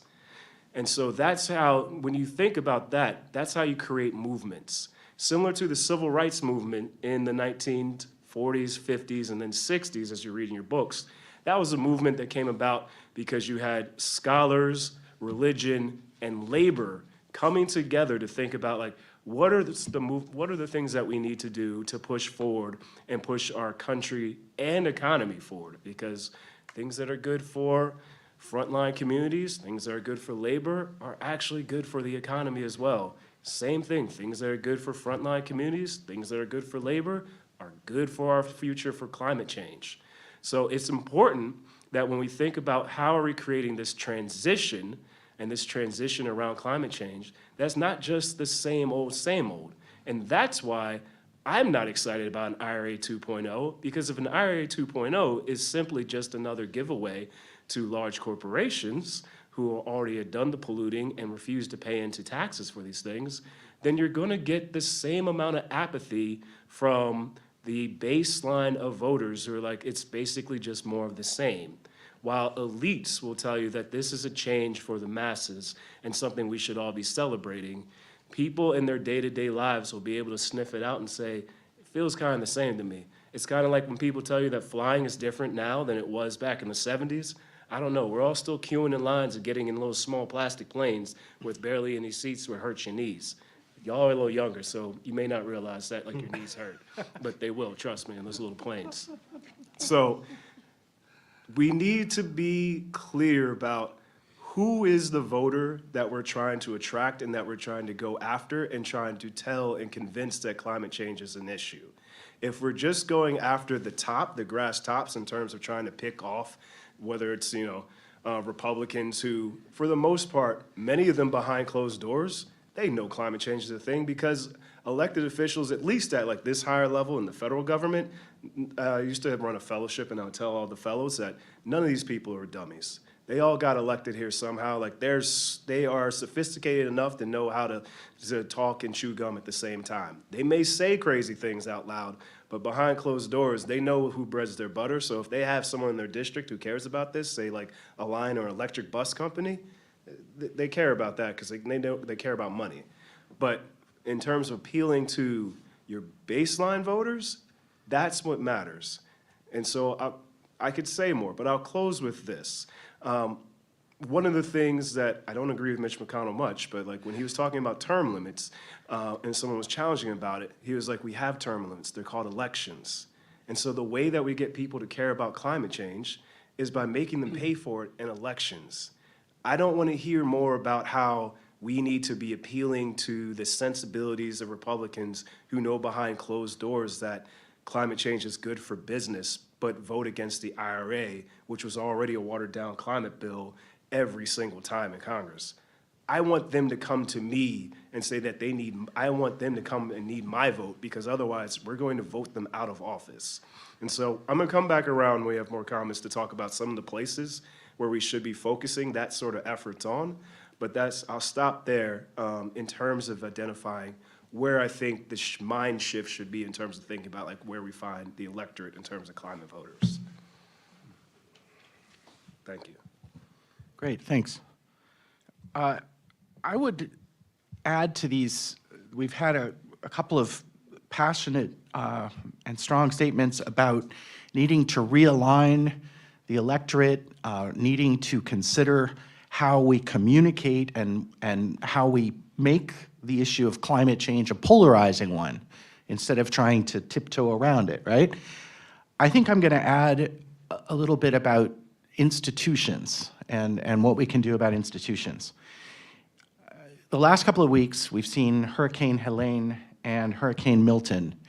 Hurricane Helene had a much bigger effect than we expected in North Carolina.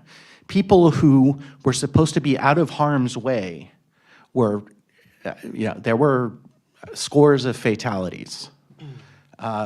Hurricane Milton wasn't as bad as was expected. And people in Florida, for better or worse, I mean, it's for worse, but they've, to some extent at least, adjusted their mindsets to how it is there now. And they've, made their peace, I guess, with these constant weather events, or figured out, what else to do. I think that the controversy about the response to Hurricane Helene and the criticism by the Trump campaign of the actions of FEMA and the other emergency relief workers is really unfortunate. And I think that the fact that the whole sort of issue of climate change, which is behind all of this, has really not been mentioned very much, I think is tragic. I think we're losing what educators talk about, the educational moment here. I think that we're not focusing on the big picture. And so I agree with both of the preceding speakers, and I think I want to add that I regret that I'm not sure that realigning and better communicating and better forcing the issue into the seriousness with which it needs to be treated are going to solve the problem by themselves. I think that the country is extremely polarized, as this conference has conveyed. I think that climate is, as we learned this morning, among maybe the top 15 issues that we're looking at, but not even among the top 10.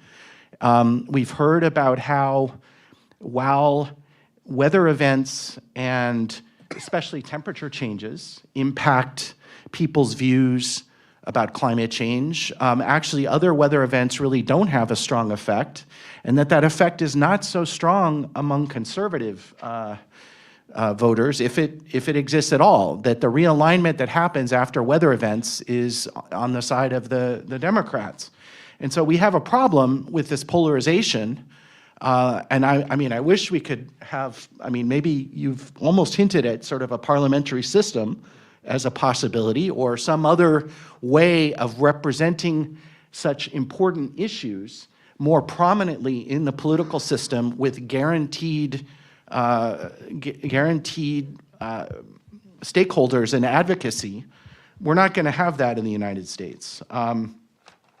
So what can we do? I think there's a few things that we can do. I think that, we've also talked, if not as much today, perhaps as we might have talked, about the climate justice issues and how on the adaptation side, on sort of dealing with the effects of climate change, that they, very much disproportionately affect people in lower income areas. And this is something that is extremely important to consider more prominently and to address. In other words, climate policy is also social policy. It's also policy about inequality, about safety nets, about basic needs.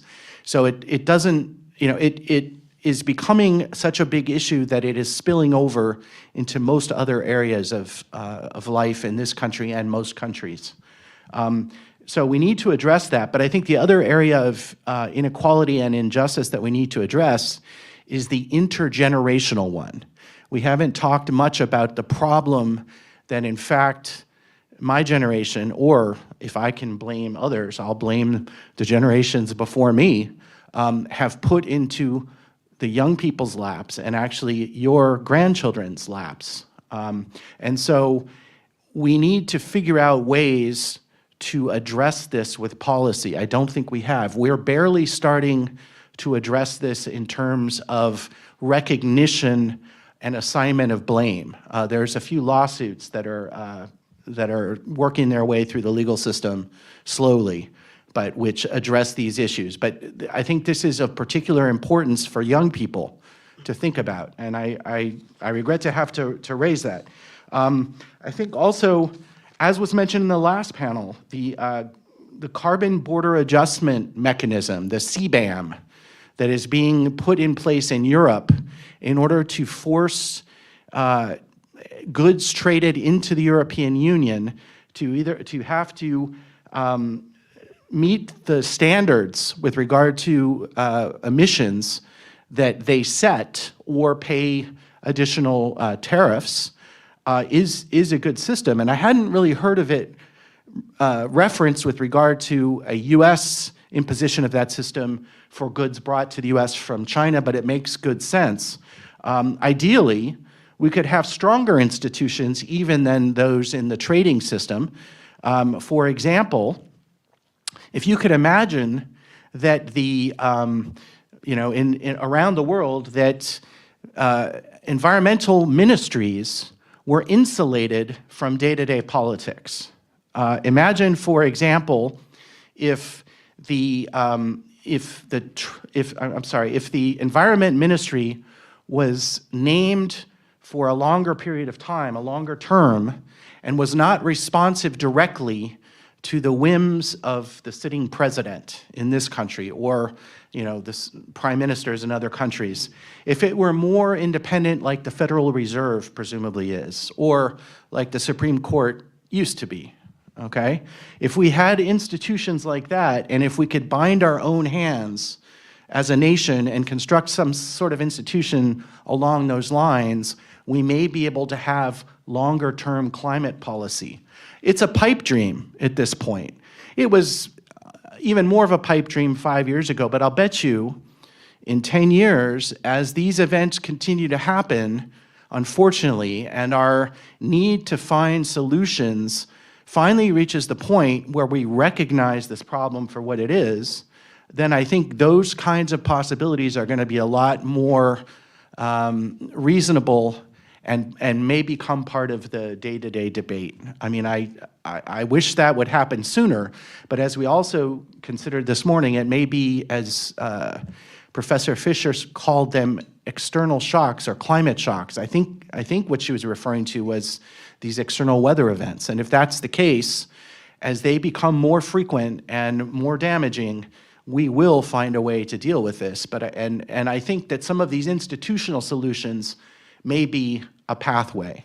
I think there is some good news, which is that as we waffle in government and try to figure out how to address this, the private sector is wagging the dog of government here. The price of solar panels has dropped remarkably to the point where they're becoming competitive with fossil fuels and hence a viable alternative. Battery storage has become much more efficient over the last decade or so. So renewable energy opportunities are no longer from the standpoint of the marketplace, with which I think both parties understand, are becoming viable on their own. And I think that's the salvation and the good news. The bad news is that we have not taken responsibility to help lead with public policy and then follow with regulatory policy and then private sector responses to regulations. We have not done that. The European Union has taken the lead on this, and they may be in a position to push this off onto the rest of the world, in which case that will be fantastic. I'm not sure it is the full solution. It certainly is not. I mean, we still need to decarbonize the economy. And that will take what was referenced also as the belt-tightening trade-offs that need to be made, which we haven't been making. And we've been shirking them into the future. And it may be that politicians, even in democracies, are just not built to address short-term problems. They're built, to address long-term problems. They're built to address problems that they must face and answer for before the next election. Some colleagues and I are doing research on sort of when executives are in their last terms, they seem to have, and with a lag of several years after they leave office, they tend to still have better results in terms of the percent of their energy grid dedicated to renewable sources.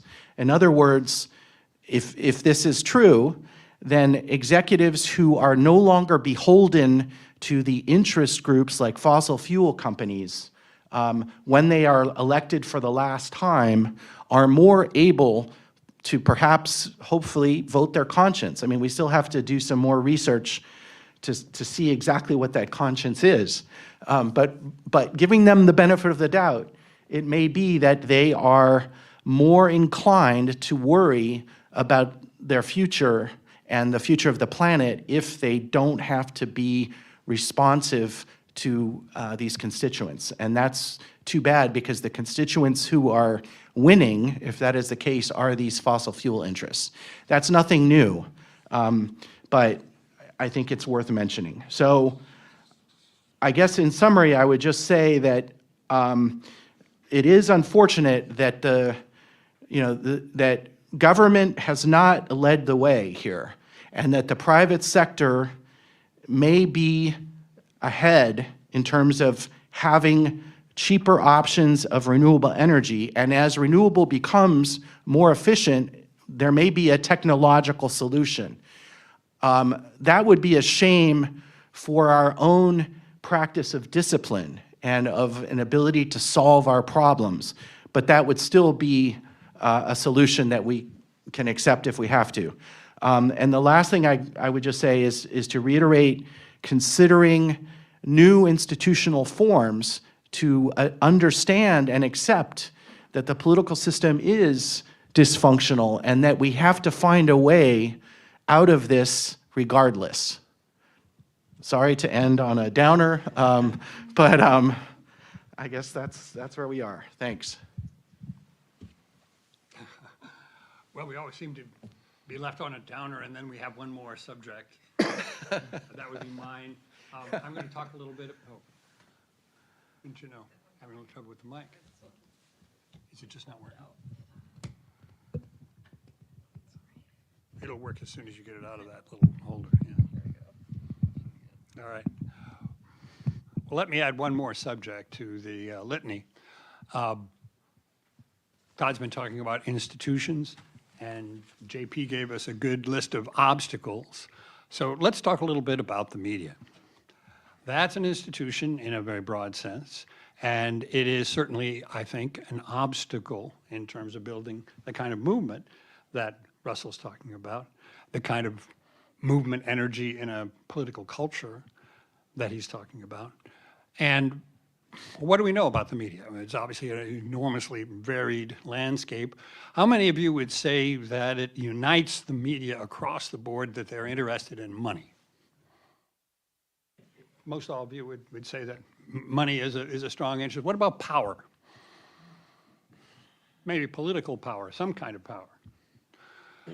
I would suggest there's one thing that is even more universal in all forms of media across cultures, and that is an existential need for audience.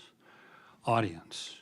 Okay, well, that's obvious, right? Well, it's not entirely obvious, because so much of what the media do from day to day and on all levels, in all their different forms, is misunderstood because we don't realize the degree to which it's all driven by a desire, a need, a desperate need almost for audience.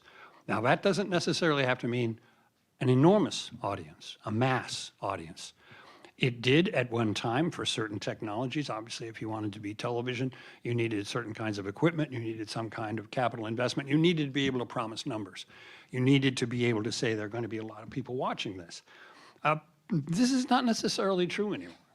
Right now, with just one of these, you can access forms of media from all over the world in any language, produced in many cases by people much like yourselves for virtually no cost at all. And that produces audience. Not necessarily the kind of audience where you can charge people millions of dollars like a Super Bowl ad, but an audience, and that satisfies the most basic shared need of the media. Well, why does that matter? Well, the second word that I would emphasize besides audience is authority.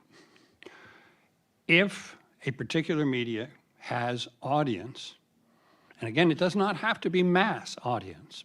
If it has audience, in some cases, perhaps even an audience measured one by one, then what really matters is whether or not the audience receives what it's receiving as having authority. And for a very long time, the nature of our mass media in the United States, certainly since radio and television came in, we have measured the authority of various media operations by the numbers of their audience to say, well, look at all the people who are watching. That automatically implies that there's something here that I should pay attention to.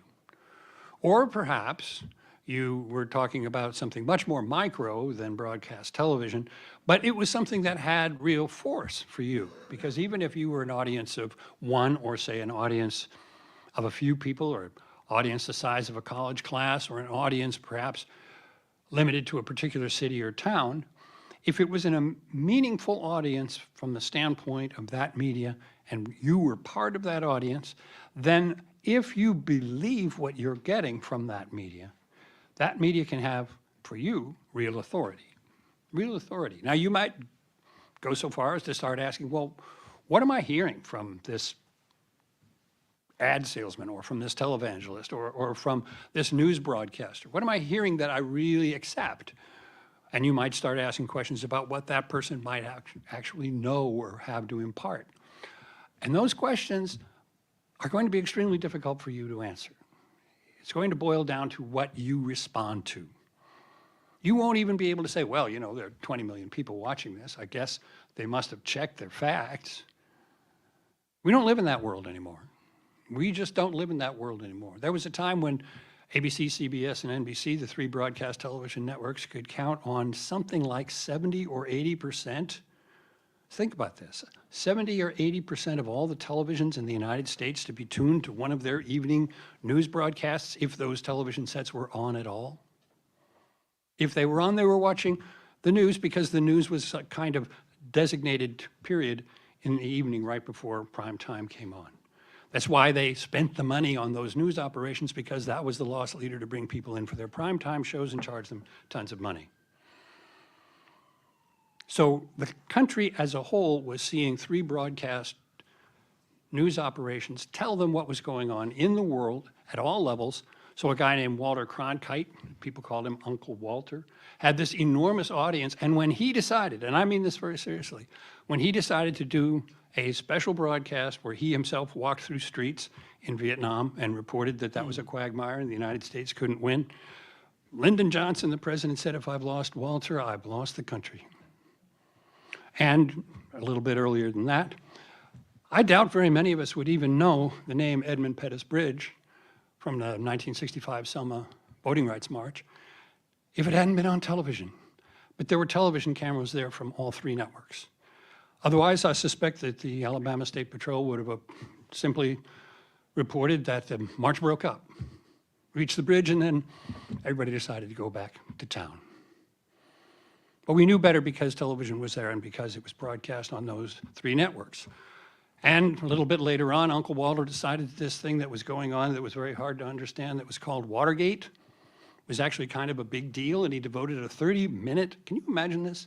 A 30-minute broadcast of his evening, reached the whole country, CBS News broadcast, to showing on a crude 1973 kind of graphic how the money had gone from here to there and who it went to, et cetera, et cetera. It was incredibly grade schoolish.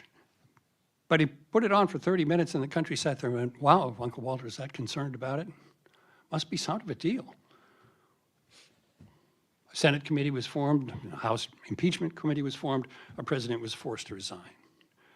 The power of the media has been in the past quite great. It is still quite great, but here's what's changed. It's shattered. It's not three news operations. There are still ABC, CBS, and NBC. They still have large news organizations. They don't have anything like the pervasive, dominant influence they once had. We have the cables, Fox, CNN, MSNBC, and to a very large degree, because they are on 24/7 and because they are on in every other newsroom in the country, they set the agenda. They set the news agenda, therefore they set the political agenda. If you are going to try to harness the sort of authority and audience that the mass media had at the peak of an Uncle Walter kind of situation, and the enormous power that that has had to change national attitudes towards something like the Vietnam War, Watergate, the Civil Rights Movement, you need to find some way to reach this shattered, absolutely micro world of media, because that old way of doing it just doesn't exist. You have to do it in an almost granular fashion, close to the ground, one communicator after another, and find a way to manage this new info ecosystem in a way that can serve the movement. I don't have any more solutions to that kind of problem than we've got to give you on a number of other political questions or polarization or any of the rest of it, but that's key. That's key. That's how you reach millions of minds and how you persuade people to reprioritize how they think about this issue. Right now, it's not clicks. You know what I'm talking about. If I say Taylor Swift has endorsed Kamala Harris, that gets a lot of clicks. If I say Kamala Harris has a slightly different, nuanced position on climate change, that does not get clicks. So something needs to get through to people through the media in the way it has done in the past, despite this extremely different info ecosystem that we're in today. All right. So there you have it. I guess a series of downers. But let's get some questions and see if at least we can't end on an upbeat tone. We can at least maybe tell a joke at the end or something. I don't know. But are there questions? Please. So I have sort of a comment and a question. I would want to ask Russell maybe to elaborate a little bit on what you think the solution is to sort of make climate more of a kitchen table issue, and how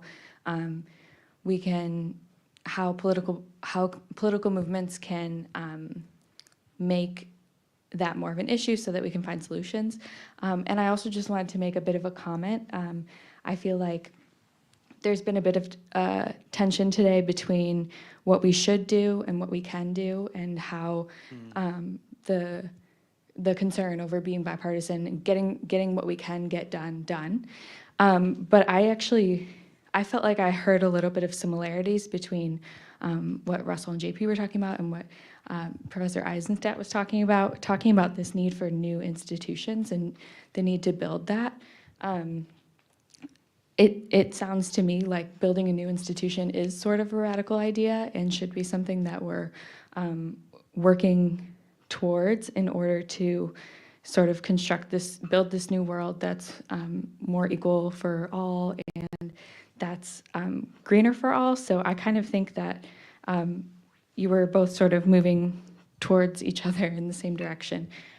So I just kind of wanted to highlight that tension that we've talked a lot about today, and just thank all of you for coming and for the work that you do, because I think it's also important to note that, you know, without the activism, without the Justice Dems, we wouldn't have the Green New Deal, and we wouldn't have this force pulling the center more to the left.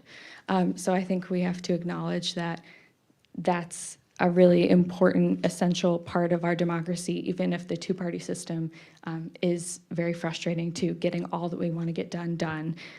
I just wanted to sort of put an exclamation mark on the point that that we do need activists, and we need the liberal side to balance out Marjorie Taylor Greene saying that the president can control the weather. So yeah, I just was wondering if Russell or JP had more concrete strategies about how to disrupt these institutions, create new institutions, and create a new policy plan for a way forward. No, thanks for that. Great question, great comment. I have to go back to my weather machine later, so I'm going to try to keep this brief. And I think there's some excellent points made up here earlier. So I don't think it's all a downer. I think what we're trying to do is like tell you all, in a practical sense, this is the state of play. And if you want to make change, here are the ways of doing it. Ron made a great point that's like picking up on the fact that the media is shattered, and that leads to, we feel like we're so polarized now, but in reality, I don't actually think that we're on a base level of like what our ideas are so much more polarizing than we were 30, 40 years ago. It's just that we now have so many more outlets for people to get out the stories and the audit and appeal directly to those audiences who care about all of these, what we would call more niche issues or niche aspects of it. So that's a tool that can be used to get to the point that Professor Eisenstadt was talking about like actual policy solutions when you're dealing with political bodies and politicians who can only really respond well to short-term shocks, because they're just not built to respond to long-term shocks, because they have elections either every 2 years or every 6 years. And so they're going to always want to respond to the need of now versus the need of long-term. And so that gets to a point of trying to sandwich these big, hairy issues into more bite-sized takes. So for example, instead of saying just like, you can say both climate change is an overarching issue, and you can also talk about the fact that in Florida, a representative just went to jail over lying contributions from the local energy company that had been using bribery to get another politician out of power because they were concerned about the rates going up. That's a local issue that was reported in the Miami Herald to an extent that people were following. Or you can talk about the fact that in Louisiana, the flood insurance is so astronomical, it's basically non-existent, but also now housing insurance and all these other things that everyone who wants to become a homeowner needs and basically can no longer get, because the state's own like insurer of last resort, similar to Florida, is basically going bankrupt now. And therefore this is an issue that local politicians need to be responding to and holding them pressure.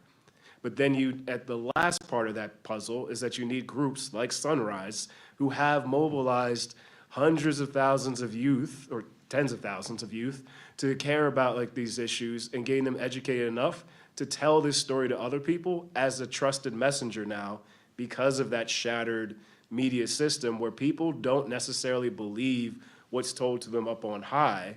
They just know it's the most important issue, but they will trust someone in their local community or someone who they follow on YouTube because that's the person who basically they've created in a relationship with as like that smaller audience must mean, oh, they're more real because like we can fact check them, even though that's been proven not to be true, but that's just how people respond to it.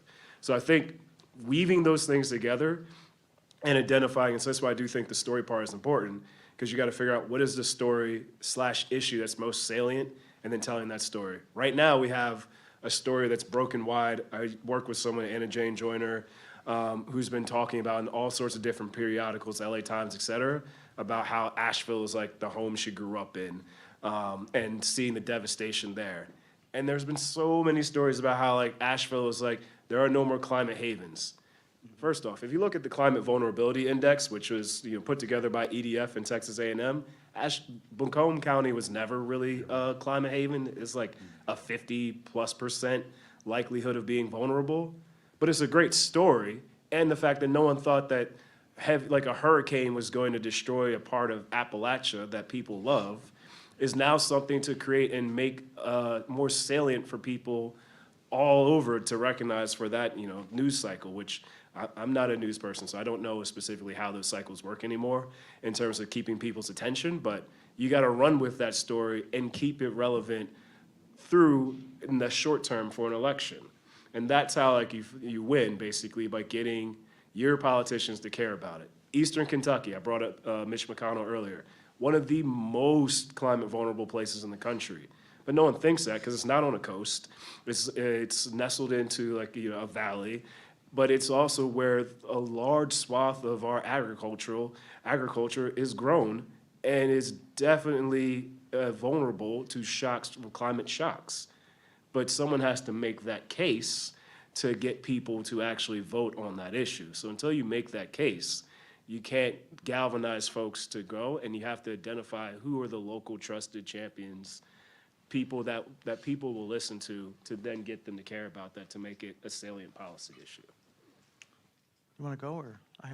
Yeah, I'll try and keep it brief because I know we're almost at time, and I front-loaded a bunch of information at the beginning. And I really first appreciate you for, I think, facilitating that conversation to occur, like bringing up those tensions, because I think it's really helpful. I think there's a way in which, I didn't tell my story here today, but the way that I got involved here was because I was living with a single mom in Miami, a hurricane hit. I didn't know where to go or what to do. We went to a place that was a friend that was more well off. We came to our neighborhood, saw that it was messed up. I felt pretty bad about that because some people were valuable and some people weren't, and I knew climate change was about power, in a nutshell. And sometimes when your story involves certain kinds of things, that the sort of solutions that you might need to be a lot more ambitious and bigger than maybe where the party or where the general public is at, because you've been through it, right? And you know what's actually going to keep people safe. And you're sitting and you're holding that, and it's in your heart and it's in your memory, and it makes you sad and it makes you angry, but it's also what keeps you going. And then you hear someone be like, okay, but could you please just not talk about that so we can win this election? And then you also feel kind of like mad, and you're like, why should I be quiet? But then you realize that like that person is actually is probably a lot closer in what they want to you than what the system that they're organizing within allows them to do, or how far it allows them to reach out. And that's one thing that I find a lot of clarity with, like emotionally and strategically based on the conversations today. So I think from that, there's like 3 different things that I think movements generally should prioritize moving forward. One is that we absolutely need new, innovative, and creative methods of making meaning out of things. And frankly, the sort of like barstool conservative right is quite developed here. Like, you turn on any sort of like bro-y podcast, it's not explicitly political, but it has many political undertones, and politics are created there. I think that folks in the climate movement should hop on that, and not just the climate movement.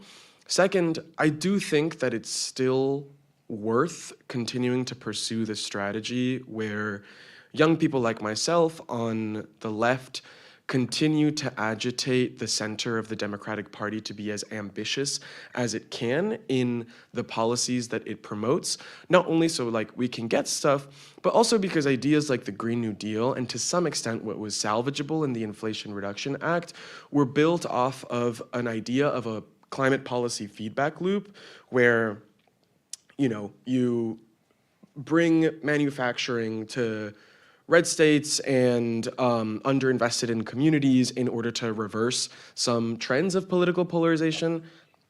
I don't know if that's happening right now, but I think it's good to keep trying.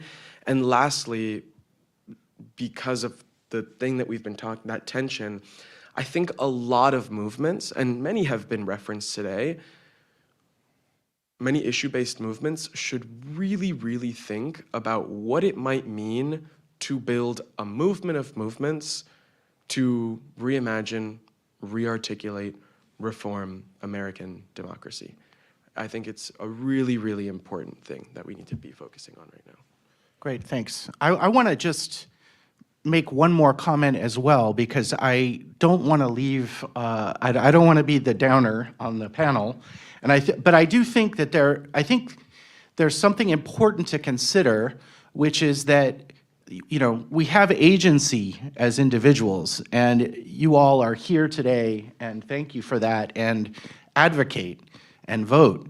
But just to say that there is a fallacy that big business would like you to believe that we are responsible for our carbon footprint and that we have to recycle and carpool, and that will solve the problem.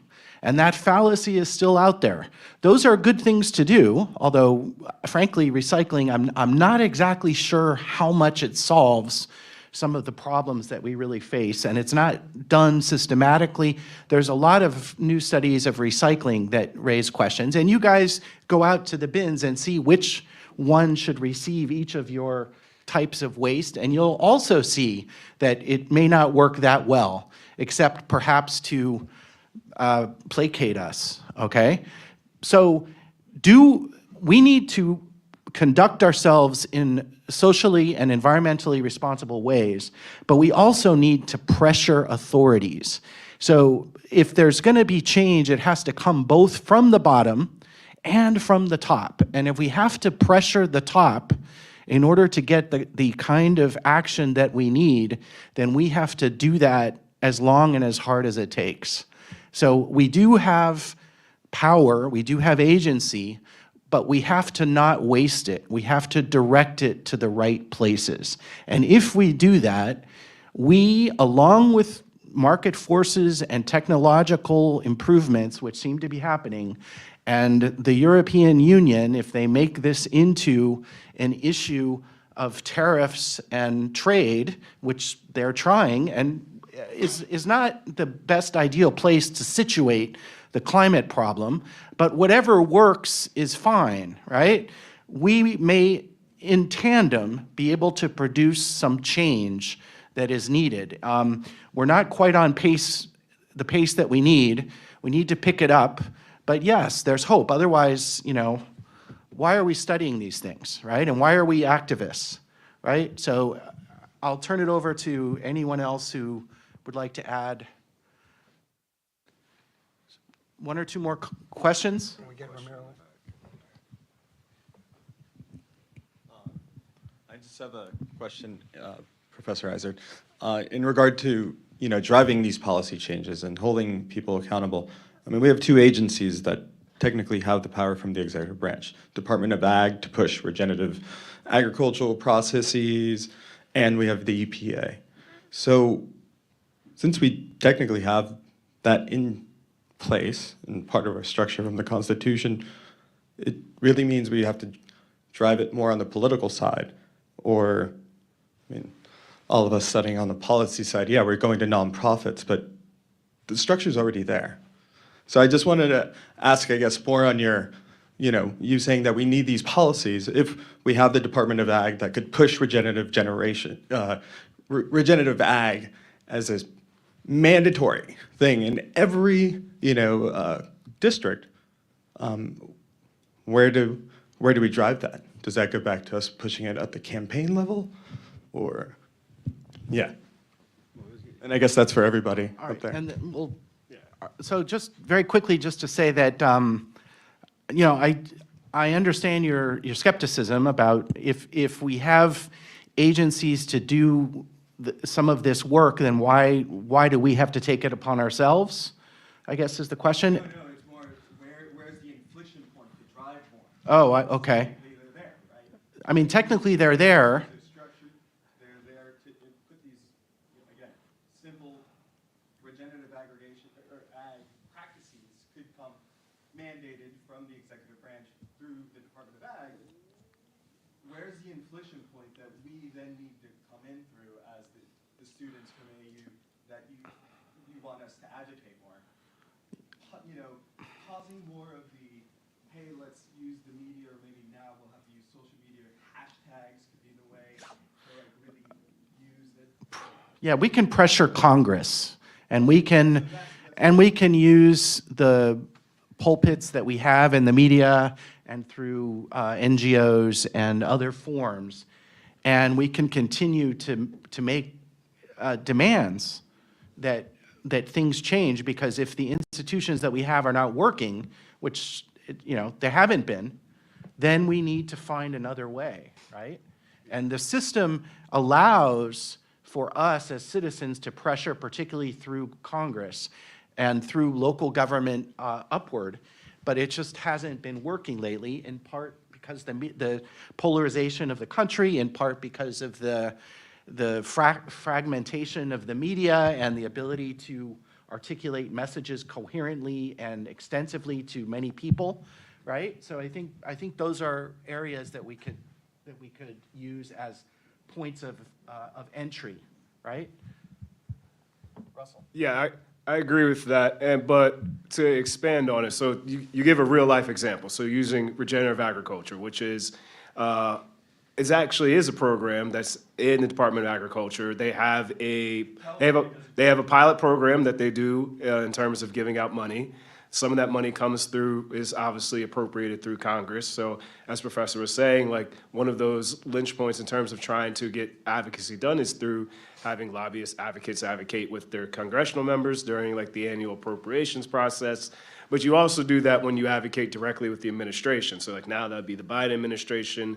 People would go lobby them as you agitated, like you lobby and advocate with members like in the, the budget office, OMB, you advocate with members at the high levels in that office. You utilize like a real life example, say like, we have a pilot program. As an advocacy group, we now see like, here are the successes of this pilot program. Let's now expand this and get more dollars. And I think this is a good lesson to say for everyone that none of these things happen overnight. And that may be also part of the problem with the instant gratification of policy, where people think that, oh, it's doom and gloom, where things aren't that doom and gloom right now, like they have been in the past, and they could be again. But all of these movements did not happen nearly as fast as your textbooks would lead you to believe. And that's part of what you're like learning through now. It's like you're finishing through your college studies or your graduate studies. You realize the long, slow go of progress that usually then sparks like that. When there's a moment that happens that you can take advantage of after a lot of groundwork has been laid. And so for any of these issues, like regenerative ag, it has like a big documentary going around the country right now where people are like, oh, this is a thing. It's like, yeah, it's been a thing. And so like now it may have its moment, or like other things in climate change. I heard someone talking about plastics and petrochemicals earlier. It's having a moment where people are realizing after East, why am I forgetting the name? East Palestine, that this is a problem with the burning of these petrochemicals. So you you do the groundwork for a long time and doing the advocacy and lobbying, and then sometimes when those moments happen, you got to be ready to jump on them and take advantage and use that to, you know, bite that narrative and step on that to create policy change. Great. All right, I think we're out of time. We want to thank you all very much, and I hope that this has been informative and helpful. Thank you. Thank you all for coming. Thank you.